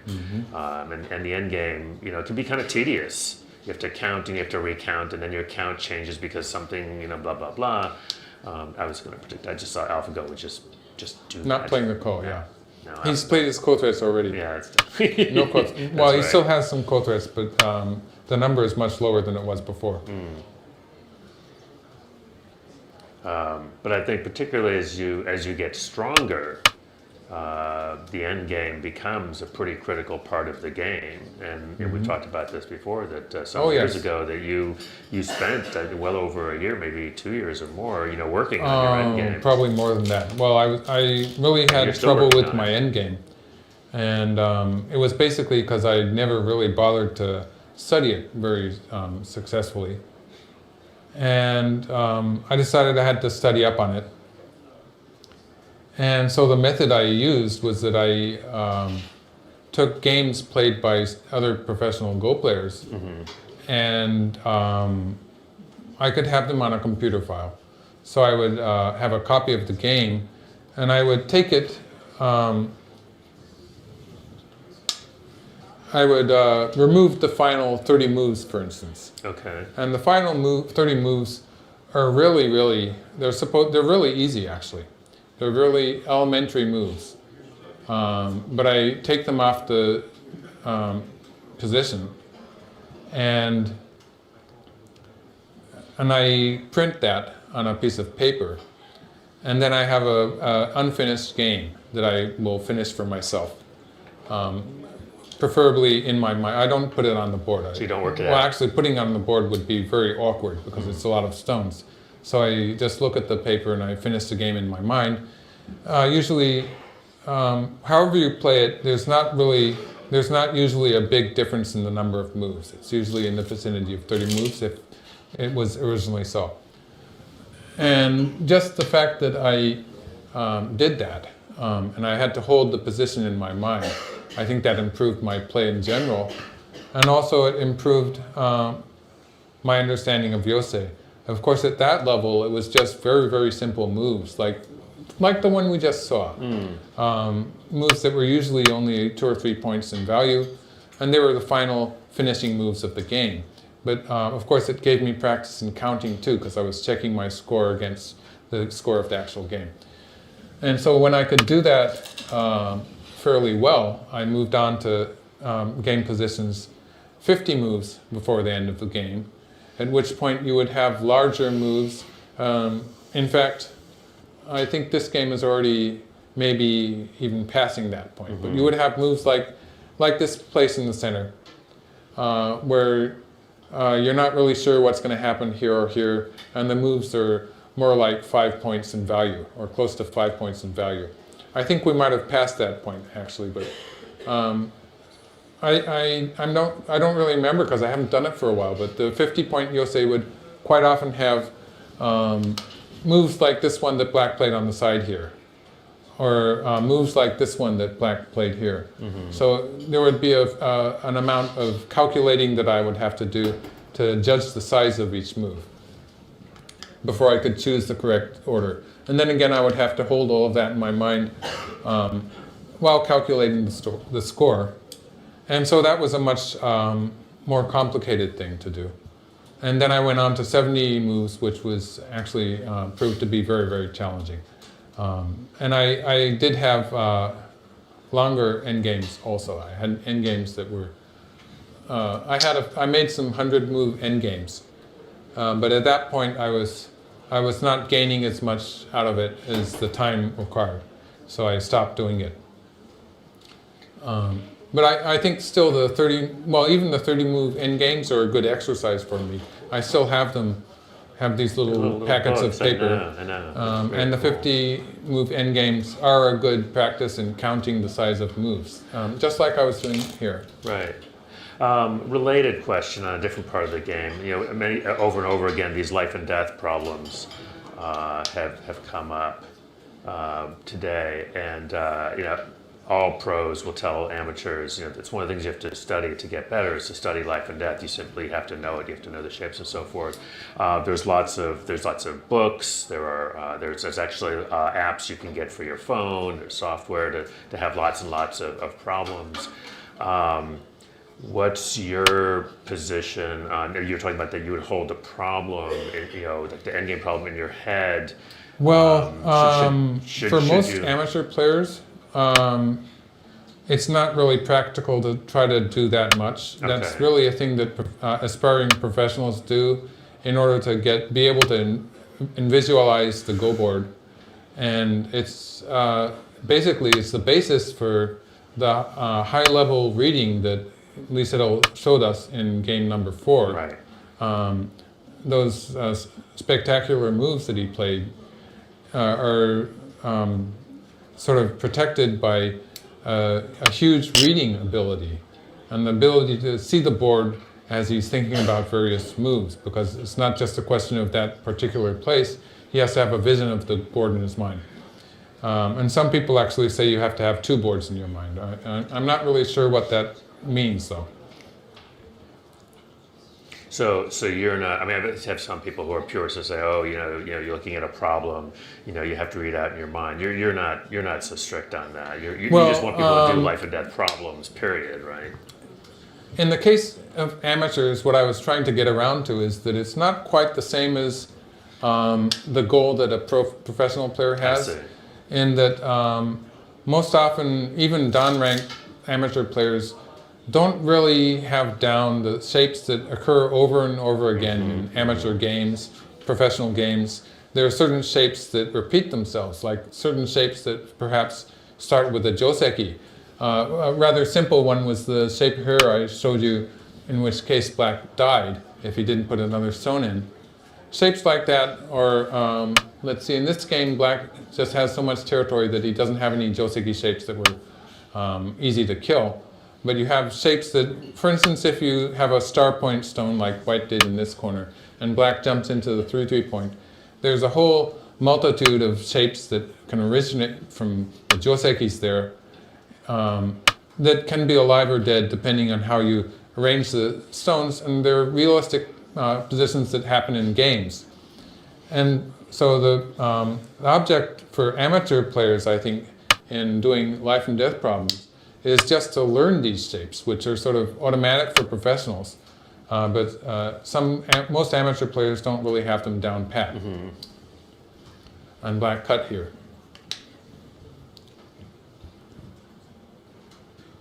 So that's changing the size of white's here. Well, white's getting an extra, I got a few about there. 4 points there.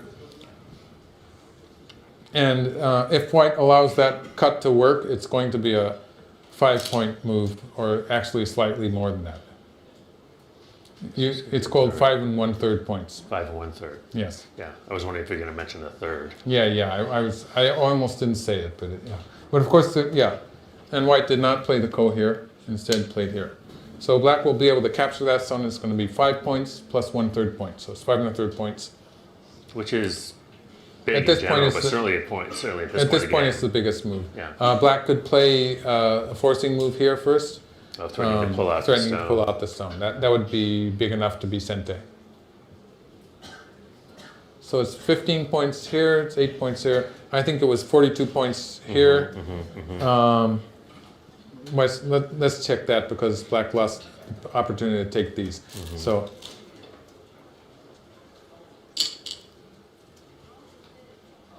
Yeah, one of the nice things is 41. Well, almost 40. It's less than that now. So it's almost 50 points. Oh no, this is bigger. This is 11 points now, because black took these 3 points. And it'll be 12. So it's 41, 53, 68. I think he just went ahead and took it straight Yeah. away.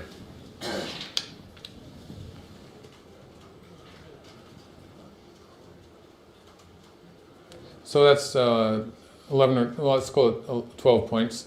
It's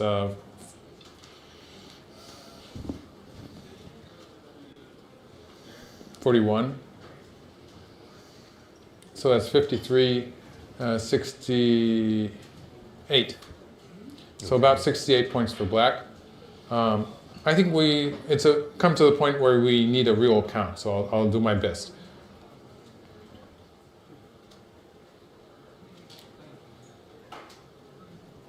This is 13, this is, well, black hasn't played this, but if we count it like that, it's 4 points. 13, 17.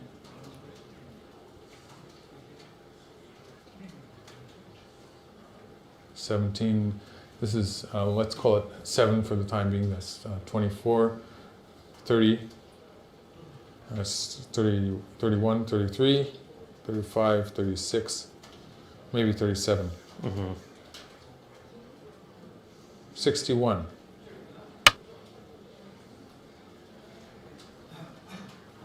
Do you remember what I said for black? I said 68. Wow. So this is really close. Game? Well, it was white's turn to play, and white took these 2 stones, which changes that by about 2 points. So every time they play a move, it's going to waver around. It's going to be a fairly close game, and I'm at this point, I am becoming more and more sure that they will take it to the end of the game. But I think actually, unfortunately for Lee Sedol, I think white might have a slight advantage here. Mm-hmm.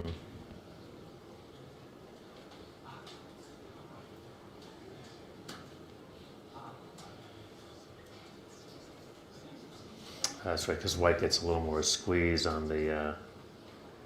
Well, yeah, I've counted that in. Yeah. I've counted that in. Yeah. Actually, when black played the shoulder hit here, if white had not attacked like white did in the game, I think it would have been a very difficult game for white. So maybe black, the whole fight here, locally it was a success for black, but white did get on the outside and did get a large area here in the center, which sort of worked. So I think that my impression at this point is that maybe black sort of tried to find something not quite so deep, because the curling around like this, after making a mistake here, I was sort of half expecting AlphaGo to sort of go nuts like AlphaGo did in game 4. Sure. But the opposite, white actually played a very nice style here, surrounding from the center. And then again, black's invasion here was not so successful because white did get the outside.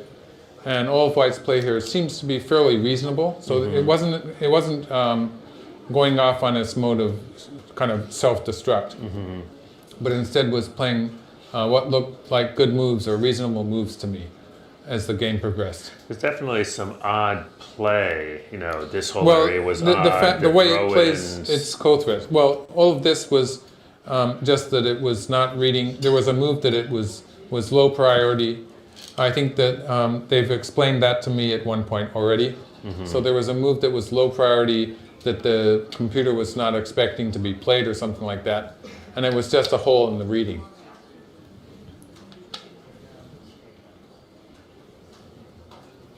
But at this point, I think it looks like white is going to have a lead of a few points.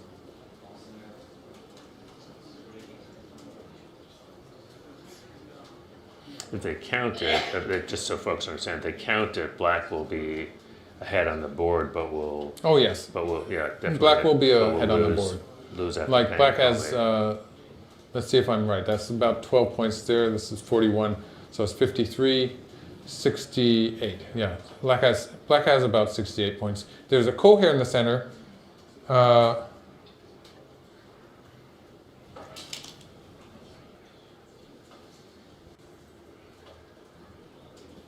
Sorry, that was a different order of moves.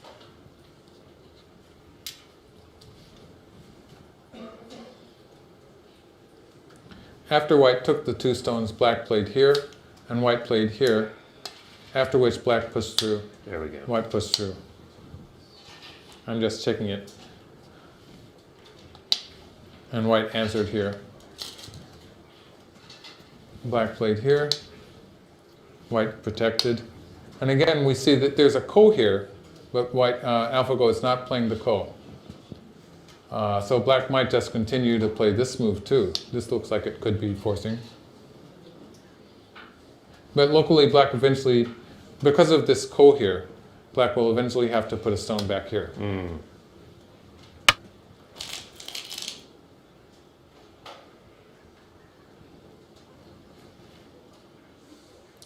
It looks like Lee Sedol is trying to ignore the ko threat. It might have something to do with a theory that AlphaGo doesn't know how to play a ko. Now this move... How'd that work out from before? That's so good. Well, this move actually, if white it does not answer it, there's a big difference in black's turf. There's 3 points here, and then this will reduce, of course. So it's threatening a big move. There goes the ko. Oh, white does play the ko. White just took the ko. White could have played from this side, in which case white would get these stones here or the ko. Instead, white just took the ko. And black answered. Okay, so that was relatively peaceful. I was sort of half expecting resettle to induce a really big ko, actually, but it didn't happen. This is a fairly large move because even if white plays here, there is a slight gain in black. A gain of 2 points in black's territory, although it actually helps white squeeze, so that's reduced a bit. This is going to be a forcing move for white.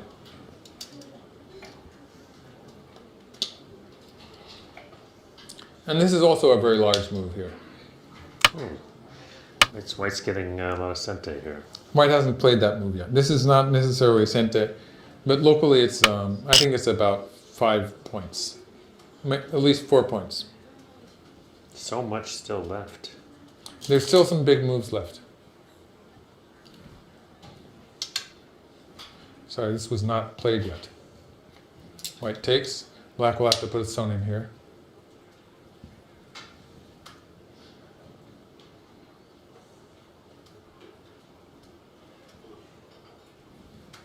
He's using his minute to play that move.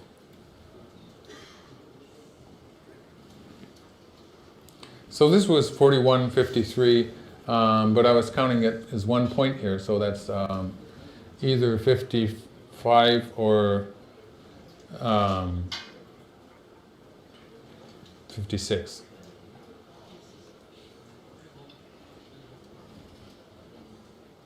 Okay, so that's 50. So it's more like 70 points for black now.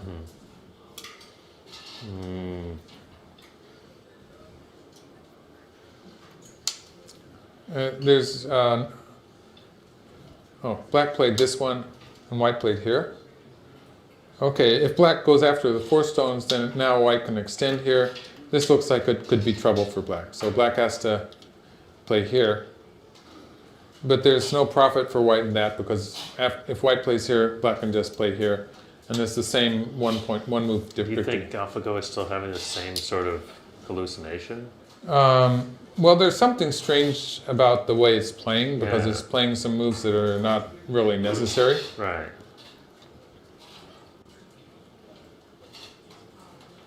Yeah, there's an odd... There we go.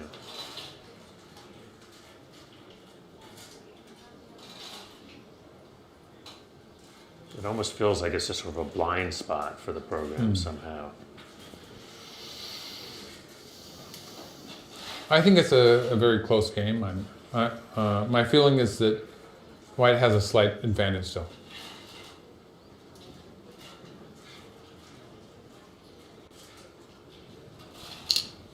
This is where it would have been nice to have one of our computer programs, because the computer programs at this point of the game, when they do the counting, they're not good earlier. They tend to be way off because they have a hard time. Oh yes, indeed. But by the time you get into end game, the computer programs can be pretty good in terms of telling you, giving you an accurate. Well, it depends to a certain degree. Extent. Depends on the situation. Yeah, there. Right.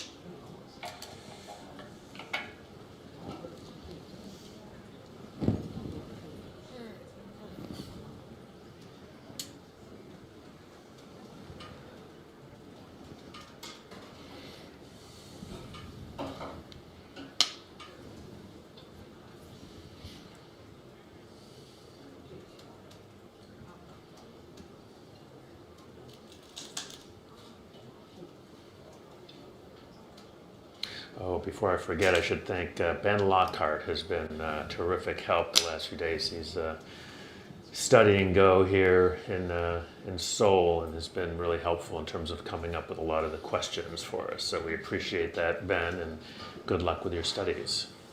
Yes. Hopefully he'll be coming back and being.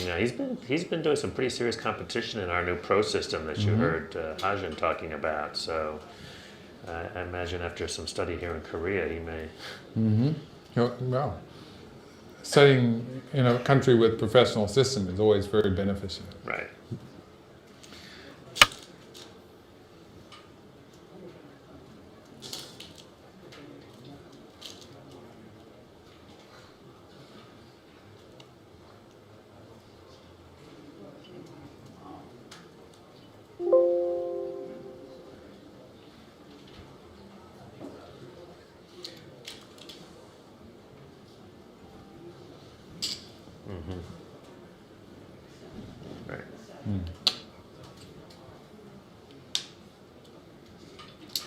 Well, I think people will be treated to the sight of the Chinese counting system. So should we explain that? Because it's going to get crazy when it starts happening. Describe the Japanese system first. Well, originally the Japanese system counts the territories. For instance, this area is a black territory.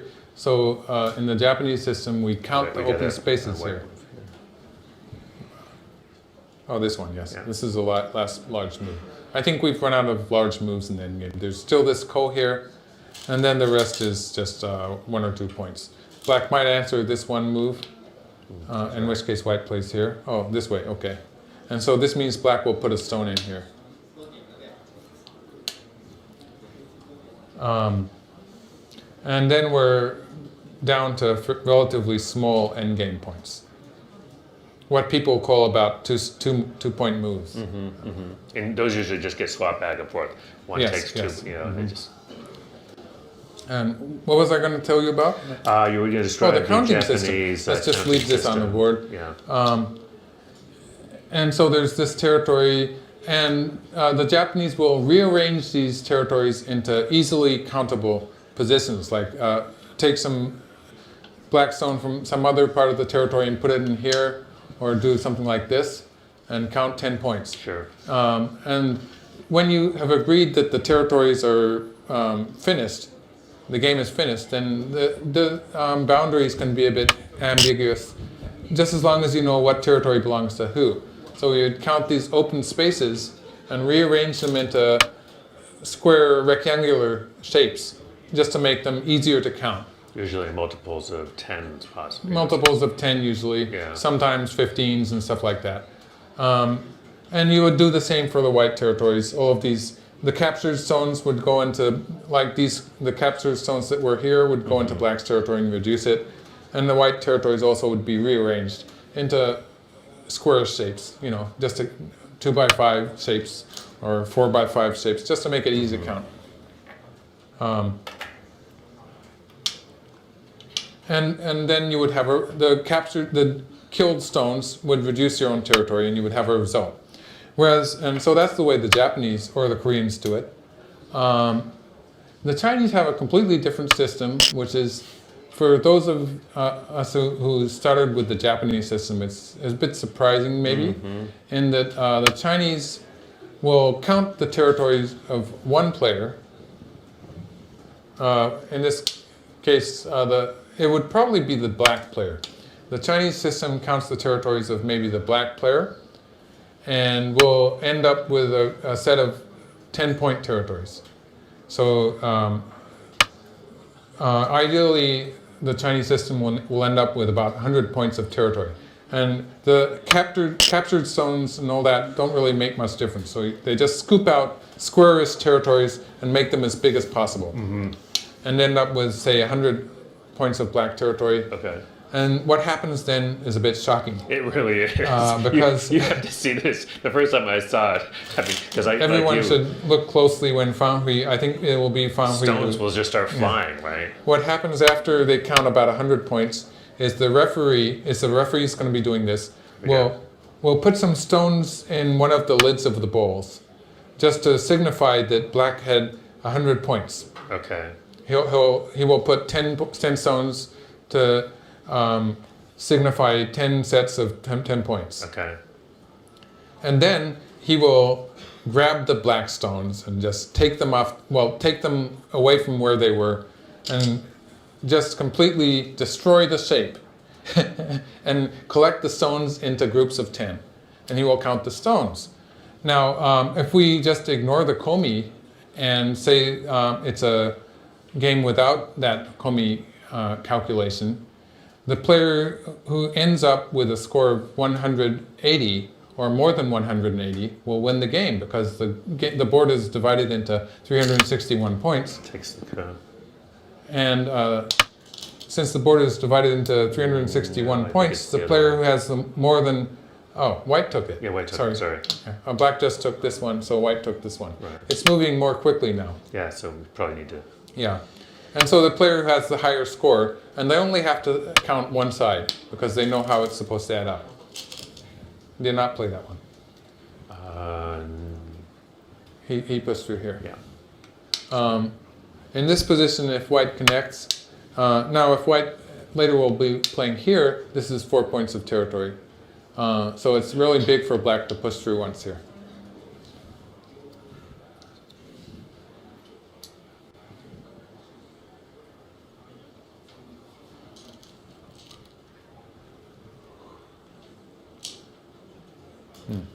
And this is, it might be a bit surprising, but it's the same result, basically.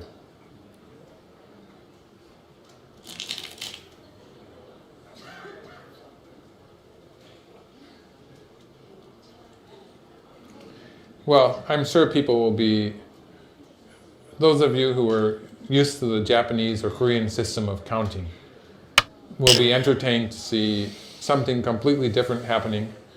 And I assure you that it will be well, basically the same result. There's no big difference. No, it's just rather startling, especially for those of us like yourself brought up on the Japanese. People tend to have trouble believing that it really does have the same result. And you just have to believe me, because it's pretty complicated when you try to make a full explanation. In my experience in the United States, it's the I sort of object to it. That's because, a small move. Yeah, because I like seeing the board at the end all filled up, and you can see very clearly, who's won. Whereas when you start taking all the stones off, I really don't get that sense of completion that I really just like that. So I've never been a big fan of the of that style of counting. Just to make a note about the game, when AlphaGo plays a move that locally is not optimal, I mean locally it's okay, it's not a mistake, but it's not optimal in the overall position. It usually means that it already has a win. Right. Yeah. Just to add on to my calculation. Yeah, there's because there's other. This one was bigger. This was like a 1 point difference. This would, like black could play here and force white to answer, making a 1 point difference, keeping the tempo, keeping sente. This is also reducing white 1 point, keeping the tempo. So in that, it's the same thing, only there's a slight extra for black. Like there's the potential for a black point here. If white plays here, then it is not forcing. There is some potential here, so it's the difference between a half point and 2 points, so it's 1 1/4 points here. So this is, there's a 1/4 point difference there in the traditional way of counting.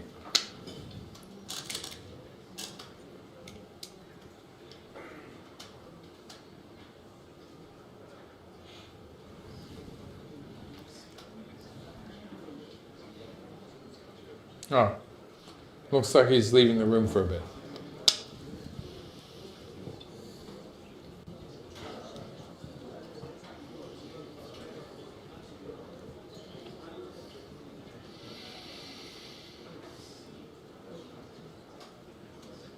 So I think you had mentioned this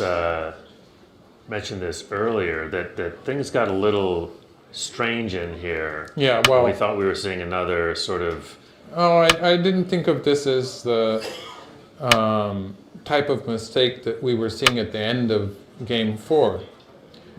It was just that it was closer to the mistake in the center of the board in game 4, where white, the AlphaGo didn't really have the resources to read all of the variations, and the variations that turned out to be important were in the policy network, they were of low priority, and so it just didn't read the right variations.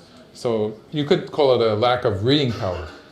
But in this case, it really came back very strong. I think you mentioned this earlier. I think those mistakes that happened later in the game 4 do probably have a direct connection to a bad game position for AlphaGo.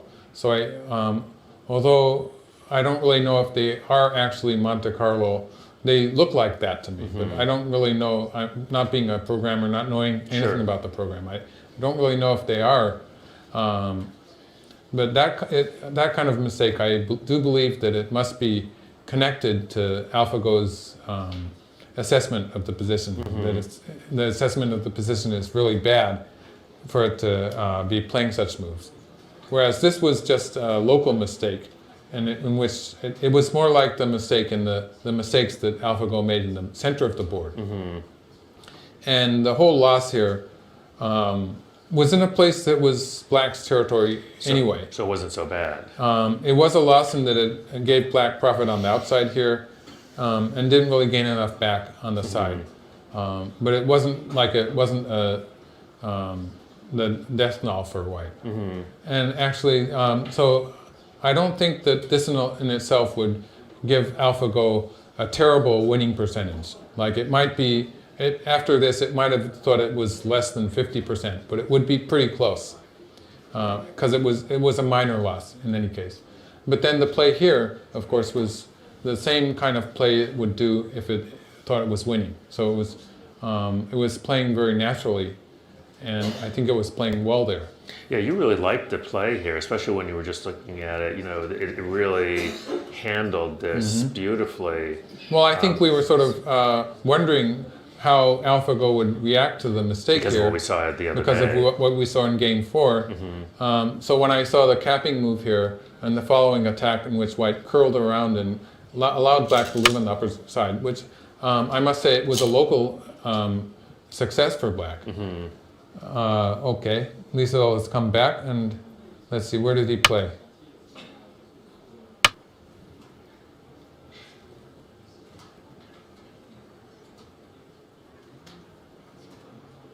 Seems that Black has not played yet. Has to, because it's AlphaGo's turn. Okay. Oh, you made the connection.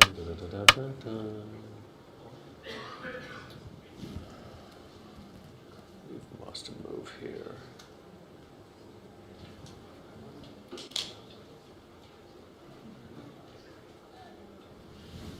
Oh, Black connected the one stone here. Oh, there we go. White, Black.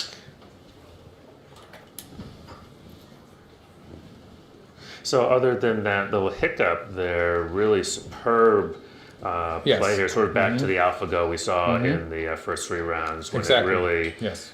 played so strongly and won the match, you know. Oh, yes. So it's and that's another you know, sign of a professional. This happens to professionals. You can sustain a loss. You know, a bit of a loss early. Yeah, a professional certainly would not allow a local loss to make his play deteriorate. Would continue playing at his best.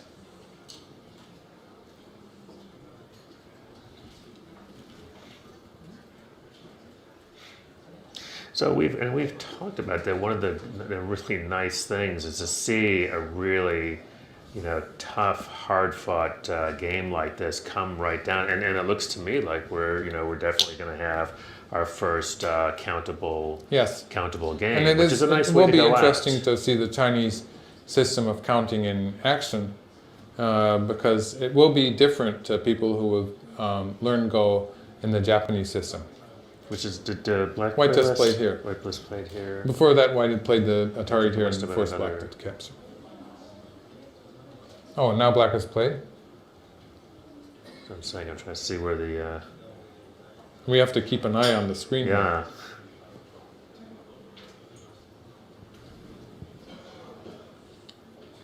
It's getting a little confusing in there.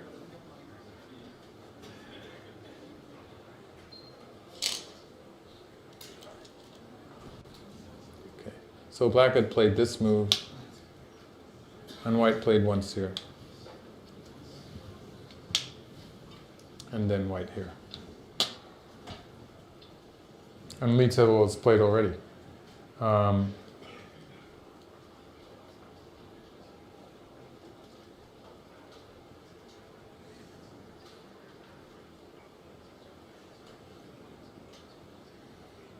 Here.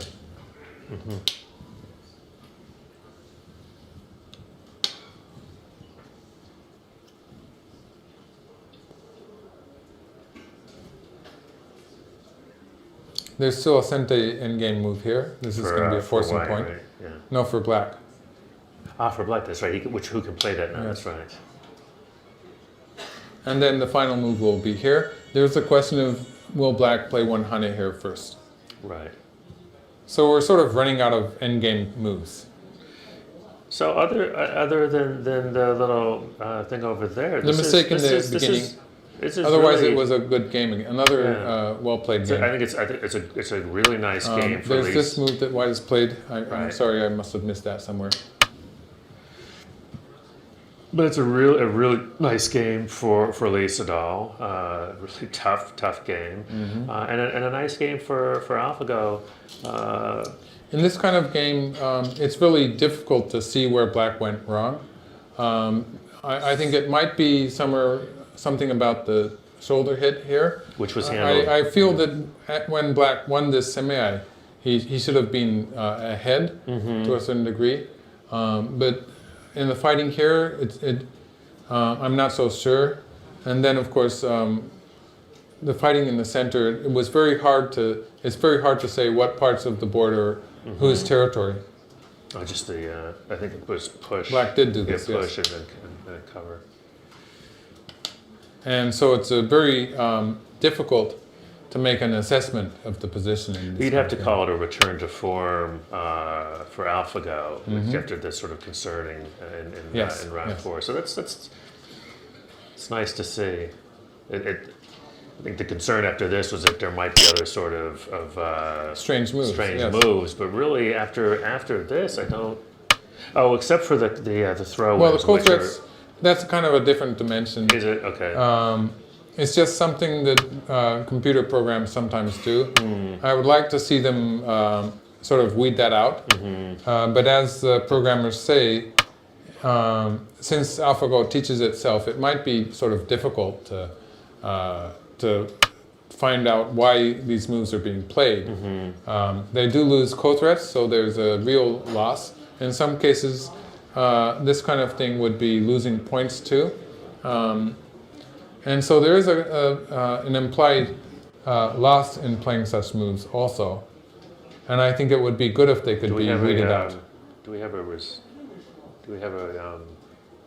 I wonder if we have a resignation here. It could be that Lee Sedol is resigned. Yeah, Lee has. I'm getting word Lee has resigned. Yes. So as you said, I believe a couple points behind after it's the a pity. comment. I would have liked to see the counting. Yeah, we'll get an official count at some point, but I'm going to trust Michael's count on this. So I think we're going to be wrapping up shortly and going to the press conference. But big congratulations, I think, to once again to the AlphaGo team with a final result of 4-1. 4 wins for AlphaGo. Yes. Very impressive indeed. Really strong comeback today, I think we'd have to say. Right, Michael, would you agree with that? Yes. It looks like the lady is maybe making comments on the game.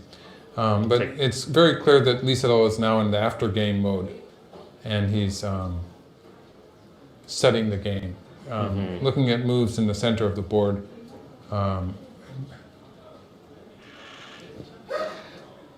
But before we wrap up, I just want to say, first of all, thank you, Michael. Thank you.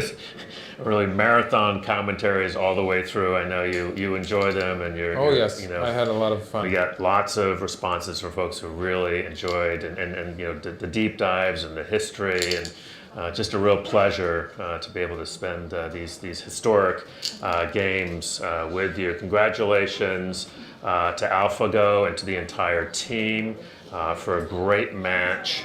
And congratulations to Lee Sedol, who is a really impressive world champion. I think we saw over the course of these 5 games, a real champion at work in the public eye. Wonderful games, all of them. Really, I think we'll be studying these for years to come. So thank you all for watching, and thanks to all the coverage that we've had around the world for this great game. And go to your local Go Club, wherever you are in the world, and explore this for yourselves. Again, this has been Chris Garlock and Michael Redmond, non-professional, signing off. Next up will be the press conference in probably about 15 minutes or so.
Everyone, thank you all for joining us again, and thank you for being with us for the last few days. We really, really appreciate it. So we're going to do the post-match press conference now. That will follow the same format as the other matches, so we'll have some short remarks, and then the commentators will give their view as well. We'll then have a short break, and we'll come back for the final closing ceremony and prize giving afterwards. So now I'd like to welcome Dennis and Lisa Dole to the stage.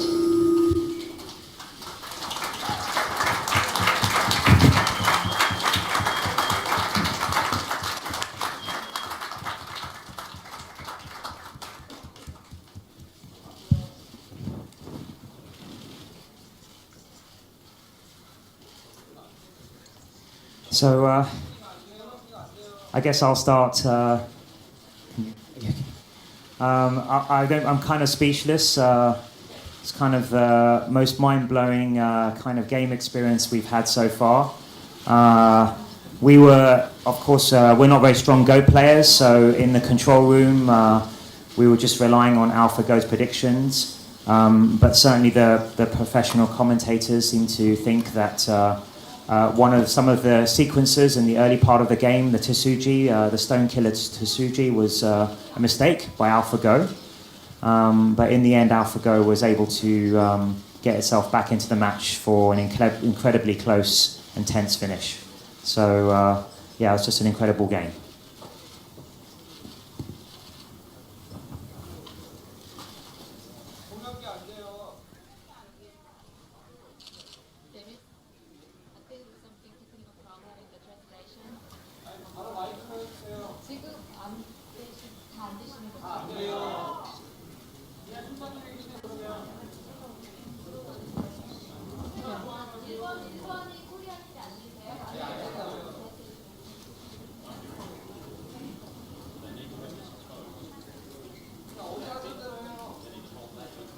Just get it.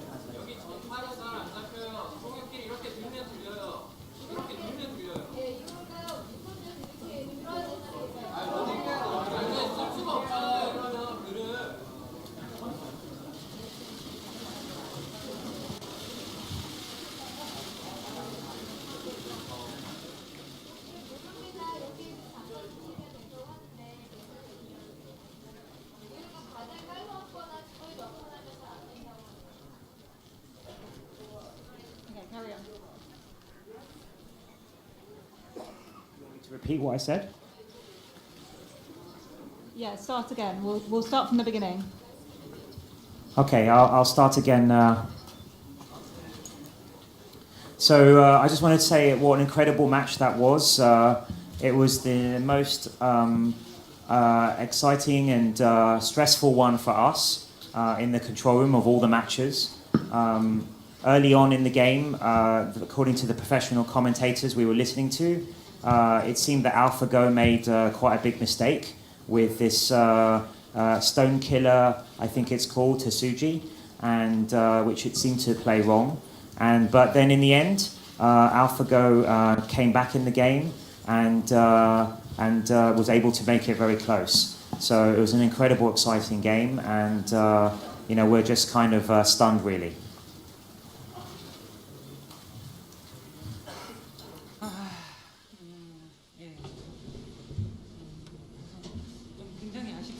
Yes, I feel sorry. So I feel sorry because the challenge match came to an end.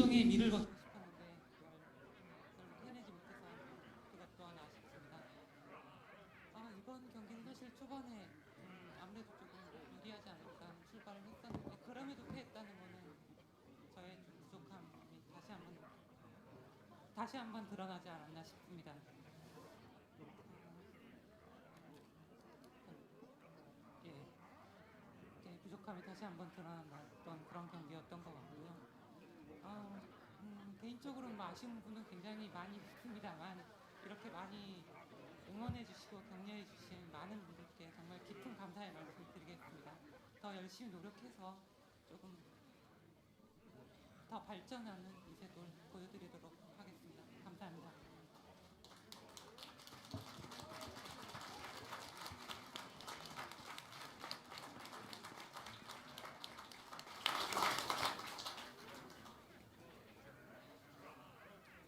Thanks very much. I'll now invite the commentators on stage. So Chris Garlock, we'll start with you. Thank you very much. I am Chris Garlick. I'm one of the English commentators along with Michael Redmond, 9Dan Professional. I promise my remarks will not be as long as that fabulous endgame today. I just want to say thank you to Lisa Dahl, Demis, and the entire fabulous AlphaGo crew. Thank you for 5 historic and beautiful games. We're going to be studying these games for a long, long time, so thanks for that. I also want to thank you for bringing unprecedented global attention to the game of Go. We could not have asked for a more wonderful or generous gift to this game. It means a lot to us, to the game of Go, and to folks around the world.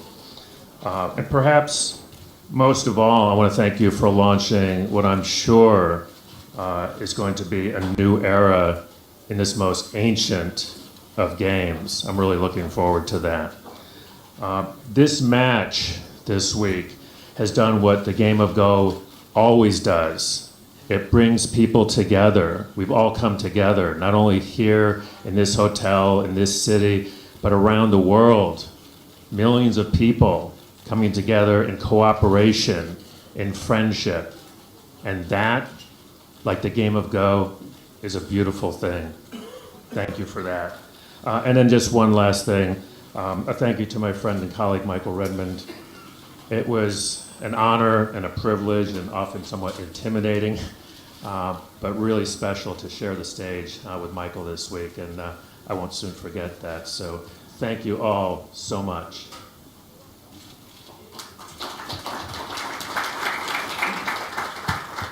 Thanks, Chris. And now Mr. Kim. 안녕하십니까. 오늘 공개 해설을 맡은 김성용 구단입니다. 1국 해설도 하고 5국 해설도 이곳에서 하게 됐는데 오히려 이세돌 구단이 처음에 시작하기도 전에 0승 0패일 때보다 더 많은 분들이 와셔서 너무 감사드립니다. 그만큼 이세돌 구단이 위대한 도전을 했다라고 생각하고요. 오늘 5국만 놓고 말씀을 드리면 이세돌 구단은 4국과 다른 전략을 사용했습니다. 근데 그 전략이 저희들 예상을 너무 빗나갔습니다. 가장 컴퓨터가 잘할 수 있다라고 하는 계산으로 맞대응을 했습니다. 과연 이길 수 있을까? 근데 그 도전이 너무 보기 좋았습니다. 이겼으면 더 좋았을 거라는 생각을 계속 합니다만 거기에서는 좀 저희하고 오차가 있었던 것 같습니다. 아무튼 이세돌 구단 참 대단하고요. 어떻게 설명을 해야 할지 모르겠는데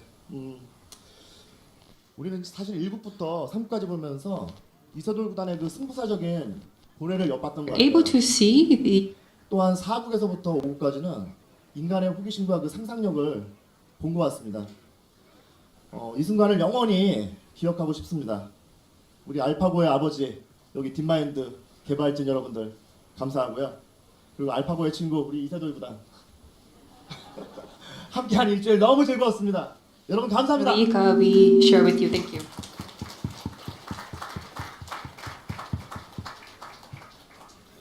Thank you very much, and a huge, huge thank you to all our commentators this week. So we'll now open it up for 3 questions now. So if we'll start with this gentleman in the check shirt at the back behind number 2. 예, 감사합니다. 중국 중앙방송 CCTV에서 독학원 당신입니다. 저희 이세돌 구단님께서 말씀하셨는데 이세돌 기사님 어릴 때부터 자기보다 상수인 분들과 대국 학기를 그렇게 즐기셨다고 합니다.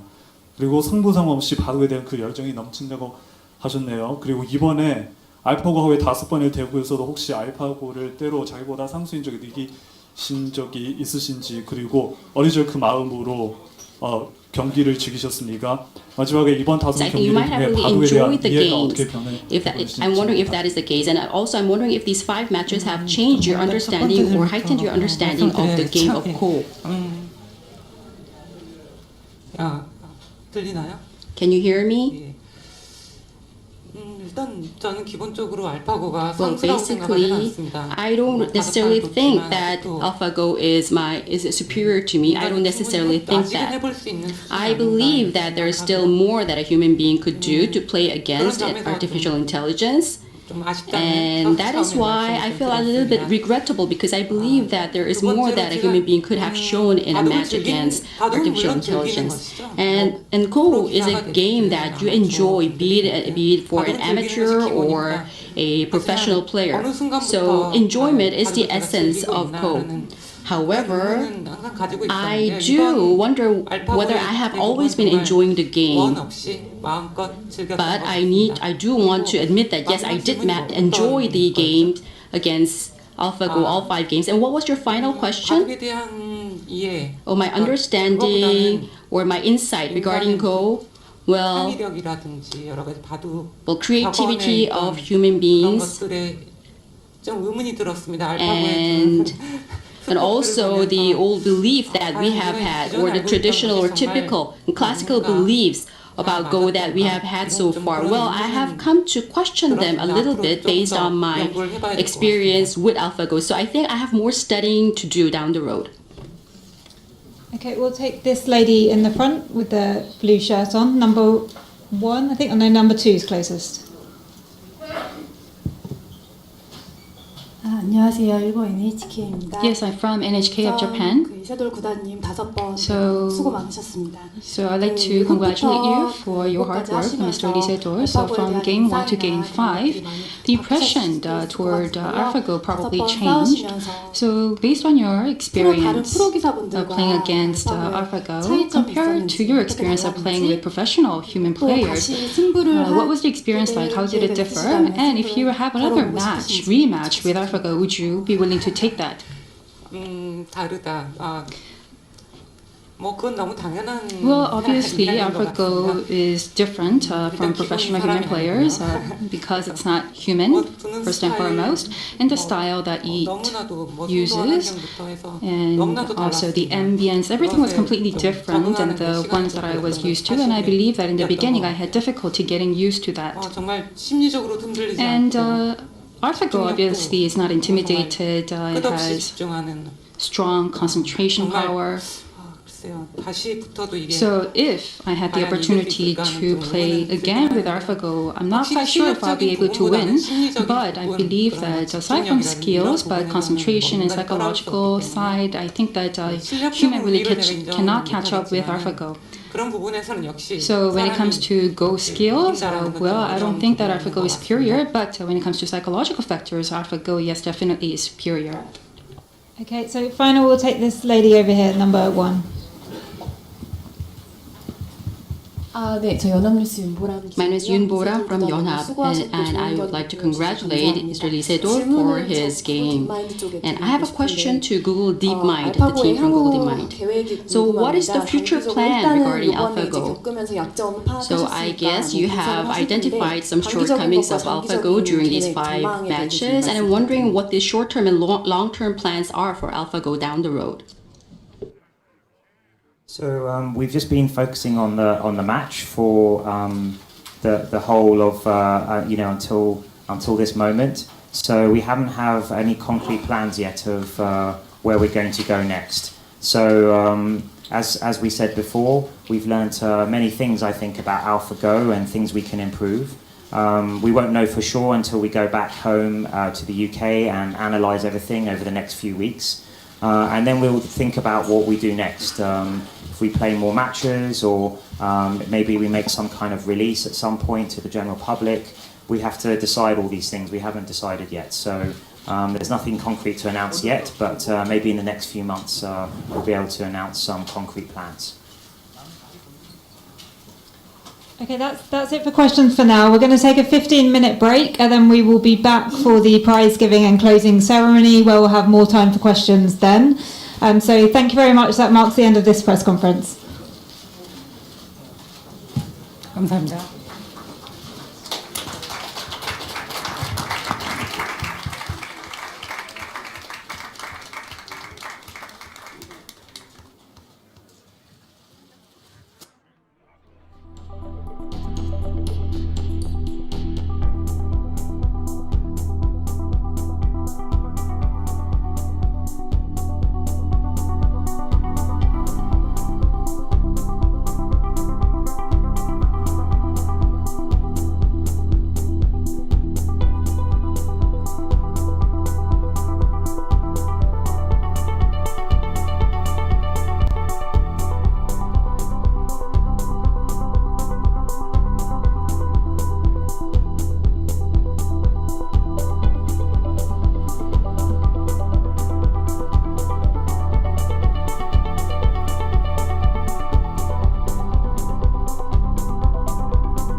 Thank you again for joining us here and from the beginning to the end.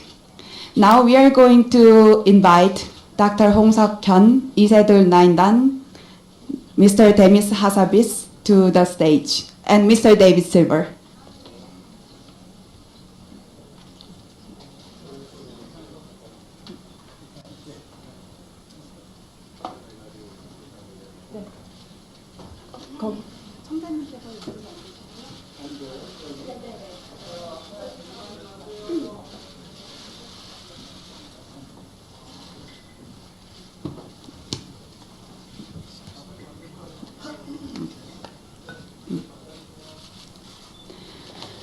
So before the award ceremony, let us invite Dr. Hong-seok Hyun, the chairman of Korea Baduk Association, the president of International Go Federation, for a short closing remarks.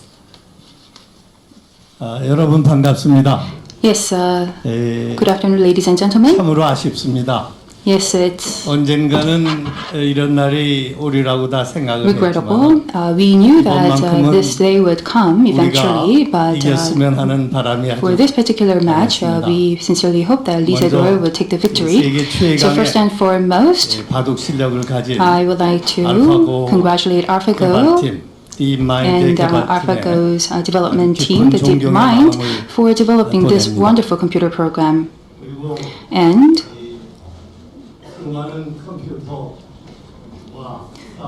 I would like to also congratulate Lee Se-dol for fighting and putting up a brilliant match against AlphaGo. He sincerely truly showed us the ingenuity and intuitiveness of a human being. During the past 1 week, the entire Korean people, whether they play Go or not,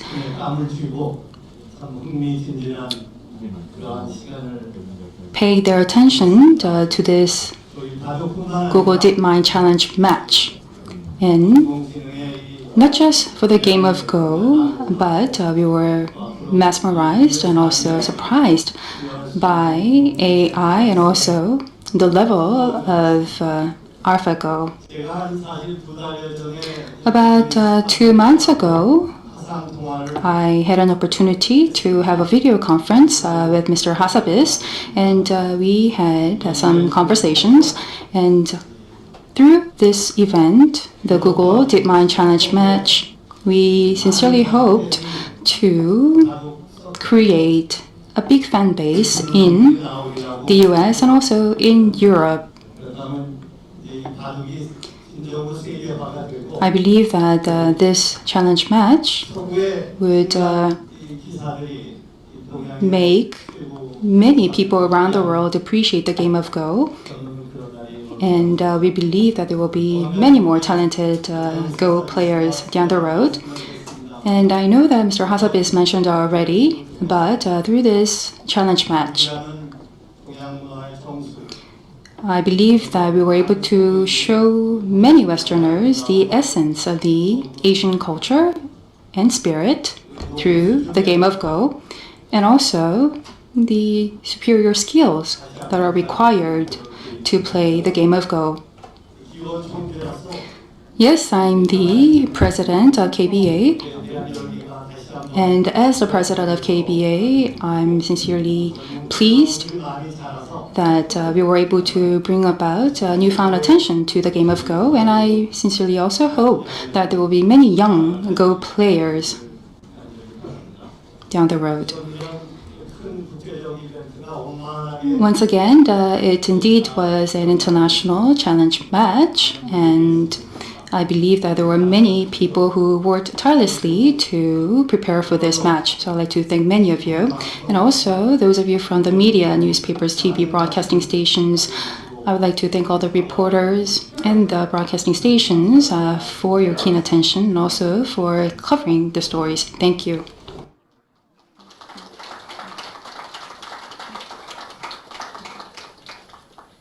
Thank you. Now we will present awards for the players. First, Dr. Hong-seok Hyun will present a trophy and the honorary 9-dan certificate to AlphaGo. The honorary 9-dan certificate is a special gift from the Korea Baduk Association recognizing AlphaGo's extraordinary skills.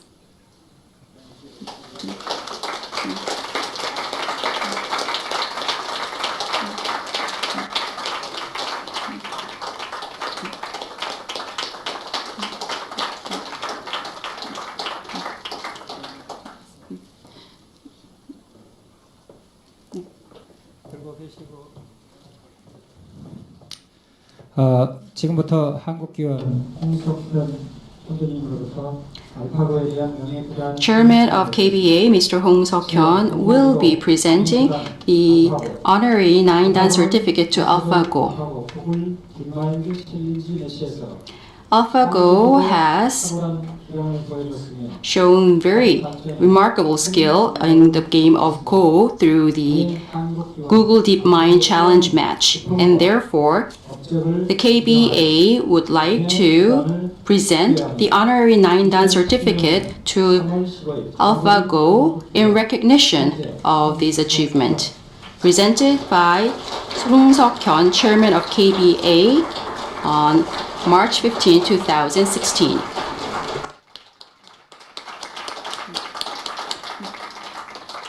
Thank you. Next, Dr. Hong Seok-hyun will present a trophy and flowers to Lee Se-dol 9-dan.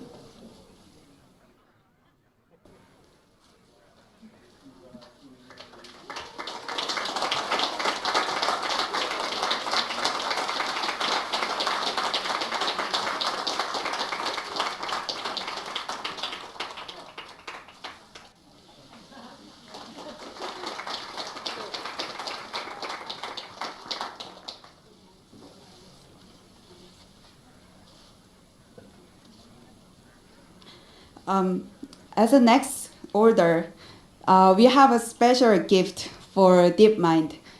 We will invite Mr. Lee Se-dol 9-dan to sign the board that they used for the 5 matches.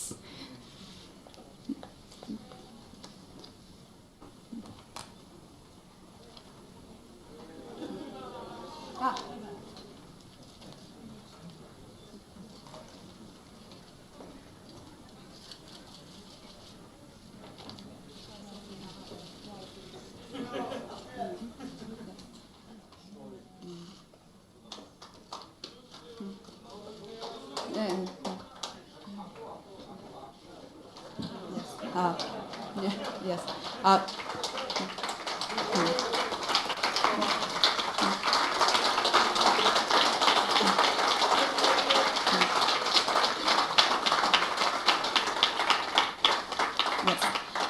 Players' autograph on a Go board has a special meaning. In order to appreciate the achievement of DeepMind, Lee Se-dol 9-dan prepared the board. So next, Mr. Demis Hassabis prepared a gift for Lee Se-dol 9-dan.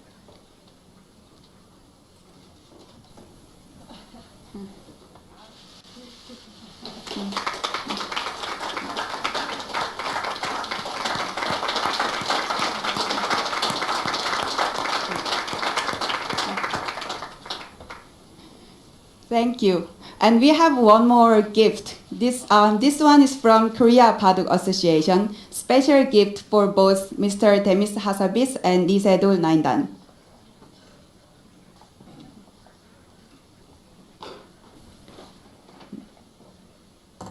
이 선물은 가족 팬이 말이죠. 어제 그게 담을 세워서 만든 건데 제 사곡의 78수가 Interpretation service cannot be provided unless the microphone is used. So this gift was especially designed by one of the Go fans who was inspired by the 78th move of the 4th game. So the design has the move in it, and then the gift is for the DeepMind team and Lee Se-dol 9-dan.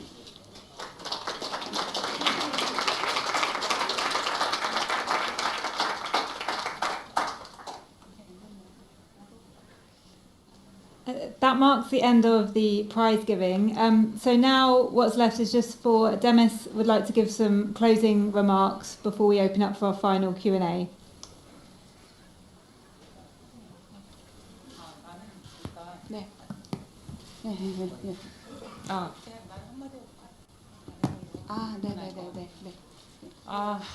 전 마지막으로 그냥 얘기하고 이만. So I would like to say a few more words, and then I would like to make my exit. Well, again, it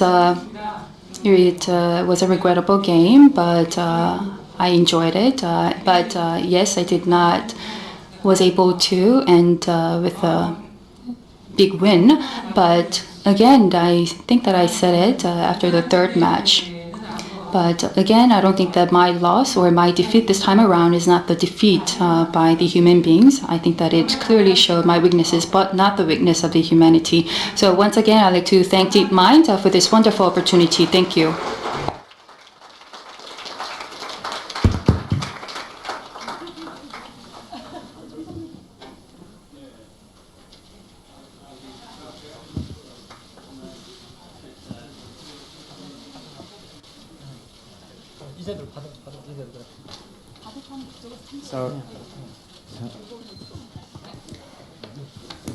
Thank you very much, Dr. Hong and Lisa Dole.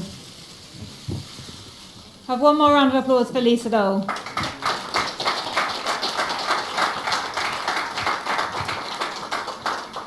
And now, Demis, over to you. So I guess it's up to us to just say a final few remarks. So I want to first of all say it's been an absolutely mind-blowing week. It's actually been quite overwhelming for the team and for us, and so sorry if I'm not as articulate as I should be. I want to first of all thank Korea for welcoming us so warmly and with so much passion and enthusiasm for the game and for this match. So it's been an absolutely incredible experience to be here. We also want to thank the KBA for co-hosting this tournament with us. And most importantly, as a games player myself, I want to express my immense admiration for Lisa Dole's unbelievable fighting spirit and creative genius that he demonstrated throughout the whole match. It has been the biggest honor and privilege of our careers for us to play him in this match and to see him and how amazing he is at close up, his abilities and his skill. We have seen some incredible games of Go, and I think there are some moves that will be discussed for a long time, like move 37 in game 2 and move 78 in game 4. And of course today's game, which maybe was the most exciting game of all. I really hope and think that the popularity of Go has increased around the world, especially in the West, because of this match. It's on the front pages of all the Western papers and news outlets, as well as, of course, in Asia. We've been told that more than 100 million people have been watching the matches worldwide, which is really incredible to think. I really hope that this encourages and gives people motivation to learn for themselves the deepest and most profound game that mankind has ever devised, which is Go. At the beginning of this tournament, we said that we have believed that in developing AlphaGo, we have created some general purpose algorithms that we think one day can be used in all sorts of real world problems, from healthcare to science. And we hope to explore that in the next few years and extend the techniques that we've developed for AlphaGo. So of course these technologies hold great promise, but this is still very early days and there's much work still to be done. As with all powerful technologies, they bring opportunities and challenges. And we have to make sure as developers of these kinds of systems, all AI researchers around the world, that they think about the ethical responsibilities they have to build these systems in the right way and to deploy them for the right purposes. So just in terms of AlphaGo, I know you'll probably have a lot of questions about what we're going to do next, but we actually haven't had a moment to think about that, as we've just been focusing solely on the match, including today's incredible match. So in the next few weeks, when we go back to the UK and analyse the games and analyse what's happened, then we'll have a lot more to say about where we're going to go with AlphaGo. Of course, this has been a great match, and we've learnt a lot of things from playing Lisa Dole, and of course he exposed several weaknesses in the system that we feel we can improve.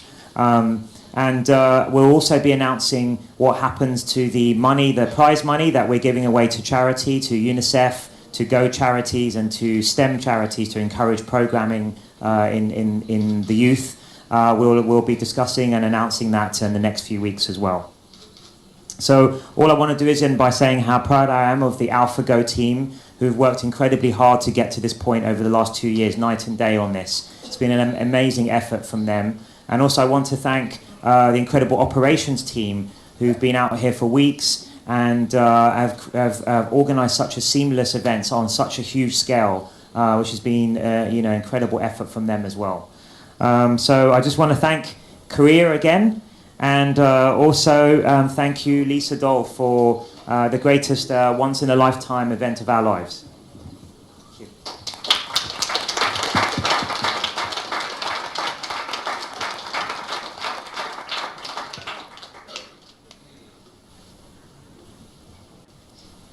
Wow, what an amazing week it's been. I just want to start by echoing everything that Demis has said about thanking everyone here. It's exceeded all of our expectations in terms of the support, the enthusiasm, the excitement that's been shown. It's been a real privilege to be here, and thank you to everyone that's been involved. Many of us have dreamt of this. We exceeded all of our expectations in terms of the excitement that everyone has shown for it, the enthusiasm and the support. It's been really quite a profound moment for all of us.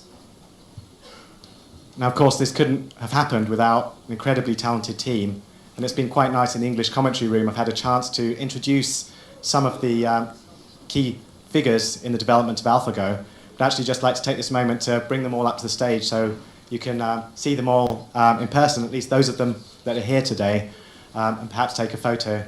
Now, of course, let's not forget that there are also other extremely fantastic people who are back in the UK and weren't able to join us. I'd like to extend a special thank you to them, and just, it's been really, we're extremely fortunate to have all these people that can work with us at DeepMind.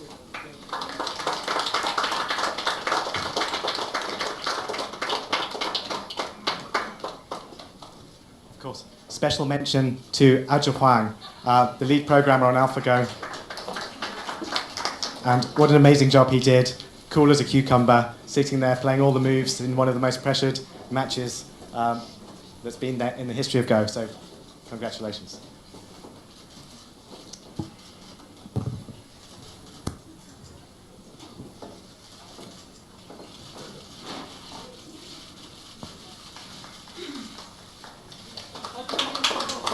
Thank you. Thank you, everyone.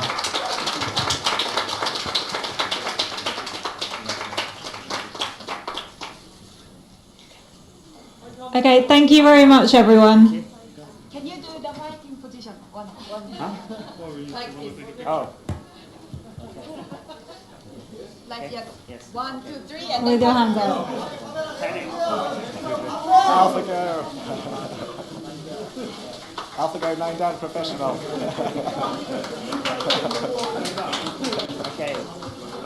Okay, thank you very much, everyone. Okay, so we're now going to open up just for a few final questions before we wrap up here today. So same process as always, we've got the mics around the room. So if you've got a question, please raise your hand and we'll try and get to a few of you now. Any questions? So we've got a lady over there in the black jumper by number 2. 네, 질문의 기회 주셔서 감사합니다. Thank you for this chance to ask the question. 저는 CBS 기자. I'm from CBS. My name is Yeonchae Kim. 그 복제에 대해서 여쭙고 싶은데. I have a question about cloning. 지금 알파고는 이세돌 구단과 Now, AlphaGo. Well, is there just one AlphaGo, the AlphaGo that has played against Isidore, or are there the second and third AlphaGos that are training somewhere else? And if AlphaGo can be cloned, well, up to how many clones of AlphaGo can you produce within how many days? So AlphaGo, at the end of the day, is a piece of software that runs on hardware. At the moment, that hardware resides within Google, running on some data centers in Google. So right now, we run a version of AlphaGo on Google and also a backup version in case that one goes wrong. In terms of what could be done in the future, a piece of software can be run on other pieces of hardware, it can be run on other machines. That is a possibility for the future that we need to go and consider. We used the same version for the whole match. It's the same version of AlphaGo in the entire match, distributed version 18. And in terms of compute power, we used about the same amount of compute power as we used for the match against Fan Hui. But in the future, we might be able to produce versions that are very powerful on a single machine. And that might be one of the projects that we do in the future. Okay, next question. So we have a gentleman in the back in the black coat, number 1. 네, 머니투데이 방송 보가. Yes, I'm from Money Today. My name is To. So I have a question regarding technical aspects.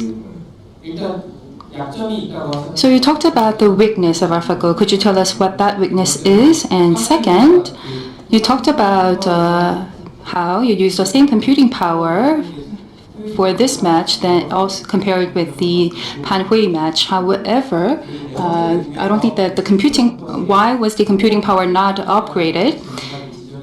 And I believe that some IT specialists pointed out that there was an overshooting of AlphaGo, and that was a weakness.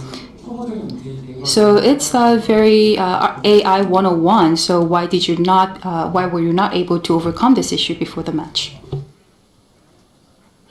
So let me try and understand the question as best I've understood it.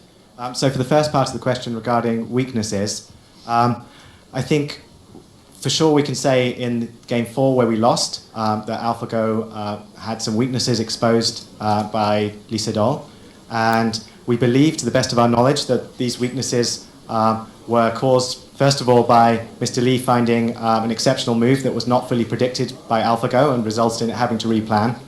And also we have to remember that at the end of the day, the neural networks in AlphaGo, like the human brain, can occasionally have blind spots. And as our neural networks are trained further and for longer, those become less and less frequent.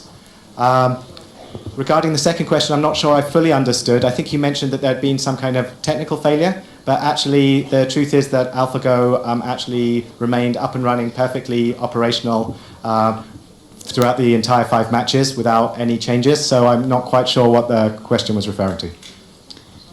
Okay, we'll take one final question. Take this gentleman in the grey jumper, number 2.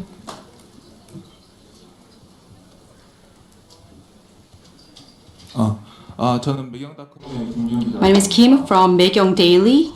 이번 대국을 지켜보면서 Now, as I was watching the games.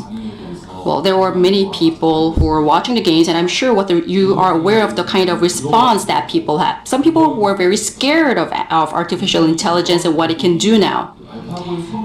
And this challenge match was obviously a chance to improve AlphaGo's competence, but I think it's also a chance for us to know and also generate more data about what public is thinking about AI. I understand that there's an ethics committee in Google DeepMind, and I am wondering how you are planning to respond to the response from the general public regarding the game that AlphaGo played against Isedol, and also the concerns that people have about what AI will be able to do in the future, and also what AI might be doing in the future. I think it's first of all it's important to emphasize. We're very early days in development of AI.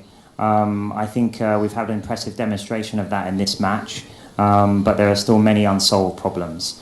I think overall as well, we think about AI at DeepMind as a kind of tool, a powerful tool to help human experts achieve more. And that's what the kinds of things we're planning to build. So, so I think in fact, this is a very exciting development that we're at the stage now where we can build systems where perhaps they can do something very helpful and useful and beneficial for society. And until now, AI hasn't really been possible to do that. And as I've said many times before, I see the amazing areas that we could apply these kinds of technologies in things like healthcare and science to advance our understanding of things like diseases and trying to cure diseases. So I think there's going to be a huge range of very interesting applications that we can apply this kind of technology to.